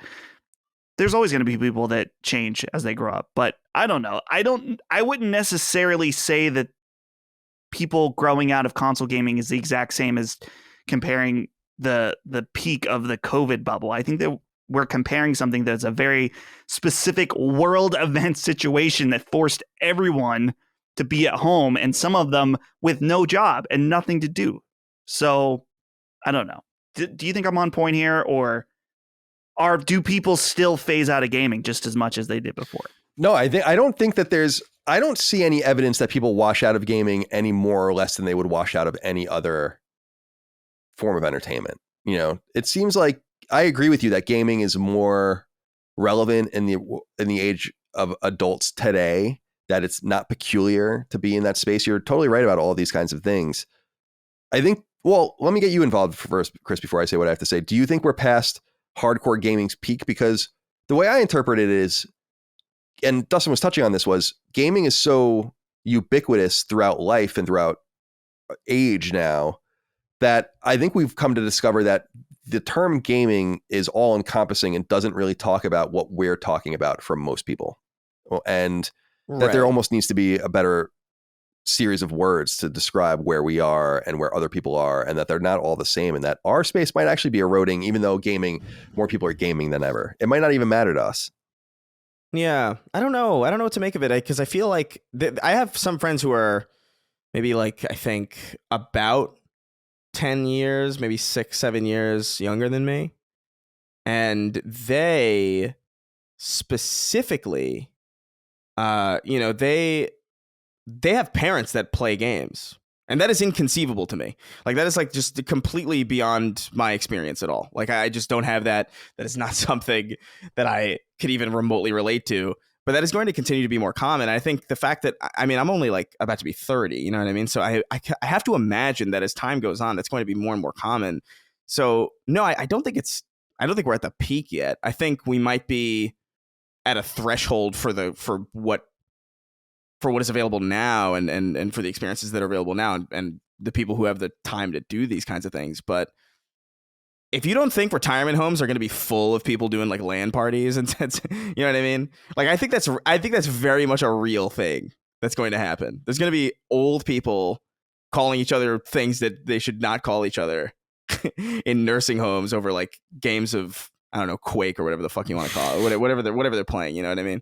That'd be awesome. That is 100% going to happen, and we're far away from that. We're way far away from that happening. And so I think you are right in the sense that people wash out of a lot of things. Like, sometimes there are years that go by where I do not go to the movies at all, and there are years that I go to the theater at least like 5-6 times a year.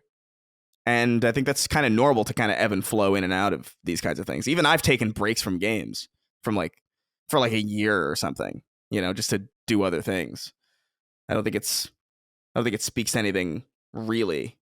And also we're still relatively young in this space. Because hardcore games, it's also something worth noting that video games are very different than how they used to be. Used to be very like 2D games is like, that's almost like an entire threshold, like an entire area that's almost impenetrable to a lot of people who grew up just playing 2D stuff. Like my dad knows how to play Mario. You know, my mom knows how to play Mario, but she's not navigating Portal for the life of her. She's not navigating a first person shooter for the life of her. So that's an entire barrier to those people who probably would have been like totally into it if things hadn't changed so drastically and if things hadn't gotten so complex. But there's a whole generation now that's grown up with that complexity. That understands 2D and 3D spaces simulated in a very, very real and proficient way. And I think that's going to manifest later on, only because it's such a drastic departure from what gaming used to be. So I think that plays a part into it as well. But I don't know. There's a lot of factors that go into this that I think are not being accounted for. Yeah, it's what I said earlier. I think too. And we've all touched on this theme of just the universality of video games, what it means to game. We talked about it in the past, like when you use the term gaming in Nevada, for instance, they think you're talking about gambling.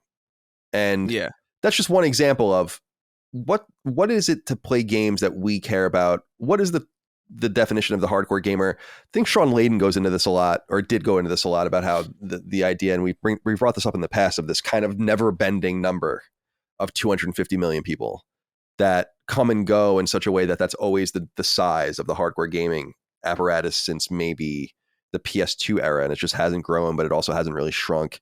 And more money is just coming from other spaces. And that's why I think we have to kind of be embracing of these various spaces as best we can to garner the profit that those spaces bring for the games that we love and care about, which we would hope that would always be important to the brands that we support.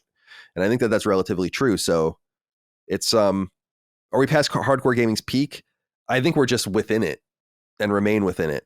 And I don't think it's growing at all, but I don't think it needs to. I think we just need to have a more open mind as best we can without being eroded away as a space that we are, which happens when you have new ideas sometimes in new markets, penetrating the veil. But I think it's important that we keep an open mind about garnering as much profit from these spaces as possible for the games we love, so that we can continue to get the highest quality single player games above all else. At least that's what I would like. All right. Gabriel SG wrote in and said, "Greetings, gents. With the Portal less than a week away, how well do you think it will do? I am pumped for mine to arrive, but it seems like outside of the gaming hardcore, most people don't even know the Portal exists. Do you think that with it being a remote play only device, Sony is worried about how it is marketed? Also, do you think it will carry on the illustrious tradition of prior Sony handhelds and end up getting cracked open for pirated software? As the leaks made it seem like it was running Android, I would be shocked if the hardware could not handle SNES and GBA emulators." I would imagine, Dustin, you would probably have more insight into this. I mean, I would imagine that's a foregone conclusion in some sense. But who the hell knows? That's not why I want it. I think that people are overestimating in some sense the importance of this device, both to the market and to Sony. I don't know that Sony is that worried about how well this thing sells. And I think that they're pretty heartened by, as far as I can tell, pre-orders having been sold out across various places. Obviously, you can get it on PlayStation Direct early on, but they opened it to various retailers as well who sold through their allotments too. So I think the thing is going to do pretty well. I don't think we're talking about hardcore gaming and what that means. Like, this is for a niche of the hardcore gamer. So I don't think we should be too worried about this thing. I think it's probably a low or a high profit margin device that doesn't cost a lot to make. It's obviously very cobbled together, and I'm amped to try it out. We're on the eve of it. I mean, we're going to be getting it within the next week, which is pretty exciting. So I got charged for mine, I saw from PlayStation Direct. So Dustin, where's your mind at? His. Oh, Gene got his from Sony. Sweet. Yeah. No, here's the thing, Colin. You're wrong, because Sony needs to make products that appeal to me, and this product doesn't appeal to me, so therefore it sucks. And no one wants to stream games. You can't take it outside of your house. And that's what I would want to do with it. So no, it's DOA. Stinky. But yeah, clearly this thing has some kind of legs to it, or maybe not legs, but excitement, where sure, maybe it's just in the hardcore space, but like you said, it's sold out at all these different retailers. I think right now, the thing that's really going to make or break this thing is the user experience. That's kind of been the main thing that I've been talking about, at least this whole time, is that, yeah, it seems probably like it's going to be good. If it works as good as a backbone then it's set. If this thing could perform a little better than that, maybe. And I've been hearing lots of things about the PS5 cloud streaming. I know that's a different thing, but obviously there's a lot of still video compression tech in there.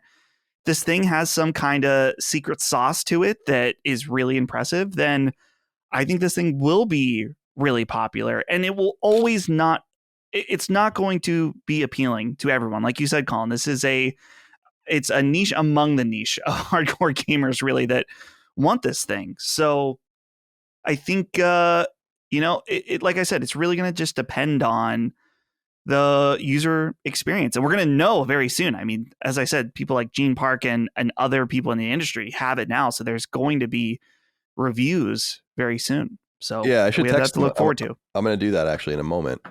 Maybe we can talk about it when it comes out together. But yeah, I'm amped about it. You're not getting one though, Dustin. And No. And Chris, And are you getting one? Not yet. I want to know what the situation is, and I want to know it works. You know, that's the biggest question about this kind of thing. And it's not super expensive, but it's expensive enough for me to. It's expensive enough and niche enough of a use case that I would want to know what I'm getting into before I really drop that kind of money on it. But I'm open to it. I think I would get a lot of value out of it. I've had my mind changed a lot on game streaming ever since I've been messing around with the Steam Deck in that capacity. And it's really kind of converted me into thinking like this is a really valid way to play in a way that I really didn't anticipate it being. So yeah, I'm open to it, but I want to know. I can totally understand. I'm excited about it. Here's my thing about this, and I don't know if this is true, but I would sense it is that without a native connection to PlayStation Network, I would imagine Sony could give a flying fuck less if you crack this thing open. And I'll be really interested to see if that's possible and how it happens and what people are able to do with it. Because the reason that they were so scared of PSP, and especially with Vita, and as we said in the past, the reason PSP didn't get trophies, the reason Vita was shut down so early internally is because they created vectors in the PlayStation Network that could be exploited. But without that, they're probably be like, oh, you want to spend $200 and then break it? Fine. Who gives a shit? So I will be interested. That could be a low key wink and nod sort of thing, which I felt like they constantly tried to shut PSP emulating down with firmware updates and including putting the firmware on the UMDs themselves so that you couldn't even play native UMDs without updating your hardware, forcing you to make a decision, which is why many people had two PSPs, which is why PSP sold so well in part. But there could be an interesting retro device in play here. I don't know. I'll leave it up to others to figure that out. It's not going to be for me. All right. Adam Barnes wrote in and said, "What's up, slitty titties?" No. Nope. No. Spider-Man 2's platinum percentage is north of 18%. Is it just me or is that fucking wild? Do you think that reflects the ease of the platinum or the popularity of the game and the IP? Both. I don't know if you guys noticed this. The IP, almost 1 in 5 people that have played Spider-Man 2 have the platinum trophy, which is really wild. And since we know that the number is now 5 million plus, we know that nearly 1 million people have platinumed Spider-Man 2, which is crazy. Yeah. Here's the thing about this. People think that engagement doesn't matter, but it like ultimate number, cumulative per capita engagement doesn't matter in the way games are made, but it does. It matters so much. And I know we talked a lot about Starfield when it came out and like it's really a poor achievements showing that people are just not exploring the game, though it's available in quote unquote for free with part of their subscription service. The engagement level is poor enough where it tells you something about the game or it tells the developer or the publisher and forces them to make assumptions about the game. But when you see positive engagement like that, even in the metagame of trophies that many people don't care about, it shows you that either they did care about the trophies, which is possible. I know that you did it, for instance, Chris. It's entirely possible, too, that the game is so completionist oriented that a lot of people are just getting the platinum trophy, which is possible. So think about games like The Walking Dead or others where it's impossible to really avoid it. It's not quite like that here, but it shows you that people are playing the game deeply. And this is good telemetry to give to Insomniac and PlayStation about the length of the game, about the quality of the game, the content, and the things you're doing. It's awesome. So I love seeing stuff like that. Is the platinum trophy easy in Spider-Man 2? Yes, but I would imagine that we're seeing this more and more in most first party and second party games to the degree where, not in totality, there are some difficult ones, but we're seeing this enough in mass market games where I feel like it's part of the design. And I think that they must know that games do better when the trophies are easier. So, which is true. They do better. Yeah. So I don't know if you guys have anything to say about this, but I wanted to acknowledge that. Congratulations to Insomniac. Amazing engagement on a 25 to 30 hour platinum in which 1 in 5 people already have it. Pretty crazy. Emmett wrote in, said, gentlemen, there's an ongoing narrative regarding the lack of cultural significance of Sony's first-party IP. On a recent episode of Sacred Symbols Plus, David Jaffe put the sentiment into a single sentence, quote, there weren't any little girls dressed up as Aloy on Halloween, end quote. I'm paraphrasing, but you get the idea. Thing is, sales numbers for Sony's first party are strong across the board. How do we reconcile the sentiment among gaming pundits with the cold hard facts of the success of these products? What do you think of this, Chris? Is there a dissonance between Sony's performance and kind of the cultural relevance? This is like the Avatar problem that Dagan and I talked about when we did Avatar on Knockback, the movie, the Cameron movie, where it's this renowned thing that made billions of dollars, but no one seems to even be able to tell you a character's name, you know? Right. And so does Sony suffer from a similar problem? To wit, Spider-Man is not even their product, and yet it's their biggest game, you know? Yeah, I mean, I think maybe. I think that's definitely... it is definitely true, in my opinion, that even though Sony does really, really well, definitely better than Microsoft, obviously, in a lot of ways, but like it is kind of fascinating that, you know, that Master Chief is still a costume that I see. Like I saw it like 3 times this Halloween with kids just kind of walking out, like children, and it's like, that's fascinating to me. Is that's such an iconic image and such an iconic character, despite it being, at least in the modern day, significantly less successful than something like I don't know, The Last. I know Halo Infinite had a lot of players, but like, let's not pretend like, you know, they're still struggling pretty hard. So the idea that like The Last of Us can sell as many units as it has, or like, you know, the Horizon can sell as many units as it has, and not really have the same level of cultural splash is kind of interesting. But I don't think it necessarily means that much, obviously, because if it meant a lot, then they would be seeing financial repercussions for that mattering. And it obviously doesn't. I think it just means that certain things stick in different ways, you know, to different groups of people. And it gets very, very normal. And it's not necessarily super indicative of what is successful. I mean, we talk a lot about even just Twitter being almost like an alternate reality, where things that are really popular or really well known on Twitter are just, you go outside of it and it's just nobody knows what the fuck you're talking about. So I do think that's an aspect of it as well. Yeah, that's very well said. What do you have to add to this, Dustin? Yeah, I think that, I mean, the Aloy example is just that Aloy is not very attractive to little girls. And from my opinion, she's just not that type of character. Honestly, she's kind of, after this last game, doesn't seem to be very attractive to the players of the game either, just because she's kind of more boring in this other game. I know there's been a lot of conversations about her and the way she's written in this game, but overall, I think it would be okay to say that she's kind of somewhat lacking in personality. Her outfit is very cool in the way that what she does in the game, you know, the plot is cool, but I'm trying to think of other PlayStation IP though that would maybe kind of break through that. Like, I'm sure that God of War in particular was probably a more popular IP in that way, but yeah, maybe that's where Sony sees some of the power of doing the movie aspect, is that you can kind of, even though video games are bigger than movies in a lot of ways, there is something about a film that adds some kind of legitimacy to a property.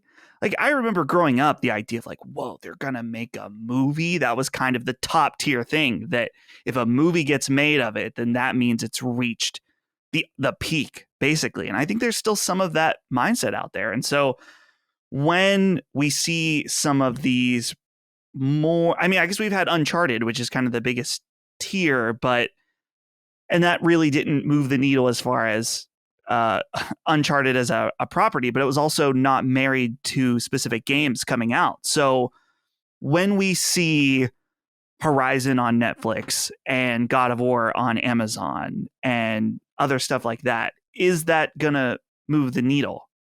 I don't know. It probably just depends on how good those shows are.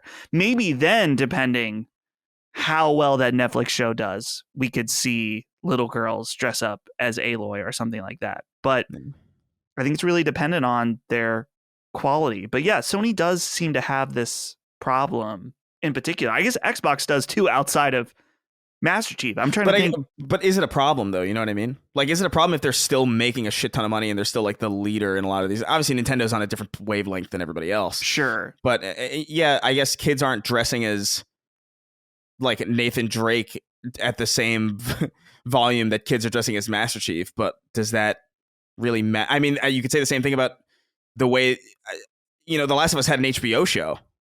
You know what I mean? That's its own cultural splash right there.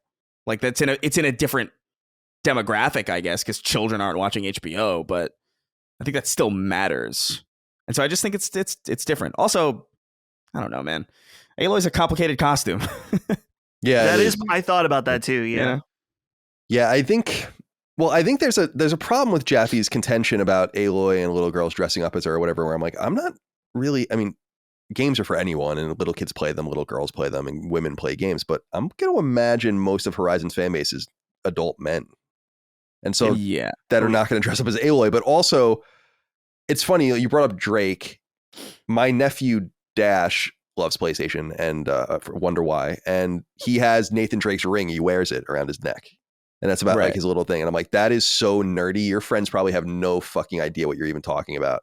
And I couldn't even imagine seeing a Nathan Drake Halloween costume, although I'm sure they exist. But I would imagine you would see a Drake costume either at like Comic-Con or at a college party or something, because again, I don't think that these are really for kids. It's not Ninja Turtles. And then there's nothing wrong with that. They tried to do stuff like that with Knack and stuff, but that's not what some of these products are. So I don't know that I see much value in not seeing the child dressing up in Halloween but there does, and it's not like Avatar. Avatar, I'm so fascinated by that entire idea. I told Dagan on the show about it, that I discovered it when just reading the Wikipedia page, just catching up on things and trying to figure things out, that there's an entire section of the Wikipedia page dedicated to its irrelevance, or its comparative irrelevance compared to how much money it made. And that is a fascinating thing about how things find their pocket. And you're right, Chris. It doesn't matter. PlayStation is becoming, and I think has become, something much more and much grander than any of its games, which I think most of its fan base simply don't care about. Or at least cumulatively, there's a lot of uncaring about any of that stuff because they're there to play other stuff. And we see that in the numbers. In a quarter, like we said earlier, in a quarter where PlayStation didn't release any first or second party games of note, they sold 67.6 million games. Only 4.7 million were published by them.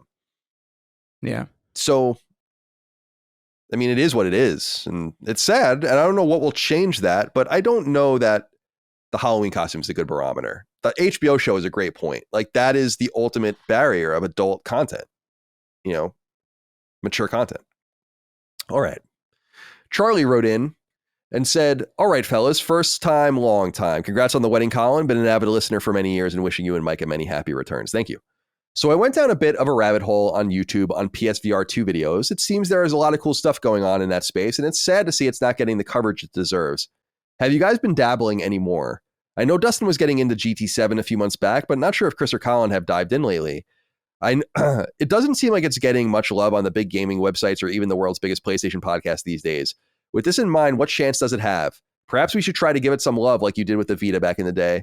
Otherwise, I fear it may fade into obscurity.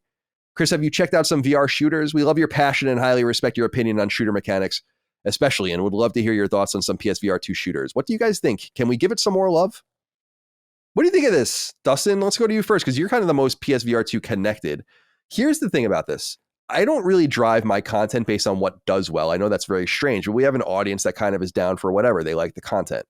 So I don't cover things or not cover things based on how well they do. Otherwise, we would have never talked about Vita, and we would have stopped talking about PS3 early and PS4 early, and yet we're still talking about PS4 and so on and so forth. So I'm not really interested in that, but it is worth noting that when we have done the couple of PSVR related shows, they don't do very well. There's not like a lot of intrinsic interest, but could it be that it's a vicious cycle where we're not really doing enough as PlayStation commentators, not to sell the device because that's not what our jobs are, but to even let people know that it exists at all? Like, are we doing it a disservice by ignoring it? Because we damn well did talk about Vita forever, long past its prime, long past when it was even being manufactured. And so maybe we are being a little bit uneven. What do you think? I think there's probably some element to that. The thing that at least I'm experiencing is that it's PSVR right now has an uphill battle. And even for someone who's purchased it, I have the issue of time. Not that, I probably could carve out time to play. I mean, I play a bunch of other games, but in this year where it came out, I am jumping from release to release to release, particularly as the host of a PlayStation and a Nintendo podcast that we're trying to even to just cover the big stuff, that it has been pretty packed. And here's the thing. He's right. Charlie is right. There has been some good stuff for PlayStation VR 2. Right now, a game that I really want to check out is the Seventh Guest VR. It's very nostalgic for me. This is weird. 3 PC games of my childhood have come up this episode. My dad used to play the 11th Hour all the time, which is the sequel to the Seventh Guest. So I've been wanting to check that out on PlayStation VR. It sounds cool. But between Alan Wake 2 and Spider-Man and Mario Wonder, and in just a few weeks, Super Mario RPGs coming out, something like that, I don't want to start it and play it 1 or 2 sessions and then let it go. So the issue is that PSVR 2, while there is good stuff, and if you are really into VR, then yeah, you're probably having a good time. But nothing has said, hey, you need to put this in alongside Alan Wake 2, Spider-Man, Mario Wonder, and all this stuff. That's just the reality of the situation. And it sucks because those good games that are on there that may be smaller do get lost somewhere and not covered on shows like ours. And that sucks. But the good, I guess, silver lining is that there are many good PlayStation VR podcasters and content creators out there. We've had PSVR Without Parole on the show. He's awesome. I highly recommend his stuff. And he does a great job at championing that stuff. So if you want that kind of content, it's out there. And, maybe you're right that there is an angle that we should do that. It's just every single week we talk about this year being crazy with new releases. And so that's a knock against the PlayStation VR, that in normally a slower time where I would go and check those things out, there has not been that slower time. So it's unfortunate. I don't know what the future of the device is. I think that they really should have said some stuff, at least that was coming, that was big, because again, the device isn't just the big releases, but you need those in order to attract people to the platform that aren't the hardcore VR people that are checking out people like PSVR Without Parole. They need to have something that breaks through in the mainstream that is at least interesting to the mainstream. And they've not successfully done that. Yeah. What do you have to add to this, Chris? Yeah, man, I have one, and it's still at my friend's house because he borrowed it, and I was like, yeah, sure, man. I don't got the time, and he's barely touched it too, and I'm not even really that enthralled about getting it back. Like I'll get it back when I get it, So, and a lot of that has to do, yeah. I mean, Dustin's right. It's just a fucked year, man. There's so much. There's so much constantly, to the point where, like, even if there is something that looks kind of interesting, there have been things that have piqued my interest a little bit, but do they pique my interest enough to go and set this thing up? No, because Alan Wake is right here, and right, exactly. It's instantly available. This is the kind of problem that VR has as a gaming medium, is that it's just like nothing is going to be more convenient ever, outside of just literally implanting the game in your brain and being able to play it while you're asleep or something, and like a dream. There's no way that we're going to make it more convenient than turn the console on, start the game on a TV or a monitor. It's just not. Anything that makes that more complicated is inherently significantly less interesting to me. Like, as much as I like VR, as much as I'm like, I get into it from time to time, and I have periods of like being kind of obsessed with it, super into Boneworks. I do want to try Synapse, that weird kind of David Hayter announced or narrated game. I do want to try that. I do think it looks interesting, and I'm really into shooter stuff. But it's just the prospect of like, all right, I got to plug this in. I got to set this thing up. I got to put the headset on. got to calibrate it, do all this shit. And it's cool. It's cool technology, but it's so cumbersome in comparison. Even the Quest, which is so convenient with no wires or anything, it's still this extra layer of just like, this is going to be somewhat of a chore to start this up. And that's the biggest problem with VR right now, is that even as cool as it is, it's not impossibly cumbersome, but it's cumbersome enough for people to be like, I'll just play the game on my TV because this is a lot more comfortable. Because why wouldn't it be? But yeah, I don't know. Yeah, I'm in that space too. It's just a convenience factor. Like, I think about PSVR 2. It's in my loft up here next to my secondary PS5. I'm playing Alan Wake 2 up there, and I see it and it's there, and I look at it and I get kind of excited. I'm like, yeah, there are things on there I want to really enjoy, but then I'm like, I don't know. I just don't know that I've passed the ultimate long-term bar of wanting to play games like this. And I know that there are great games on there, and that I haven't given it the proper, not the proper credit, but just the proper due in terms of giving it a little bit more time. And I think I was really turned off specifically by Horizon, I couldn't quite get the sweet spot, and everything seemed kind of blurry. And I'm like, this is the best it's going to look. If this isn't broken or my eyes aren't fucked up, then I'm not that impressed with this, and it's cool in some sense, but I just don't know that I want to play games like that. So I do need to kind of let myself get captured by that excitement I noted and be like, no, let's just sit down and do this for a little while and play some of these games and enjoy them. I do think we need to do that we don't need to do anything, but I think I'd like to do that for the audience. And so at some point that will happen. Who knows if it will be too little too late at that point. I do think there's something to be said about the vicious cycle of not knowing and not being aware and us not talking about it, and that kind of feeding itself. There are people, the era of real influence is not over. It just comes from different areas like YouTubers and Let's Players and stuff like that. But we had people at IGN when Greg and I ran IGN PlayStation being like, your coverage of this game or whatever had material effect on the game's like performance. And Ni no Kuni was a good example of that. And Vita, I think, I don't know how you would quantify this, but we were so up Vita's ass on IGN PlayStation, which was the most read IGN or most read vertical at IGN, but on the most read website for video games in the world at the time. And it's like, that must have had some effect on it, Right. Just constantly talking about it, even though our bosses were telling us not to, even though the games weren't really doing very well and all that, we just kept talking about it, Yeah. I don't know. But the issue there is like, you did all that at like peak readership at that point, right? Like at the high, and it's still, the Vita still died. Right, exactly. So like, what the hell are we going to do to save PSVR? We can't save PSVR.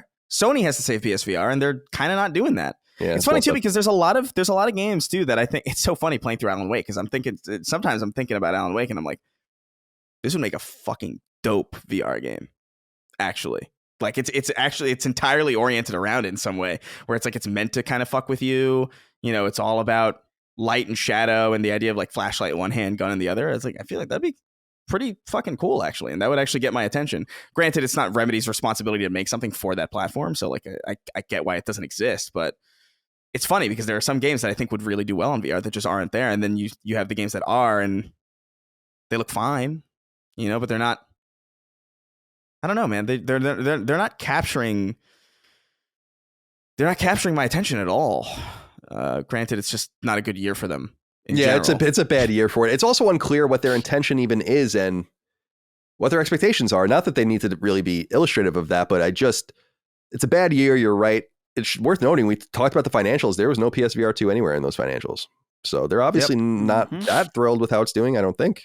I'm not even sure we ever got official sales. I know we got numbers that leaked out that indicated like 600,000 or something in some sort of time period, but I don't think Sony themselves have ever said how well the unit is sold or not sold. Though I could be wrong about that. Yeah. I will say I will be checking out Resident Evil 4 Remake VR mode sometime this winter. So cool. Yeah, in quotes. That's the next thing for sure. That I will at the very least boot up and check out for an hour or two. All right, the final inquiry, guys. Let's help this guy out. You guys can. I really can't, but I'll read it. Roman Halkovic wrote in, said, "Hello, sacred gentlemen. I love to hear all the well-deserved congratulations to our boy, to our man Colin Moriarty on his wedding celebrations. I just wanted to poke in and say that I too am celebrating. Thank you. I am finally a proud owner of a PlayStation 5. This is especially exciting since I have not owned a Sony console since my PlayStation 3, and I got that one when the PlayStation 4 came out. Being a devoted listener to your PlayStation content since your IGN days, I am extremely ready to proceed with my game plan, literally, and I've been enjoying it very much, so thank you for that. My only hesitation, I have not figured out what Souls game I should play. I'm looking at Elden Ring, but maybe the team has a suggestion to one I should play first. So PS5 will preclude him from playing Bloodborne, right? Oh, I'm sorry, no, he'll be able to play Bloodborne. He won't be able to play the original Demon Souls, but he does have access, rather, to Demon Souls Remake. He'll have access to Elden Ring and obviously the Dark Souls games. Some of those were ports, right? Because Dark Souls ended up being ported to PS4, I think, later on and so on. Correct. Right. So where should he begin? Or, of course, there's also other ones. Sekiro, Nioh. There's some that are bespoke to PlayStation, like Nioh, so that would be interesting. I don't know, but this is a question for you guys, not for me, but I wanted to pitch it. Yeah. This is tough. I guess it depends on which direction you want to go in. I think Demon Souls Remake would be a good place to start. I think that Dark Souls 3 in particular, these games, I mean, there is an overarching story, but you're really playing them for the gameplay. If you play Dark Souls 3 on PlayStation 5, you will be able to play it at 60 FPS as well, since they unlocked the frame rate in a patch a few years back. So you'll have a good experience with that. But if you're looking for that open world experience, I wouldn't knock anyone for starting with Elden Ring, because Elden Ring made a lot of people like Chris believers in this type of game. So yeah, any of those three, I think that you couldn't go wrong. I mean, Bloodborne, I want to say Bloodborne because that's the one that made me a believer, but just it's so tough with it being so stinky at 30 FPS with bad frame pacing. Yeah, although I guess he hasn't played games in a long time. He might not even care about that. You know what I mean? Right. Like there is that kind of aspect to it. It's like, well, Bloodborne might be totally fine for you. You might not even notice how good it could be. Well, he says he hasn't owned a Sony console, but we don't know if he was playing elsewhere. You know? That's true. Yeah, I don't know. Like, I guess I would say, like, it depends on what you're interested in. I personally would say Sekiro is a really good place to start because it's so simple. It doesn't really get bogged down with a lot of the complicated elements of Souls games in the sense that instances of like building out like a kit or like a build. It's very straightforward in that way, and it really is just about getting good. Some people say it's like really hard. I don't think it's the hardest Souls game at all. You have you beat it? I gotten really close, but like I've gotten way further in. I guess not since Elden Ring. Elden Ring is probably the most time I've put into a Souls game, but I got further in Sekiro than I got in any Dark Souls game prior, for sure. But I don't know. I think that would be something that I would recommend. But if you are an exploration guy, like Elden Ring is really a solid place to start. I wouldn't recommend going necessarily further back than that personally, because I as somebody who as somebody who really had a hard time getting into it because of those older games, Sekiro and Elden Ring really were the ones that made me a believer. And I would argue that those are just the more newbie friendly. Not necessarily they're easier necessarily, but like they ground you in a way that is really approachable. Sekiro with its simplicity and Elden Ring with its approachability in the sense that you're not locked into any specific path.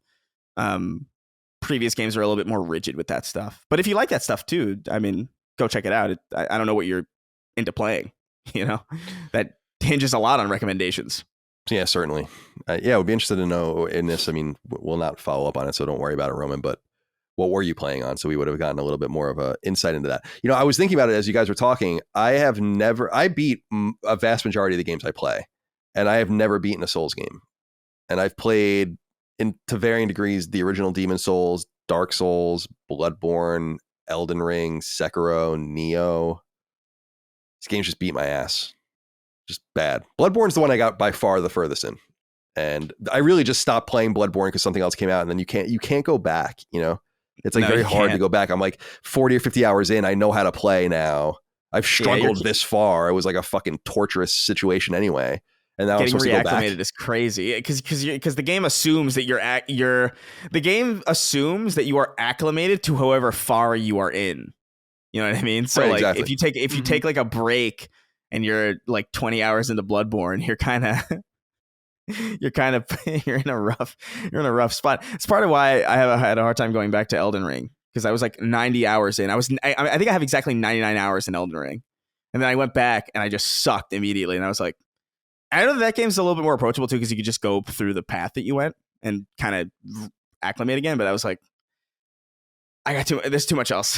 One day I'm gonna come to the show and I'm like, I just raw dogged Elden Ring and I have the platinum trophy. Yeah. Oh, that would be terrifying, dude, honestly. Yeah.